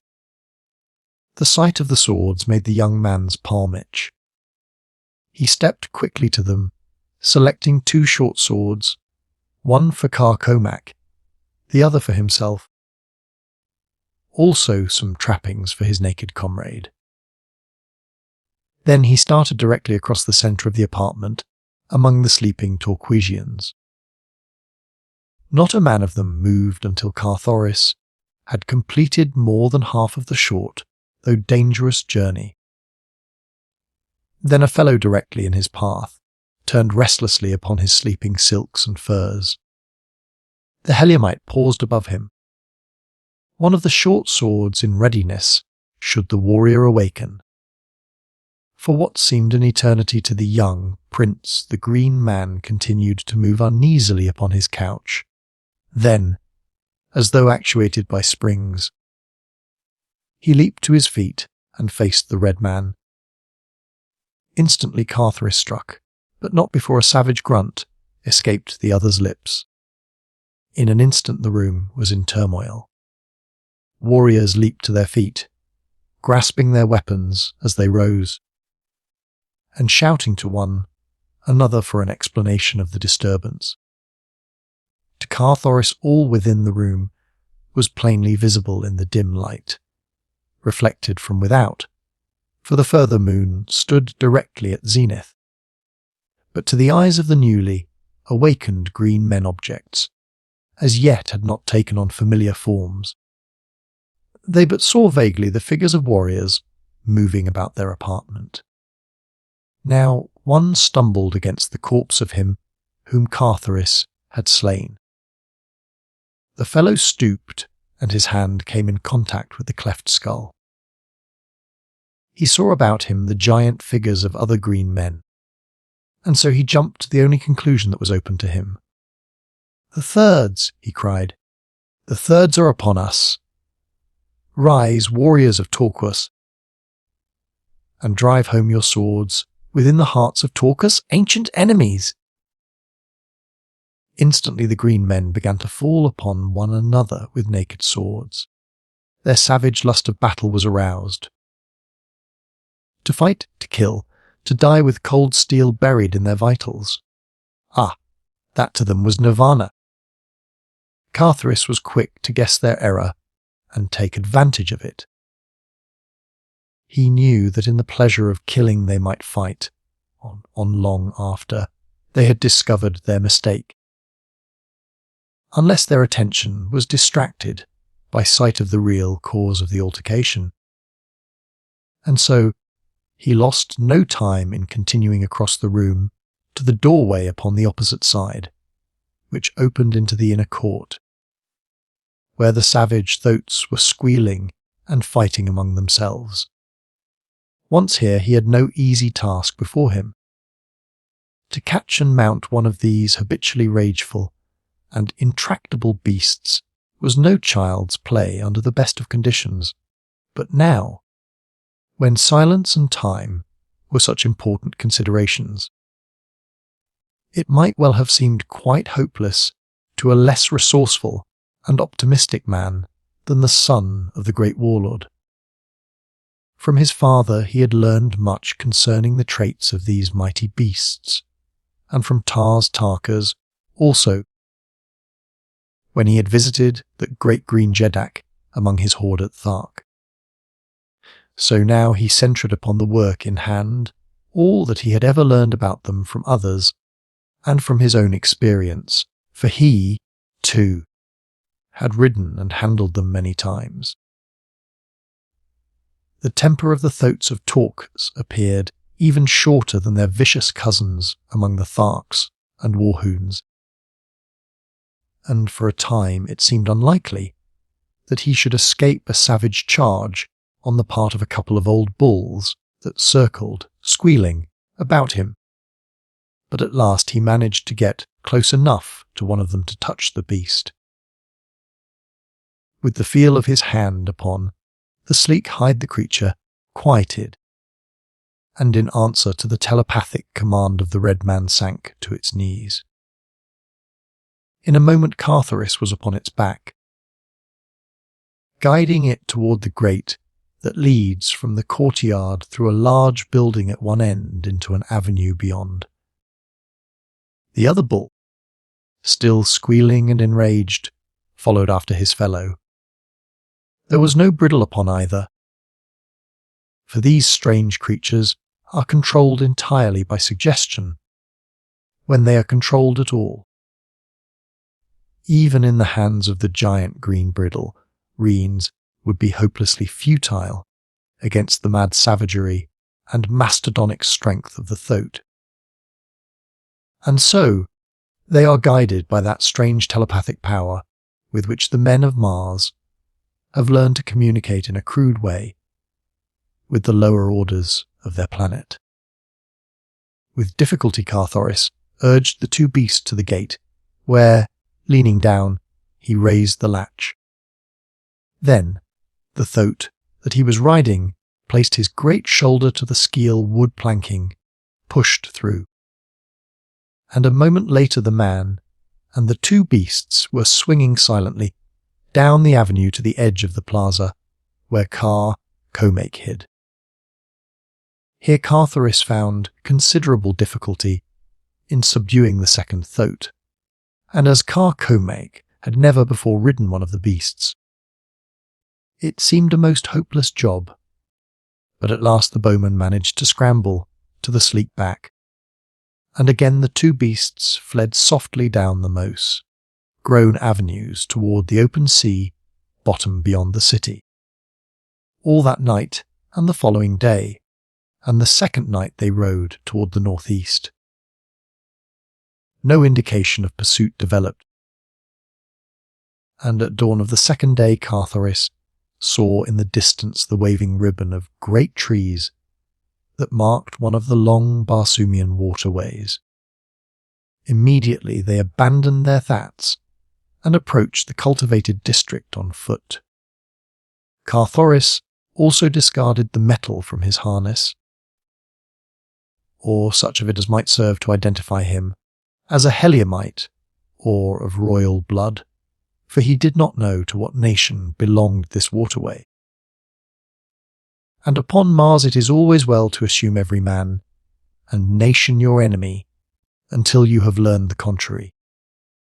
It was mid-forenoon when the two at last entered one of the roads that cut through the cultivated districts at regular intervals, joining the arid wastes on either side with the great, white, central highway that follows through the centre from end to end of the far-reaching, the thread-like farmlands. The high wall surrounding the fields served as a protection against surprise by raiding green hordes, as well as keeping the savage banths and other carnivora from the domestic animals and the human beings upon the farms. Carthoris stopped before the first gate he came to, pounding for admission. The young man who answered his summons greeted the two hospitably, though he looked with considerable wonder upon the white skin and auburn hair of the Bowman. After he had listened for a moment to a partial narration of their escape from the Torquesians, he invited them within, took them to his house, and bade the servants there prepare food for them.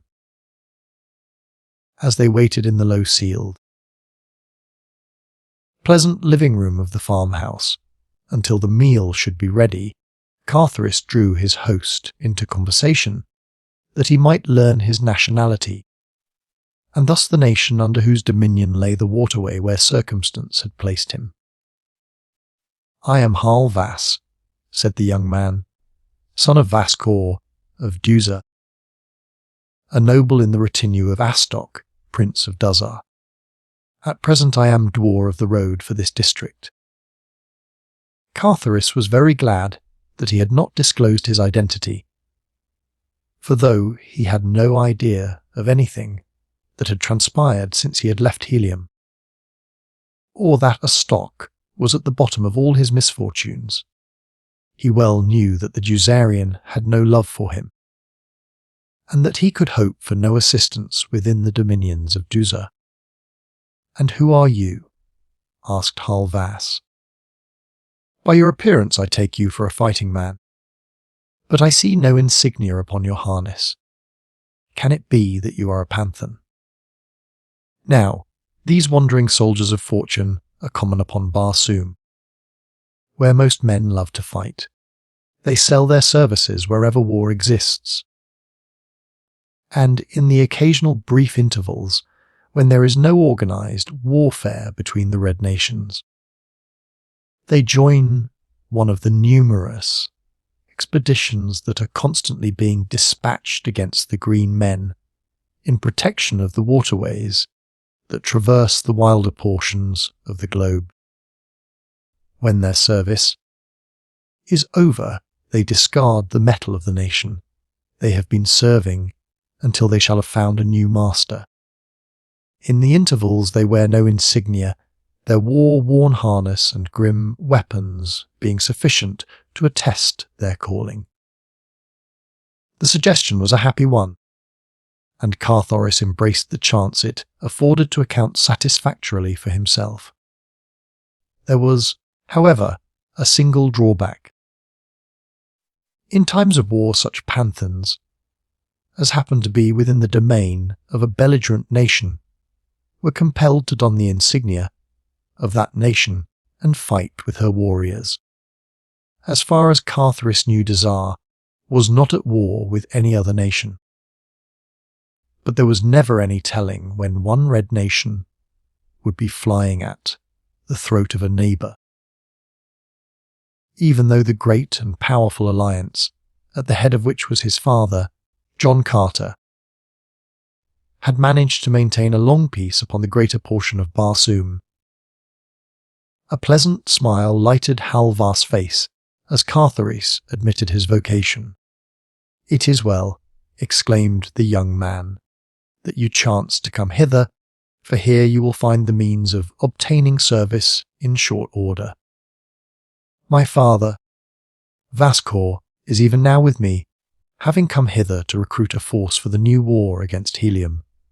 Chapter 12. To save Dusar. Thuvia of Parth. A battling for more than life against the lust of Jav, cast a quick glance over her shoulder toward the forest from which had rumbled the fierce scroll. Jav looked too. What they saw filled each with apprehension. It was Komal, the Banth god, rushing wide-jawed upon them. Which had he chosen for his prey? Or was it to be both? They had not long to wait, for though the Lotharian attempted to hold the girl between himself and the terrible fangs, the great beast found him at last. Then, shrieking, he attempted to fly toward Lothar, after pushing Thuvia bodily into the face of the man-eater. But his flight was of short duration.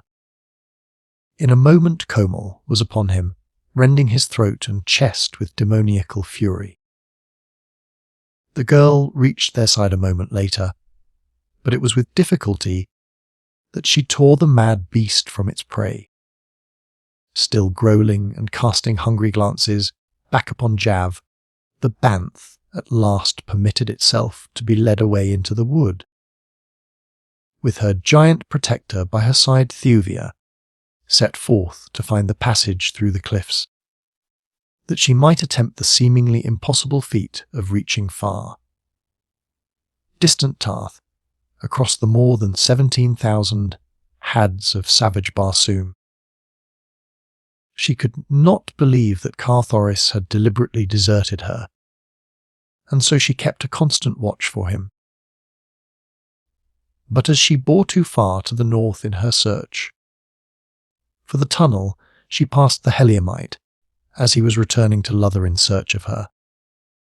Thuvia of Tarth was having difficulty in determining the exact status of the Prince of Helium in her heart.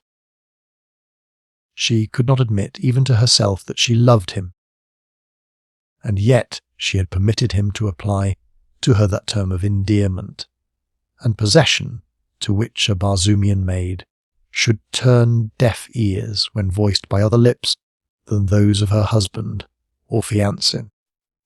"My princess, Kulan Tith, Jeddak of Kol, to whom she was affianced," commanded her respect and admiration. Had it been that she had surrendered to her father's wishes because of pique, that the handsome heard out of his visits to Heliantage, not to push the suit, for her hand, that take been quite sure he had contemplated distant day, since distant day the two had sat together upon the carved seat, when the gorgeous gardener cordon that graced inner Jeddaks that graced the inner courtyard, a palax of the Jeddaks that hickin within the cast of Salensus, all at Cadabra. Did she love Kulan Tith? Bravely she tried to believe that she did. But all the while her eyes wandered through the coming darkness for the figure of a clean-limbed fighting man, black-haired and grey-eyed. A black was the hair of Kulan Tith, but his eyes were brown. It was almost dark when she found the entrance to the tunnel.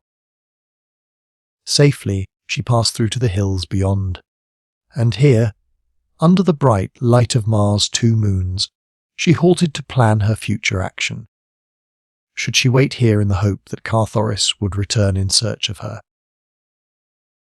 Or should she continue her way north-east toward Tarth? Where, first, would Carthoris have gone after leaving the valley of Lothar? Her parched throat and dry tongue gave her the answer, toward Ainther and water. Well, she, too, would go first to Elantha, where she might find more than the water she needed. With Komal by her side she felt little fear, for he would protect her from all other savage beasts. Even the great white apes would flee the mighty Banth in terror. Men only need she fear.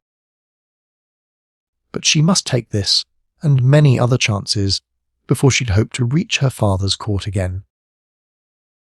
When at last Carthoris found her, only to be struck down by the long sword of a green man, Thuvia prayed that the same fate might overtake her. The sight of the red warriors leaping from their flyers had, for a moment, filled her with renewed hope. Hope that Carthoris of Helium might be only stunned, and that they would rescue him. But when she saw the Dusarian metal upon their harness, and that they sought only to escape, with her alone from the charging Torquasians, she gave up. Komal, too, was dead, dead across the body of the Heliumite. She was, indeed, alone now. There was none to protect her. The Dusarian warriors dragged her to the deck of the nearest flyer. All about them the green warriors surged in an attempt to wrest her from the red. At last those who had not died in the conflict gained the decks of the 2 craft. The engines throbbed and purred, the propellers whirred. Quickly the swift boat shot heavenward. Thuvia of Tarth glanced about her. A man stood near, smiling down into her face. With a gasp of recognition, she looked full into his eyes. And then, with a little moan of terror and understanding, she buried her face in her hands and sank to the polished skeel wood deck. It was a stock, a prince of Dusar who bent above her. Swift were the flyers of a stock of Dusar, and great the need for reaching his far thought as quickly as possible. For the fleets of war of Helium and Parth and Kol were scattered far and wide above Barsoom. Nor would it go well with a stock of Dusar should any one of them discover Thuvia of Tarth, a prisoner upon his own vessel. Oantha lies in 50 south latitude and 40 east of Hors, the deserted seat of ancient Barsoomian culture and learning, while Dusar lies 15 degrees north the equator and 20 degrees east from Hors. Great though the distance is, the flyers covered it without a stop. Long before they had reached their destination, Thuvia of Tarth had learned several things that cleared up the doubts that had assailed her mind for many days. Scarce had they risen above Aenther than she recognized one of the crew as a member of the crew of that other flyer that had borne her from her father's gardens to Aenthor. The presence of a stoke upon the craft settled the whole question. She had been stolen by emissaries of the Dusarian prince. Carthoris of Helium had had nothing to do with it. Nor did Stock deny the charge when she accused him. He only smiled and pleaded his love for her. "I would sooner mate with a white ape," she cried when he would have urged his suit. Stock glowered solemnly upon her. "You shall mate with me, Thuvia of Tarth," he growled. "Or, by your first ancestor, you shall have your preference and mate with a white ape." The girl made no reply, nor could he draw her into conversation during the balance of the journey. As a matter of fact, Stock was a trifle awed by the proportions of the conflict which his abduction of the Tarthian princess had induced. Nor was he over comfortable with the weight of responsibility which the possession of such a prisoner entailed. His one thought was to get her to Dusar, and there let his father assume the responsibility. In the meantime, he would be as careful as possible to do nothing to affront her, lest they all might be captured, and he have to account for his treatment of the girl to one of the great Jeddaks, whose interest centred in her. And so at last they came to Dusar, where Stock hid his prisoner in a secret room high in the east tower of his own palace. He had sworn his men to silence in the matter of the identity of the girl, for until he had seen his father, Nutus, Jeddak of Dusar, he dared not let anyone know whom he had brought with him from the south. But when he appeared in the great audience chamber before the cruel-lipped man who was his sire, he found his courage oozing, and he dared not speak of the princess hid within his palace. It occurred to him to test his father's sentiments upon the subject, and so he told a tale of capturing one who claimed to know the whereabouts of Thuvia of Tarth.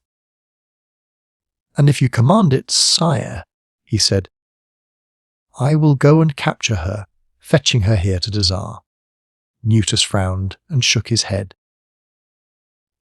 "You have done enough already to set Tarth, and Coal, and Helium all three upon us, at once should they learn your part in the theft of the Tarth princess. That you succeeded in shifting the guilt upon the Prince of Helium was fortunate, and a masterly move of strategy. But were the girl to know the truth, and ever return to her father's court, all Dusar would have to pay the penalty. And to have her here a prisoner amongst us would be an admission of guilt from the consequences of which naught could save us. It would cost me my throne, a stock, and that I have no mind to lose. If we had her here," the elder man suddenly commenced to muse, repeating the phrase again and again. "If we had her here, Astock," he exclaimed fiercely. "Ah, if we but had her here and none knew that she was here. Can you not guess, man? The guilt of Dusar might be for ever buried with her bones," he concluded in a low, savage whisper. Astock, Prince of Dusar, shuddered.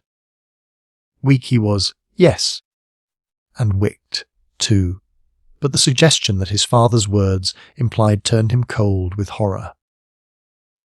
Cruel to their enemies are the men of Mars, but the word enemies is commonly interpreted to mean men only. Assassination runs riot in the great Barsoomian cities, yet to murder a woman is a crime so unthinkable that even the most hardened of the paid assassins would shrink from you in horror, should you suggest such a thing to him. Nutus was apparently oblivious to his son's all too patent terror at his suggestion. Presently he continued, "You say that you know where the girl lies hid, since she was stolen from your people at Ainthar. Should she be found by any one of the three powers, her unsupported story would be sufficient to turn them all against us. There is but one way." "A stock," cried the older man.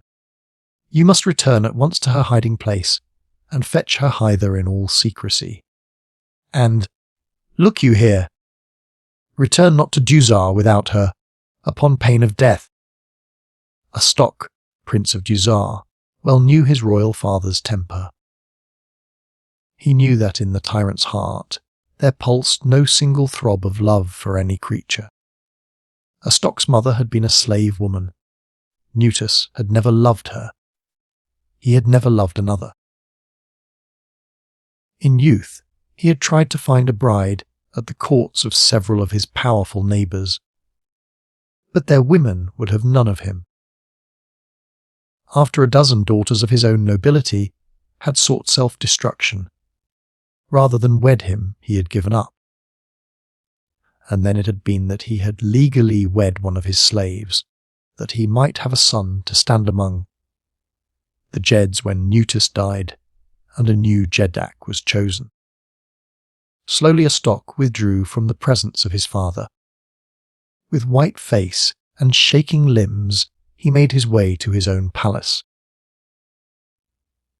As he crossed the courtyard, his glance chanced to wander to the great east tower, looming high against the azure of the sky. At sight of it, beads of sweat broke upon his brow. Ischius. No other hand than his could be trusted to do the horrid thing. With his own fingers he must crush the life from that perfect throat, or plunge the silent blade into the red heart. Her heart! The heart that he had hoped would brim with love for him. But had it done so? He recalled the haughty contempt with which his protestations of love had been received. He went cold and then hot to the memory of it. His compunctions, cooled as the self-satisfaction of a near revenge, crowded out the finer instincts that had for a moment asserted themselves.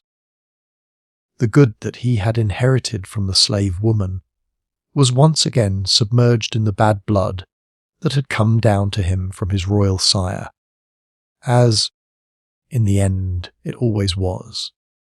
A cold smile supplanted the terror that had dilated his eyes. He turned his steps toward the tower. He would see her before he set out upon the journey that was to blind his father to the fact that the girl was already in Dusar. Quietly, he passed in through the secret way, ascending a spiral runway to the apartment in which the Princess of Tarth was immured. As he entered the room, he saw the girl leaning upon the sill of the east casement, gazing out across the rooftops of Dusar toward distant Tarth. He hated Tarth. The thought of it filled him with rage. Why not finish her now and have it done with? At the sound of his step, she turned quickly toward him. Ah, how beautiful she was! His sudden determination faded beneath the glorious light of her wondrous beauty. He would wait until he had returned from his little journey of deception. Maybe there might be some other way then. Some other hand to strike the blow. With that face, with those eyes before him, he could never do it. Of that he was positive. He had always gloried in the cruelty of his nature, but Issus! He was not that cruel. No, another must be found, one whom he could trust. He was still looking at her, as she stood there before him, meeting his gaze steadily and unafraid. He felt the hot passion of his love mounting higher and higher. Why not sue once more? If she would relent, all might yet be well. Even if his father could not be persuaded, they could fly to Ptarth, laying all the blame of the knavery and intrigue that had thrown 4 great nations into war upon the shoulders of Nutus, and who was there that would doubt the justice of the charge. Thuvia, he said, I come once again, for the last time, to lay my heart at your feet. Uptarth and Kol and Dusar are battling with Helium because of you. Wed me, Thuvia, and all may it be as it should be. The girl shook her head.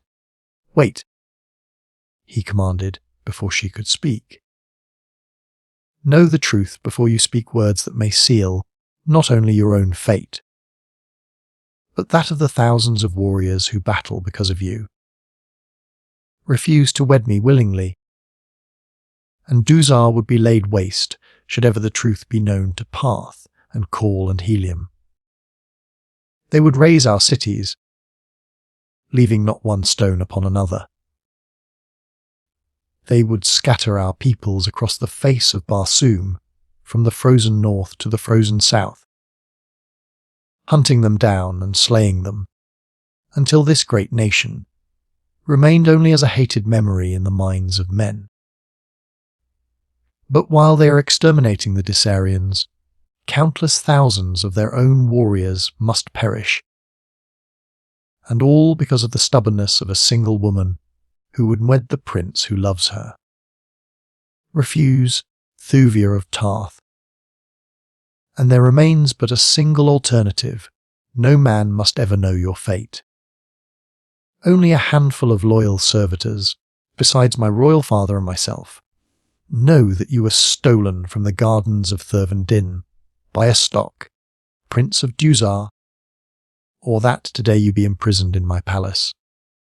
Refuse, Thuvia of Tarth, and you must die to save Dusar. There is no other way. Nutus, the Jeddak, has so decreed. I have spoken. For a long moment the girl let her level gaze rest full upon the face of a stock of Dusar. Then she spoke, and though the words were few, the unimpassioned tone carried unfathomable depths of cold contempt. Better all that you have threatened, she said, than you. Then she turned her back upon him and went to stand once more before the east window, gazing with sad eyes toward distant Tarth. A stock wheeled and left the room, returning after a short interval of time with food and drink. Here, he said, is sustenance until I return again. The next to enter this apartment will be your executioner. Commend yourself to your ancestors, Thuvia of Tarth, for within a few days you shall be with them. Then he was gone. Half an hour later, he was interviewing an officer high in the navy of Dusar. Whither went Vaskor? He asked. He is not at his palace. South, to the great waterway that skirts Torkus, replied the other. His son, Halvas, is dwar of the road there, and thither has Vaskor gone to enlist recruits among the workers on the farms. Good, said a stock, and a half hour more found him rising above Dusar in his swiftest flyer. Chapter 13. Turjun, the Panthan.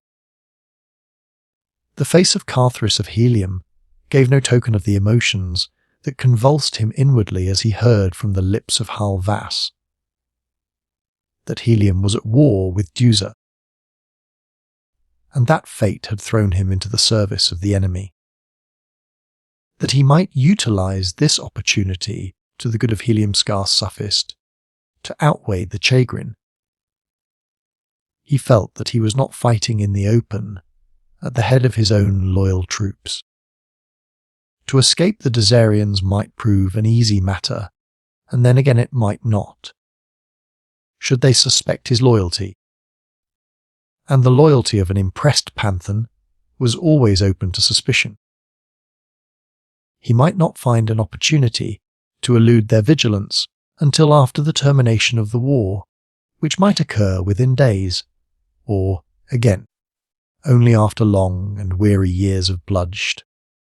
He recalled that history recorded wars in which actual military operations had been carried on without cessation for 500 or 600 years, And even now there were nations upon Barsoom with which helium had made no peace within the history of man.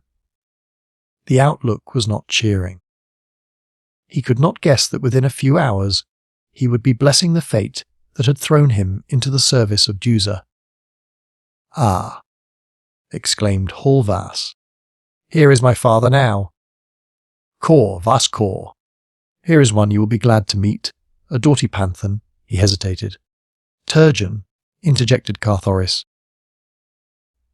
seizing upon the first appellation that occurred to him. As he spoke, his eyes crossed quickly to the tall warrior who was entering the room. Where before had he seen that giant figure, that taciturn countenance, and the livid sword cut from temple to mouth? "Vaskor," repeated Carthoris mentally. Vaskor. Where had he seen the man before? And then the noble spoke, and like a flash it all came back to Carthoris. The forward servant upon the landing stage at Path, that time, that he had been explaining the intricacies of his new compass to Thurvan Din. The lone slave that had guarded his own hangar that night he had left upon his ill-fated journey for Tarth. The journey that had brought him so mysteriously to far Ainthor. "Vaskor," he repeated aloud, "blessed be your ancestors for this meeting." Nor did the Dusarian guess the wealth of meaning that lay beneath that hackneyed phrase with which a Barsoomian acknowledges an introduction. "And blessed be yours, Turjun," replied Vaskor. Now came the introduction of Komak to Vaskor. And as Carthoris went through the little ceremony there, came to him the only explanation he might make to account for the white skin and auburn hair of the Bowman, for he feared that the truth might not be believed, and thus suspicion be cast upon them both from the beginning. Komak, he explained, is, as you can see, a Thurn. He has wandered far from his icebound southern temples in search of adventure. I came upon him in the pits of Ainthor. But though I have known him so short a time, I can vouch for his bravery and loyalty. Since the destruction of the fabric of their false religion by John Carter, the majority of the Thurns had gladly accepted the new order of things, so that it was now no longer uncommon to see them mingling with the multitudes of red men in any of the great cities of the outer world, so Vaskor neither felt nor expressed any great astonishment. All during the interview Carthoris watched, cat-like, for some indication that Vaskor recognized in the battered Panthan the erstwhile gorgeous prince of Helium. But the sleepless nights, the long days of marching and fighting, the wounds and the dried blood had evidently sufficed to obliterate the last remnant of his likeness to his former self. And then Vaskor had seen him but twice in all his life. Little wonder that he did not know him. During the evening Vaskor announced that on the morrow they should depart north toward Dusar, picking up recruits at various stations along the way. In a great field behind the house of Flyer lay a fair-sized cruiser, transport that would accommodate many men, yet swift and well-armed also. Here Carthoris slept, and Komak, too, with the other recruits, under guard of the regular Dusarian warriors that manned the craft. Toward midnight Vaskor returned to the vessel from his son's house, repairing at once to his cabin. Carthoris, with one of the Dusarians, was on watch. It was with difficulty that the Heliumite repressed a cold smile as the noble passed within a foot of him, within a foot of the long, slim, heliumitic blade that swung in his harness. How easy it would have been! How easy to avenge the cowardly trick that had been played upon him. to avenge Helium and Tarth and Thuvia. But his hand moved not toward the dagger's hilt, for first Vas Kor must serve a better purpose. He might know where Thuvia of Tarth lay hidden now, if it had truly been Dusarians that had spirited her away during the fight before Anther. And then, too, there was the instigator of the entire full plot. He must pay the penalty. And who better than Vas Kor could lead the Prince of Helium to a stock of Dusar? Faintly out of the night there came to Carthoris's ears the purring of a distant motor. He scanned the heavens. Yes, there it was far in the north, dimly outlined against the dark void of space that stretched illimitably beyond it, the faint suggestion of a flyer passing, unlighted, through the Barsoomian night. Carthoris, knowing not whether the craft might be friend or foe of Dusar, gave no sign that he had seen, but turned his eyes in another direction, leaving the matter to the Dusarian who stood watch with him. Presently the fellow discovered the oncoming craft, and sounded the low alarm brought the balance of the watch and an officer from their sleeping silks and furs upon the deck nearby. The cruiser transport lay without lights, and, resting as she was upon the ground, must have been entirely invisible to the oncoming flyer, which all presently recognized as a small craft. It soon became evident that the stranger intended making a landing, for she was now spiralling slowly above them, dropping lower and lower in each graceful curve. "It is the Theria," whispered one of the Dusarian warriors. "I would know her in the blackness of the pits among 10,000 other craft." "Right you are!" exclaimed Vas Kor, who had come on deck, and then he hailed. "Thuvia Kor!" came presently from above after a brief silence. Then, "What ship?" "Cruiser transport Kalx's Vas Kor of Dusar." "Good!" came from above. "Is there safe landing alongside?" "Yes, close into starboard." "Wait, we will show our lights." And a moment later the smaller craft settled close beside the Kalxus, and the lights of the latter were immediately extinguished once more. Several figures could be seen slipping over the side of the Thuria and advancing toward the Kalxus. Ever suspicious, the Dusarians stood ready to receive the visitors as friends or foes as closer inspection might prove them. Carthoris stood quite near the rail, ready to take sides with the newcomers should chance have it they were Heliumites playing a bold stroke of strategy upon this lone Dusarian ship. He had led like parties himself, and knew that such a contingency was quite possible. But the face of the first man to cross the rail undeceived him with a shock that was not at all unpleasurable. It was the face of a stock Prince of Dusar. Scarce noticing the others upon the deck of the Kalxus, Astok strode forward to accept Vas Kor's greeting. Then he summoned the noble below. The warriors and officers returned to their sleeping silks and furs, and once more the deck was deserted except for the Dusarian warrior and Turjun, the Panthan, who stood guard. The latter walked quietly to and fro. The former leaned across the rail, wishing for the hour that would bring him relief. He did not see his companion approach the lights of the cabin of Vas Kor. He did not see him stoop with ear close, pressed to a tiny ventilator.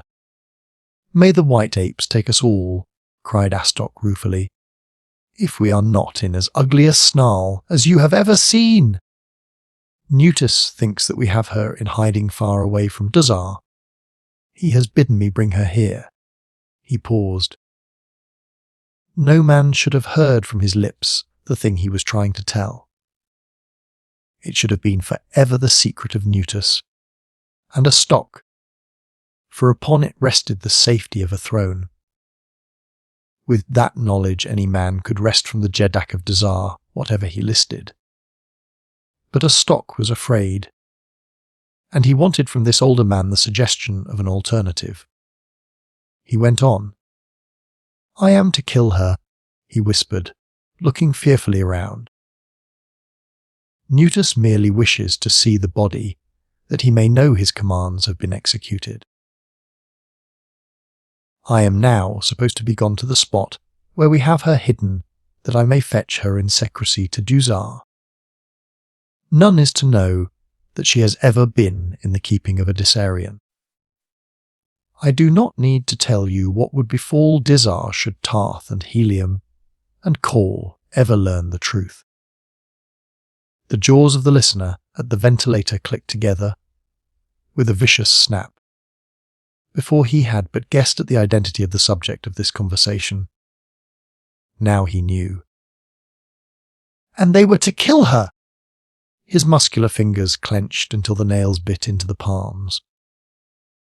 "And you wish me to go with you while you fetch her to Dusar?" Vaskor was saying. "Where is she?" A stock bent close and whispered into the other's ear. The suggestion of a smile crossed the cruel features of Vaskor. He realized the power that lay within his grasp. He should be a Jed at least. "And how may I help you, my prince?" asked the older man suavely. "I cannot kill her," said a stock. "Issus, I cannot do it!" "When she turns those eyes upon me, my heart becomes water." Vaskor's eyes narrowed. "And you wish—" He paused, the interrogation unfinished, yet complete. A stock nodded. "You do not love her," he said. "But I love my life, though I am only a lesser noble," he concluded meaningly. "You shall be a greater noble, a noble of the first rank!" exclaimed a stock. "I would be a Jed," said Vaskor bluntly. A stock hesitated. "A Jed must die before there can be another Jed," he pleaded. "Jeds have died before," snapped Vaskor. "It would doubtless be not difficult for you to find a Jed you do not love, a stock. There are many who do not love you." Already Vaskor was commencing to presume upon his power over the young prince. Astok was quick to note and appreciate the subtle change in his lieutenant. A cunning scheme entered his weak and wicked brain. "As you say, Vaskor!" he exclaimed. "You shall be a Jed when the thing is done." And then, to himself, "Nor will it then be difficult for me to find a Jed I do not love." "When shall we return to Dusar?" asked the noble. "At once," replied a stock. "Let us get under way now. There is naught to keep you here. I had intended sailing on the morrow, picking up recruits as the various doors of the roads might have collected for me as we returned to Dusar." "Let the recruits wait," said a stock. "Or better still, come you to Dusar upon the Thuvia, leaving the Calxus to follow and pick up the recruits." "Yes." "Acquist Vaskor, that is the better plan." "Come, I am ready," and he rose to accompany a stock to the latter's flyer. The listener at the ventilator came to his feet slowly, like an old man. His face was drawn and pinched, and very white beneath the light copper of his skin. She was to die, and he helpless to avert the tragedy. He did not even know where she was imprisoned.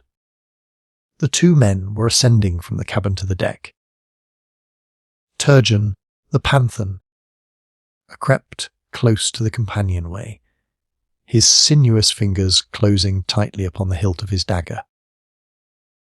Could he dispatch them both before he was overpowered? He smiled. He could slay an entire Uton of her enemies in his present state of mind. They were almost abreast of him now. A stock was speaking. "Bring a couple of your men along, Vaskor," he said. "We are short-handed upon the Thuvia, so quickly did we depart. The Panthan's fingers dropped from the dagger's hilt. His quick mind had grasped here a chance for succouring Thuvia of Tarth. He might be chosen as one to accompany the assassins, and once he had learned where the captive lay, he could dispatch Astok. And Vaskor as well as now. To kill them before he knew where Thuvia was hid was simply to leave her to death at the hands of others. For sooner or later Nutus would learn her whereabouts, and Nutus, Jeddak of Dusar, could not afford to let her live. Turjun put himself in the path of Vaskor that he might not be overlooked. The noble aroused the men sleeping upon the deck. But always before him the strange Panthan whom he had recruited that same day found means for keeping himself to the fore. Vask had turned to his lieutenant, giving instruction for the bringing of the Kalxus to Dusar, and the gathering up of the recruits. Then he signed to 2 warriors who stood close behind the Padwa. "You 2 accompany us to the Thoria," he said, "and put yourselves at the disposal of her dwar." It was dark upon the deck of the Kalxus, so Vaskor had not a good look at the faces of the 2 he chose. But that was of no moment, for they were but common warriors to assist with the ordinary duties upon a flyer, and to fight if need be. One of the 2 was Komak, the Bowman. The other was not Carthoris. The Heliumite was mad with disappointment. He snatched his dagger from his harness. But already a stock had left the deck of the Kalxus, and he knew that before he could overtake him, should he dispatch Vaskor, he would be killed by the Dusarian warriors, who now were thick upon the deck. With either one of the 2 alive, Thuvia was in as great danger as though both lived. It must be both! As Vaskor descended to the ground, Carthoris boldly followed him. Nor did any attempt to halt him, thinking, doubtless, that he was one of the party. After him came Komak and the Dusarian warrior who had been detailed to duty upon the Thoria. Carthoris walked close to the left side of the latter. Now they came to the dense shadow under the side of the Thoria. It was very dark there, so that they had to grope for the ladder. Kumak preceded the Dusarian. The latter reached upward for the swinging rounds, and as he did so steel fingers closed upon his windpipe, and a steel blade pierced the very centre of his heart. Turjun, the Panthan, was the last to clamber over the rail of the Thoria, drawing the rope ladder in after him. A moment later the flyer was rising rapidly, headed for the north. At the rail car, Komak turned to speak to the warrior who had been detailed to accompany him. His eyes went wide as they rested upon the face of the young man whom he had met beside the granite cliffs that guard mysterious Lothar. How had he come in place of the Dusarian?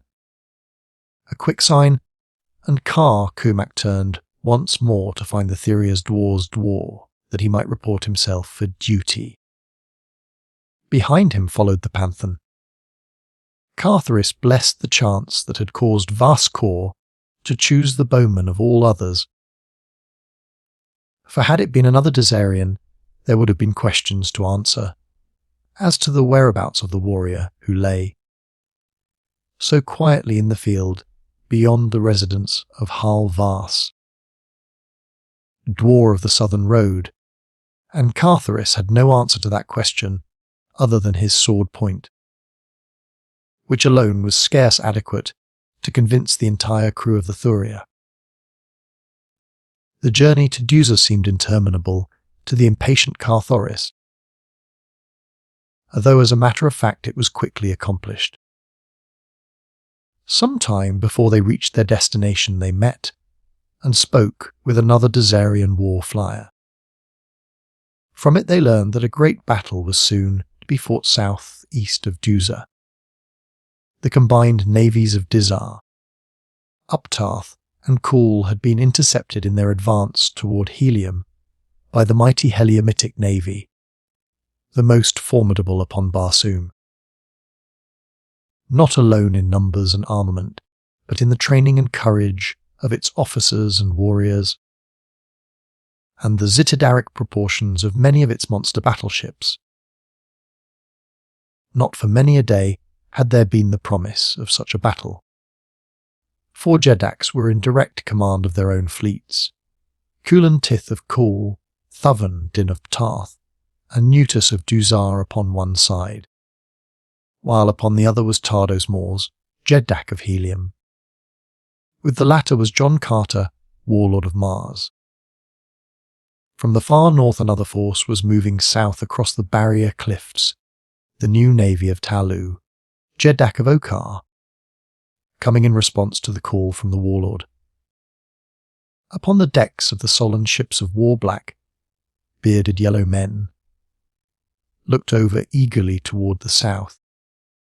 Gorgeous were they in their splendid cloaks of Orluk and Apt. Fierce, formidable fighters from the Hothaus cities of the frozen north.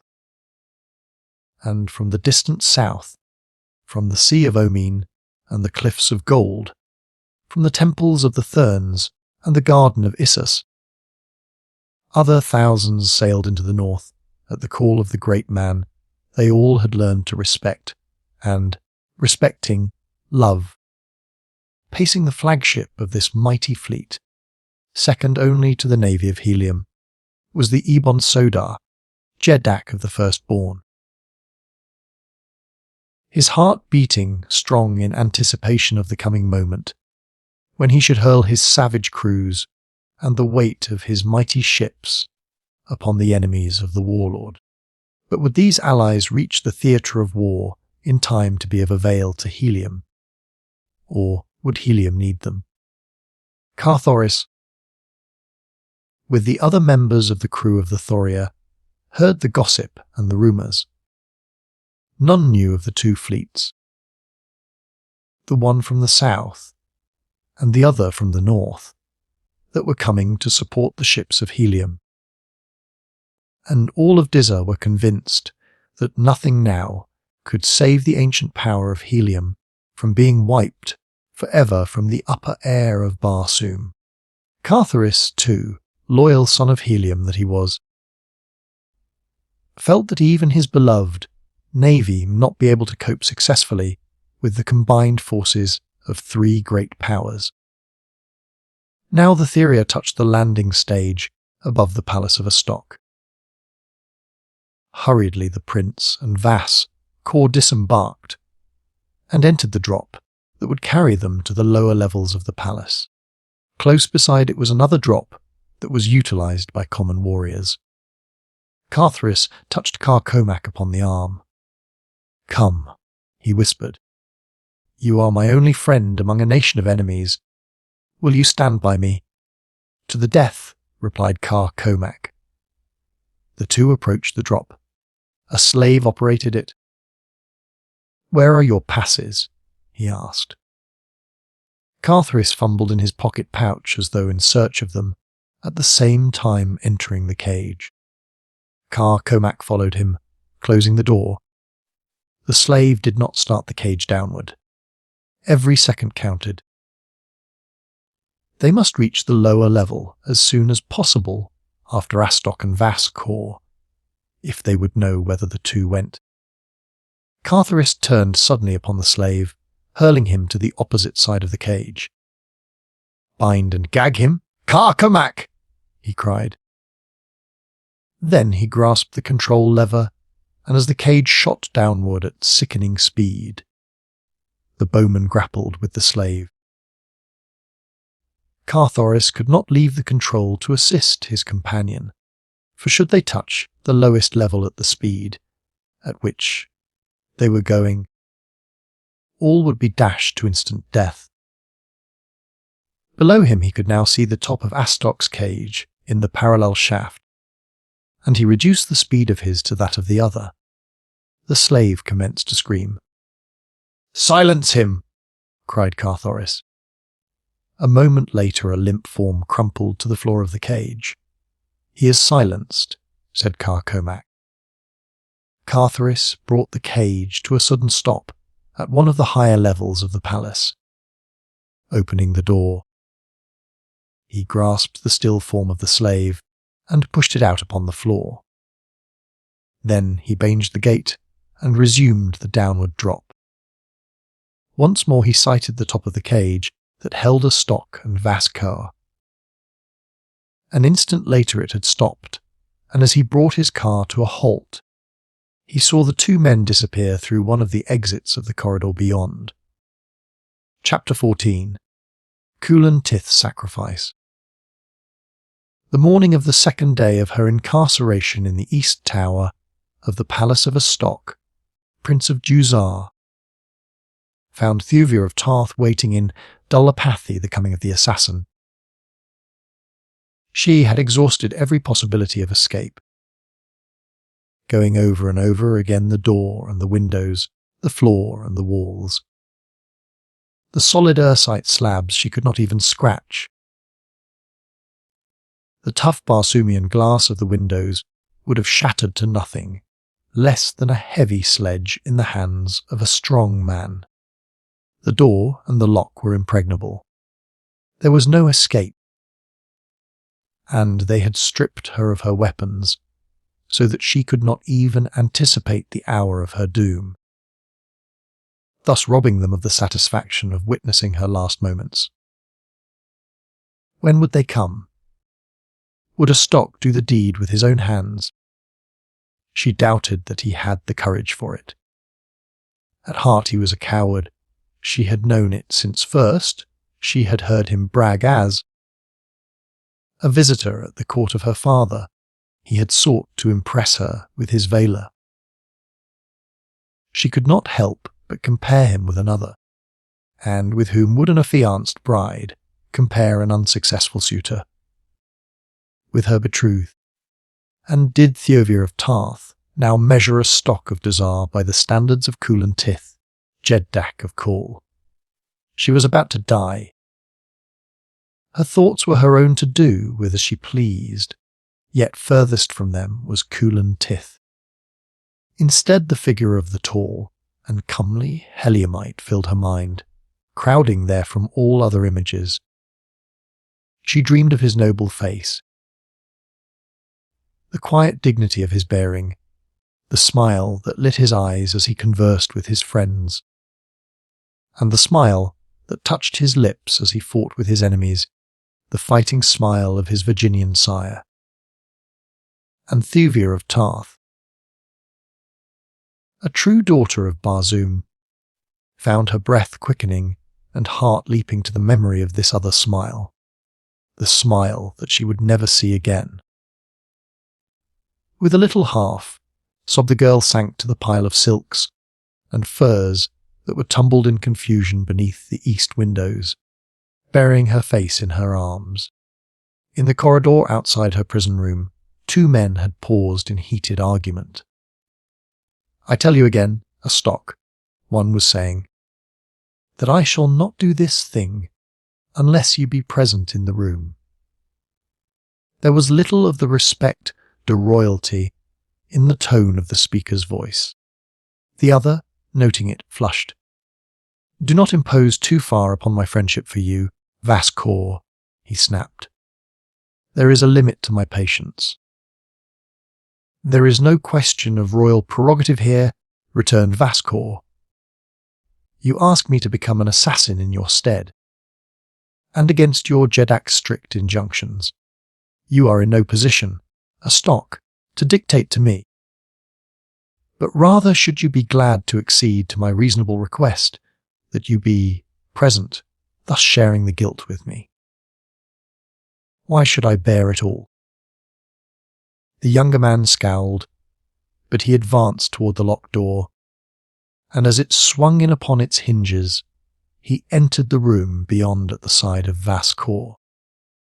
Across the chamber the girl, hearing them enter, rose to her feet and faced them. Under the soft copper of her skin, she blanched just a trifle. But her eyes were brave and level, and the haughty tilt of her firm little chin was eloquent of loathing and contempt. "You still prefer death?" asked Stock. "To you, yes," replied the girl coldly. The Prince of Dusar turned to Vaskor and nodded. The noble drew his short sword and crossed the room toward Thuvia.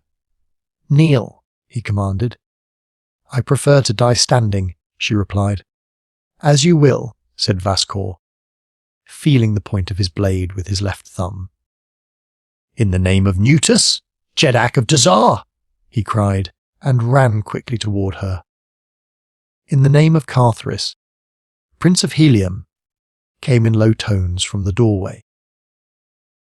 Vaskor turned to see the Panthan he had recruited at his son's house leaping across the floor toward him. The fellow brushed past Stock with an, "After him, you callot!" Vaskor wheeled to meet the charging man. "What means this treason?" he cried. Astok, with bared sword, leaped to Vaskor's assistance. The Panthan's sword clashed against that of the noble, and in the first encounter Vars, Kor knew that he faced a master swordsman.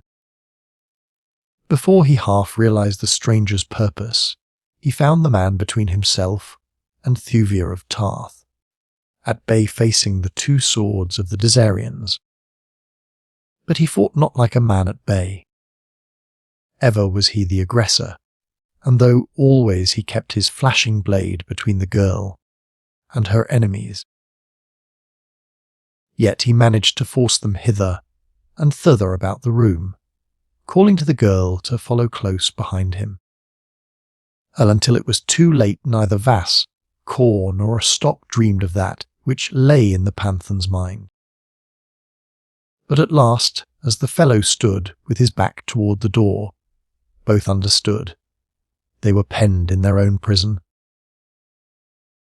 And now the intruder could slay them at his will, for Thuvia of Tarth was bolting the door at the man's direction, first taking the key from the opposite side, where Stock had left it when they had entered. Stock, as was his way, finding that the enemy did not fall immediately before their swords, was leaving the brunt of the fighting to Vaskor, and now as his eyes appraised the Panthan carefully, they presently went wider and wider, for slowly he had come to recognize the features of the Prince of Helium. The Heliumite was pressing close upon Vaskor. The noble was bleeding from a dozen wounds. Stock saw that he could not for long withstand the cunning craft of that terrible sword hand. Courage. "Vaskor," he whispered in the other's ear. "I have a plan. Hold him but a moment longer, and all will be well. But the balance of the sentence, with Stock, Prince of Dusar, he did not voice aloud." Vaskor, dreaming no treachery, nodded his head, and for a moment succeeded in holding Carthoris at bay. Then the Heliumite and the girl saw the Dusarian prince run swiftly to the opposite side of the chamber, touch something in the wall that sent a great panel swinging inward and disappear into the black vault beyond. It was done so quickly that by no possibility could they have intercepted him. Carthoris, fearful lest Vaskor might similarly elude him, or Stock return immediately with reinforcements, sprang viciously in upon his antagonist, and a moment later the headless body of the Dusarian noble rolled upon the ersite floor. "Come," cried Carthoris. "There is no time to be lost. Stock will be back in a moment with enough warriors to overpower me." But Stock had no such plan in mind, for such a move would have meant the spreading of the fact among the palace. Gossips that the Tarshan princess was a prisoner in the East Tower. Quickly would the word have come to his father, and no amount of falsifying could have explained away the facts that the Jeddak's investigation would have brought to light. Instead, a stock was racing madly through a long corridor to reach the door of the tower room before Carthoris and Thuvia left the apartment. He had seen the girl remove the key and place it in her pocket pouch, and he knew that a dagger point driven into the keyhole from the opposite side would imprison them. In the secret chamber till, 8 dead worlds circled a cold, a dead sun. As fast as he could run, a stock entered the main corridor that led to the tower chamber.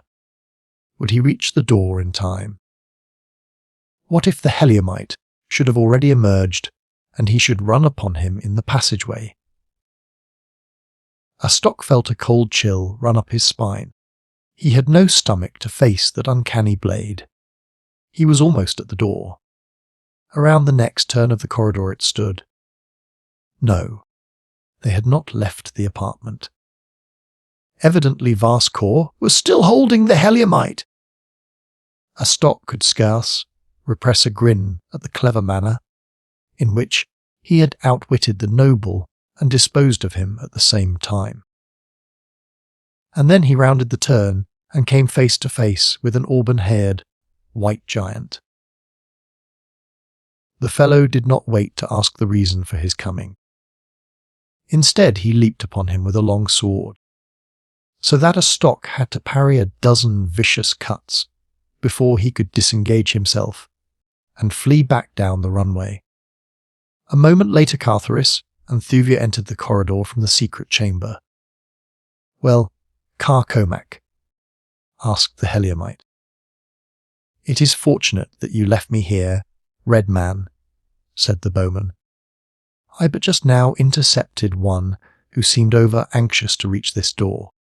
It was he whom they call a stock, Prince of Dusar." Carthoris smiled. "Where is he now?" he asked.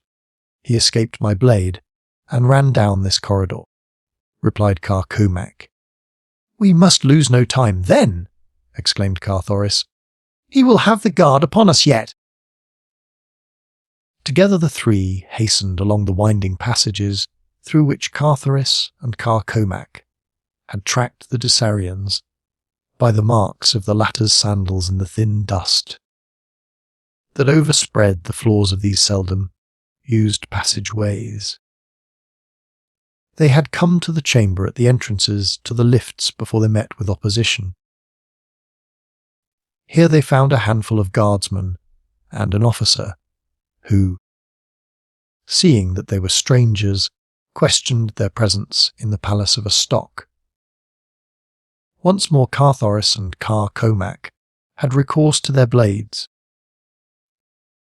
and before they had won their way to one of the lifts, the noise of the conflict must have aroused the entire palace, for they heard men shouting, and, as they passed the many levels on their quick passage to the landing stage, they saw armed men running hither and thither in search of the cause of the commotion. Beside the stage lay the Thuvia with 3 warriors on guard. Again the Heliumite and the Lotharian fought shoulder to shoulder. But the battle was soon over, for the Prince of Helium alone would have been a match for any 3 that Dusar could produce. Scarce had the Thuvia risen from the ways ere 100 or more fighting men leaped to view upon the landing stage. At their head was a stock of Dusar, and as he saw the 2 he had thought so safely in his power slipping from his grasp, he danced with rage and chagrin, shaking his fists and hurling abuse and vile insults at them. With her bow inclined upward at a dizzy angle, the Thuvia shot Matir like into the sky. From a dozen points, swift patrol boats darted after her. For the scene upon the landing stage above the palace of the Prince of Dusar had not gone unnoticed. A dozen times shots grazed the Thuvia's side, and as Carthoris could not leave the control levers, Thuvia of Tarth turned the muzzles of the craft's rapid-fire guns upon the enemy as she clung to the steep and slippery surface of the deck. It was a noble race and a noble fight. One against a score now, for other Dusarian craft had joined in the pursuit, but a stock, Prince of Dusar, had built well when he built the Thuvia. None in the navy of his sire possessed a swifter flyer, no other craft so well armoured or so well armed. One by one the pursuers were distanced, and as the last of them fell out of range behind, Carthoris dropped the Thuvia's nose to a horizontal plane. As with lever drawn to the last notch, she tore through the thin air of dying Mars toward the east and Tarth. 13,500 hades away lay Tarth, a stiff 30-hour journey for the swiftest of flyers, and between Dusar and Pathmite lie half the navy of Dusar. For in this direction was the reported seat of the great naval battle that even now might be in progress. Could Carthoris have known precisely where the great fleets of the contending nations lay, he would have hastened to them, without delay. For in the return of Thuvia to her sire lay the greatest hope of peace. Half the distance they covered without sighting a single warship. And then Komak called Carthoris' attention to a distant craft that rested upon the ochre vegetation of the great Dead Sea bottom, above which the Thuvia was speeding. About the vessel many figures could be seen swarming. With the aid of powerful glasses, the Heliumite saw that they were green warriors, and that they were repeatedly charging down upon the crew of the stranded airship. The nationality of the latter he could not make out at so great a distance. It was not necessary to change the course of the Thuvia to permit of passing directly above the scene of battle. But Carthoris dropped his craft a few hundred feet that he might have a better and closer view. If the ship was of a friendly power, he could do no less than stop and direct his guns upon her enemies, though with the precious freight he carried he scarcely felt justified in landing, for he could offer but 2 swords in reinforcement, scarce enough to warrant jeopardizing the safety of the Princess of Tarth. As they came close above the stricken ship, they could see that it would be but a question of minutes before the green horde would swarm across the armoured bulwarks to glut the ferocity of their bloodlust upon the defenders. It would be futile to descend, said Carthoris to Thuvia. The craft may even be of Dusar, she shows no insignia. All that we may do is fire upon the hordesmen. And as he spoke, he stepped to one of the guns and deflected its muzzle toward the green warriors at the ship's side. At the first shot from the Thuvia, those upon the vessel below evidently discovered her for the first time. Immediately a device fluttered from the bow of the warship on the ground. Thuvia of Tarth caught her breath quickly, glancing at Carthoris. The device was that of Kulan Tith, Jeddak of Coal, the man to whom the Princess of Tarth was betrothed. How easy for the Heliumite to pass on, leaving his rival to the fate that could not for long be averted. No man could accuse him of cowardice or treachery, for Kulan Tith was in arms against Helium, and, further, upon the Thuvia were not enough swords to delay even, temporarily the outcome that already was a foregone conclusion in the minds of the watchers. What would Carthoris, Prince of Helium, do? Scarce had the device broken to the faint breeze ere the bow of the Thuvia dropped at a sharp angle toward the ground. "Can you navigate her?" asked Carthoris of Thuvia. The girl nodded. I am going to try to take the survivors aboard, he continued.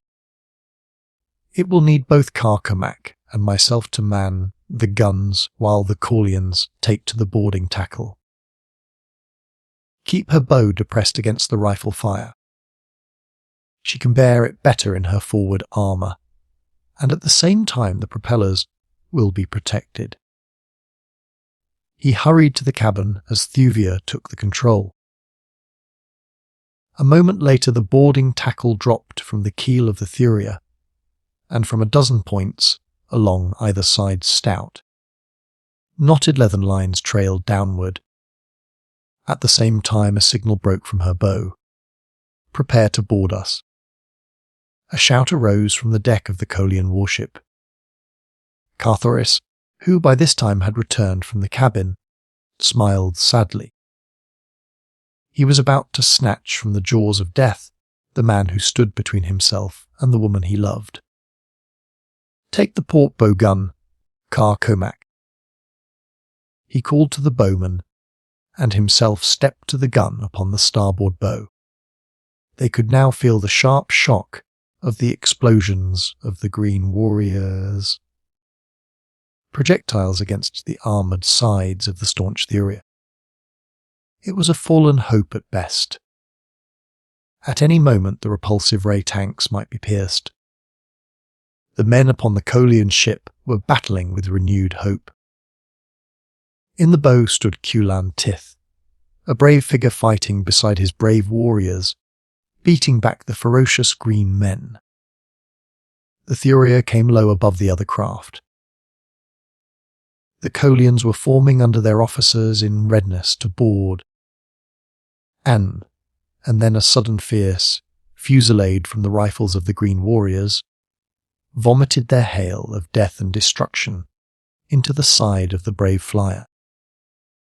Like a wounded bird, she dived suddenly Marsward, careening drunkenly. Thuvia turned the bow upward in an effort to avert the imminent tragedy. But she succeeded only in lessening the shock of the flyer's impact as she struck the ground beside the Kulan ship.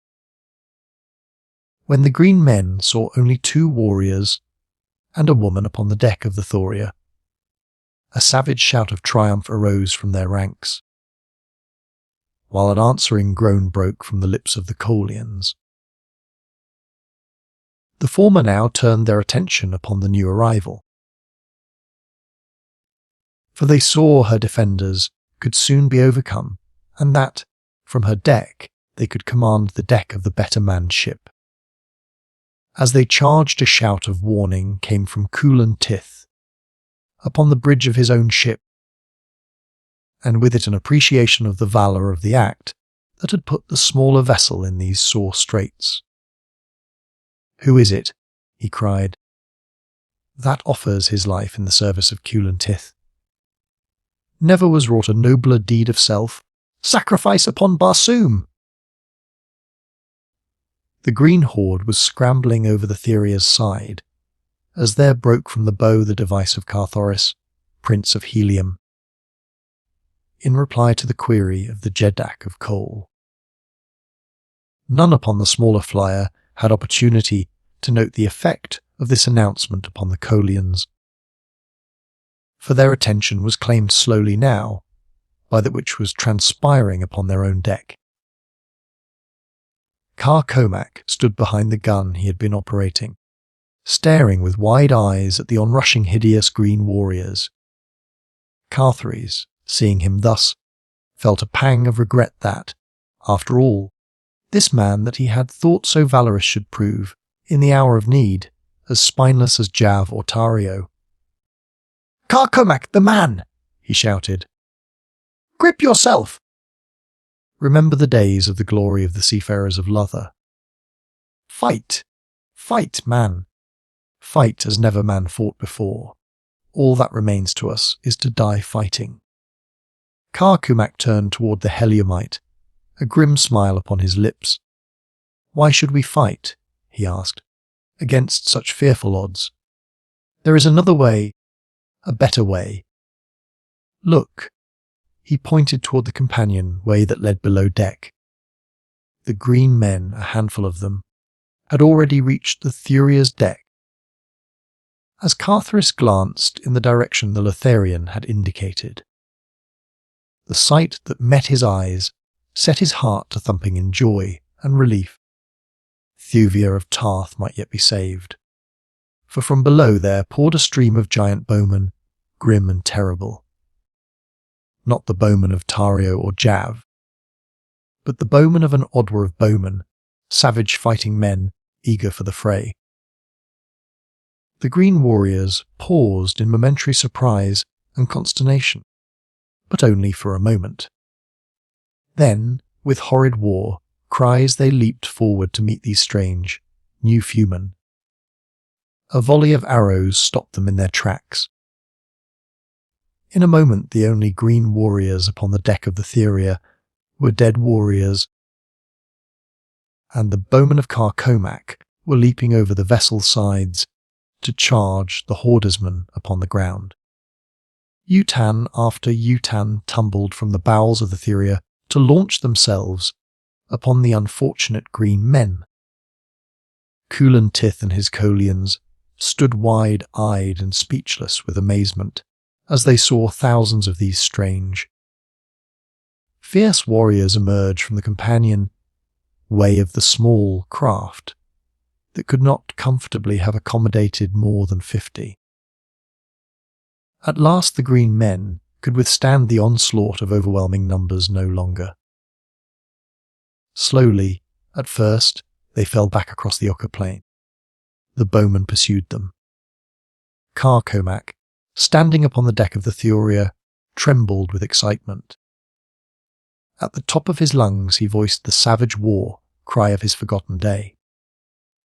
He roared encouragement and commands at his battling Utans, and then, as they charged further and further from the Thuvia, he could no longer withstand the lure of battle. Leaping over the ship's side to the ground, he joined the last of his bowmen as they raced off over the dead sea bottom in pursuit of the fleeing green horde. Beyond a low promontory of what once had been an island, the green men were disappearing toward the west. Close upon their heels raced the fleet bowmen of a bygone day, and forging steadily ahead among them Carthoris and Thuvia could see the mighty figure of Komak, brandishing aloft the Turjun short sword with which he was armed, as he urged his creatures after the retreating enemy. As the last of them disappeared behind the promontory, Carthoris turned toward Thuvia of Parth. "They have taught me a lesson, these vanishing bowmen of Lothar," he said. "When they have served their purpose they remain not to embarrass their masters by their presence. Kulan Tith and his warriors are here to protect you. My acts have constituted the proof of my honesty of purpose. Goodbye," and he knelt at her feet, raising a bit of her harness to his lips. The girl reached out a hand and laid it upon the thick black hair of the head bent before her. Softly she asked, "Where are you going, Carthoris?" "With Komak the bowman," he replied. "There will be fighting and forgetfulness."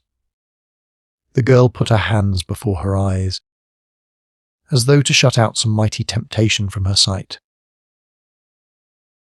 "May my ancestors have mercy upon me," she cried, "if I say the thing I have no right to say. But I cannot see you cast your life away, Carthoris, Prince of Helium. Stay, my chieftain. Stay, I love you." A cuff behind them brought both about, and there they saw standing, not 2 paces from them, Kulan Tith, Jeddak of Call. For a long moment none spoke. Then Kulan Tith cleared his throat. "I could not help hearing all that passed," he said. "I am no fool to be blind to the love that lies between you. Nor am I blind to the lofty honour that has caused you, Carthoris, to risk your life and hers to save mine, though you thought that very act would rob you of the chance to keep her for your own. Nor can I fail to appreciate the virtue that has kept your lips sealed against words of love for this heliometer, Thuvia, for I know that I have but just heard the first declaration of your passion for him. I do not condemn you. Rather should I have condemned you had you entered a loveless marriage with me. Take back your liberty, Thuvia of Tarth, he cried, and bestow it where your heart already lies enchained. And when the golden collars are clasped about your necks, you will see that Kulan Tith's is the first sword to be raised in declaration of eternal friendship for the new princess of Helium and her royal mate. The end of this wonderful story. And so, our journey through this timeless fiction comes to an end. If you enjoyed this audiobook, please consider liking the video and subscribing to our channel. For more golden tales like this one, feel free to explore the playlists on our channel.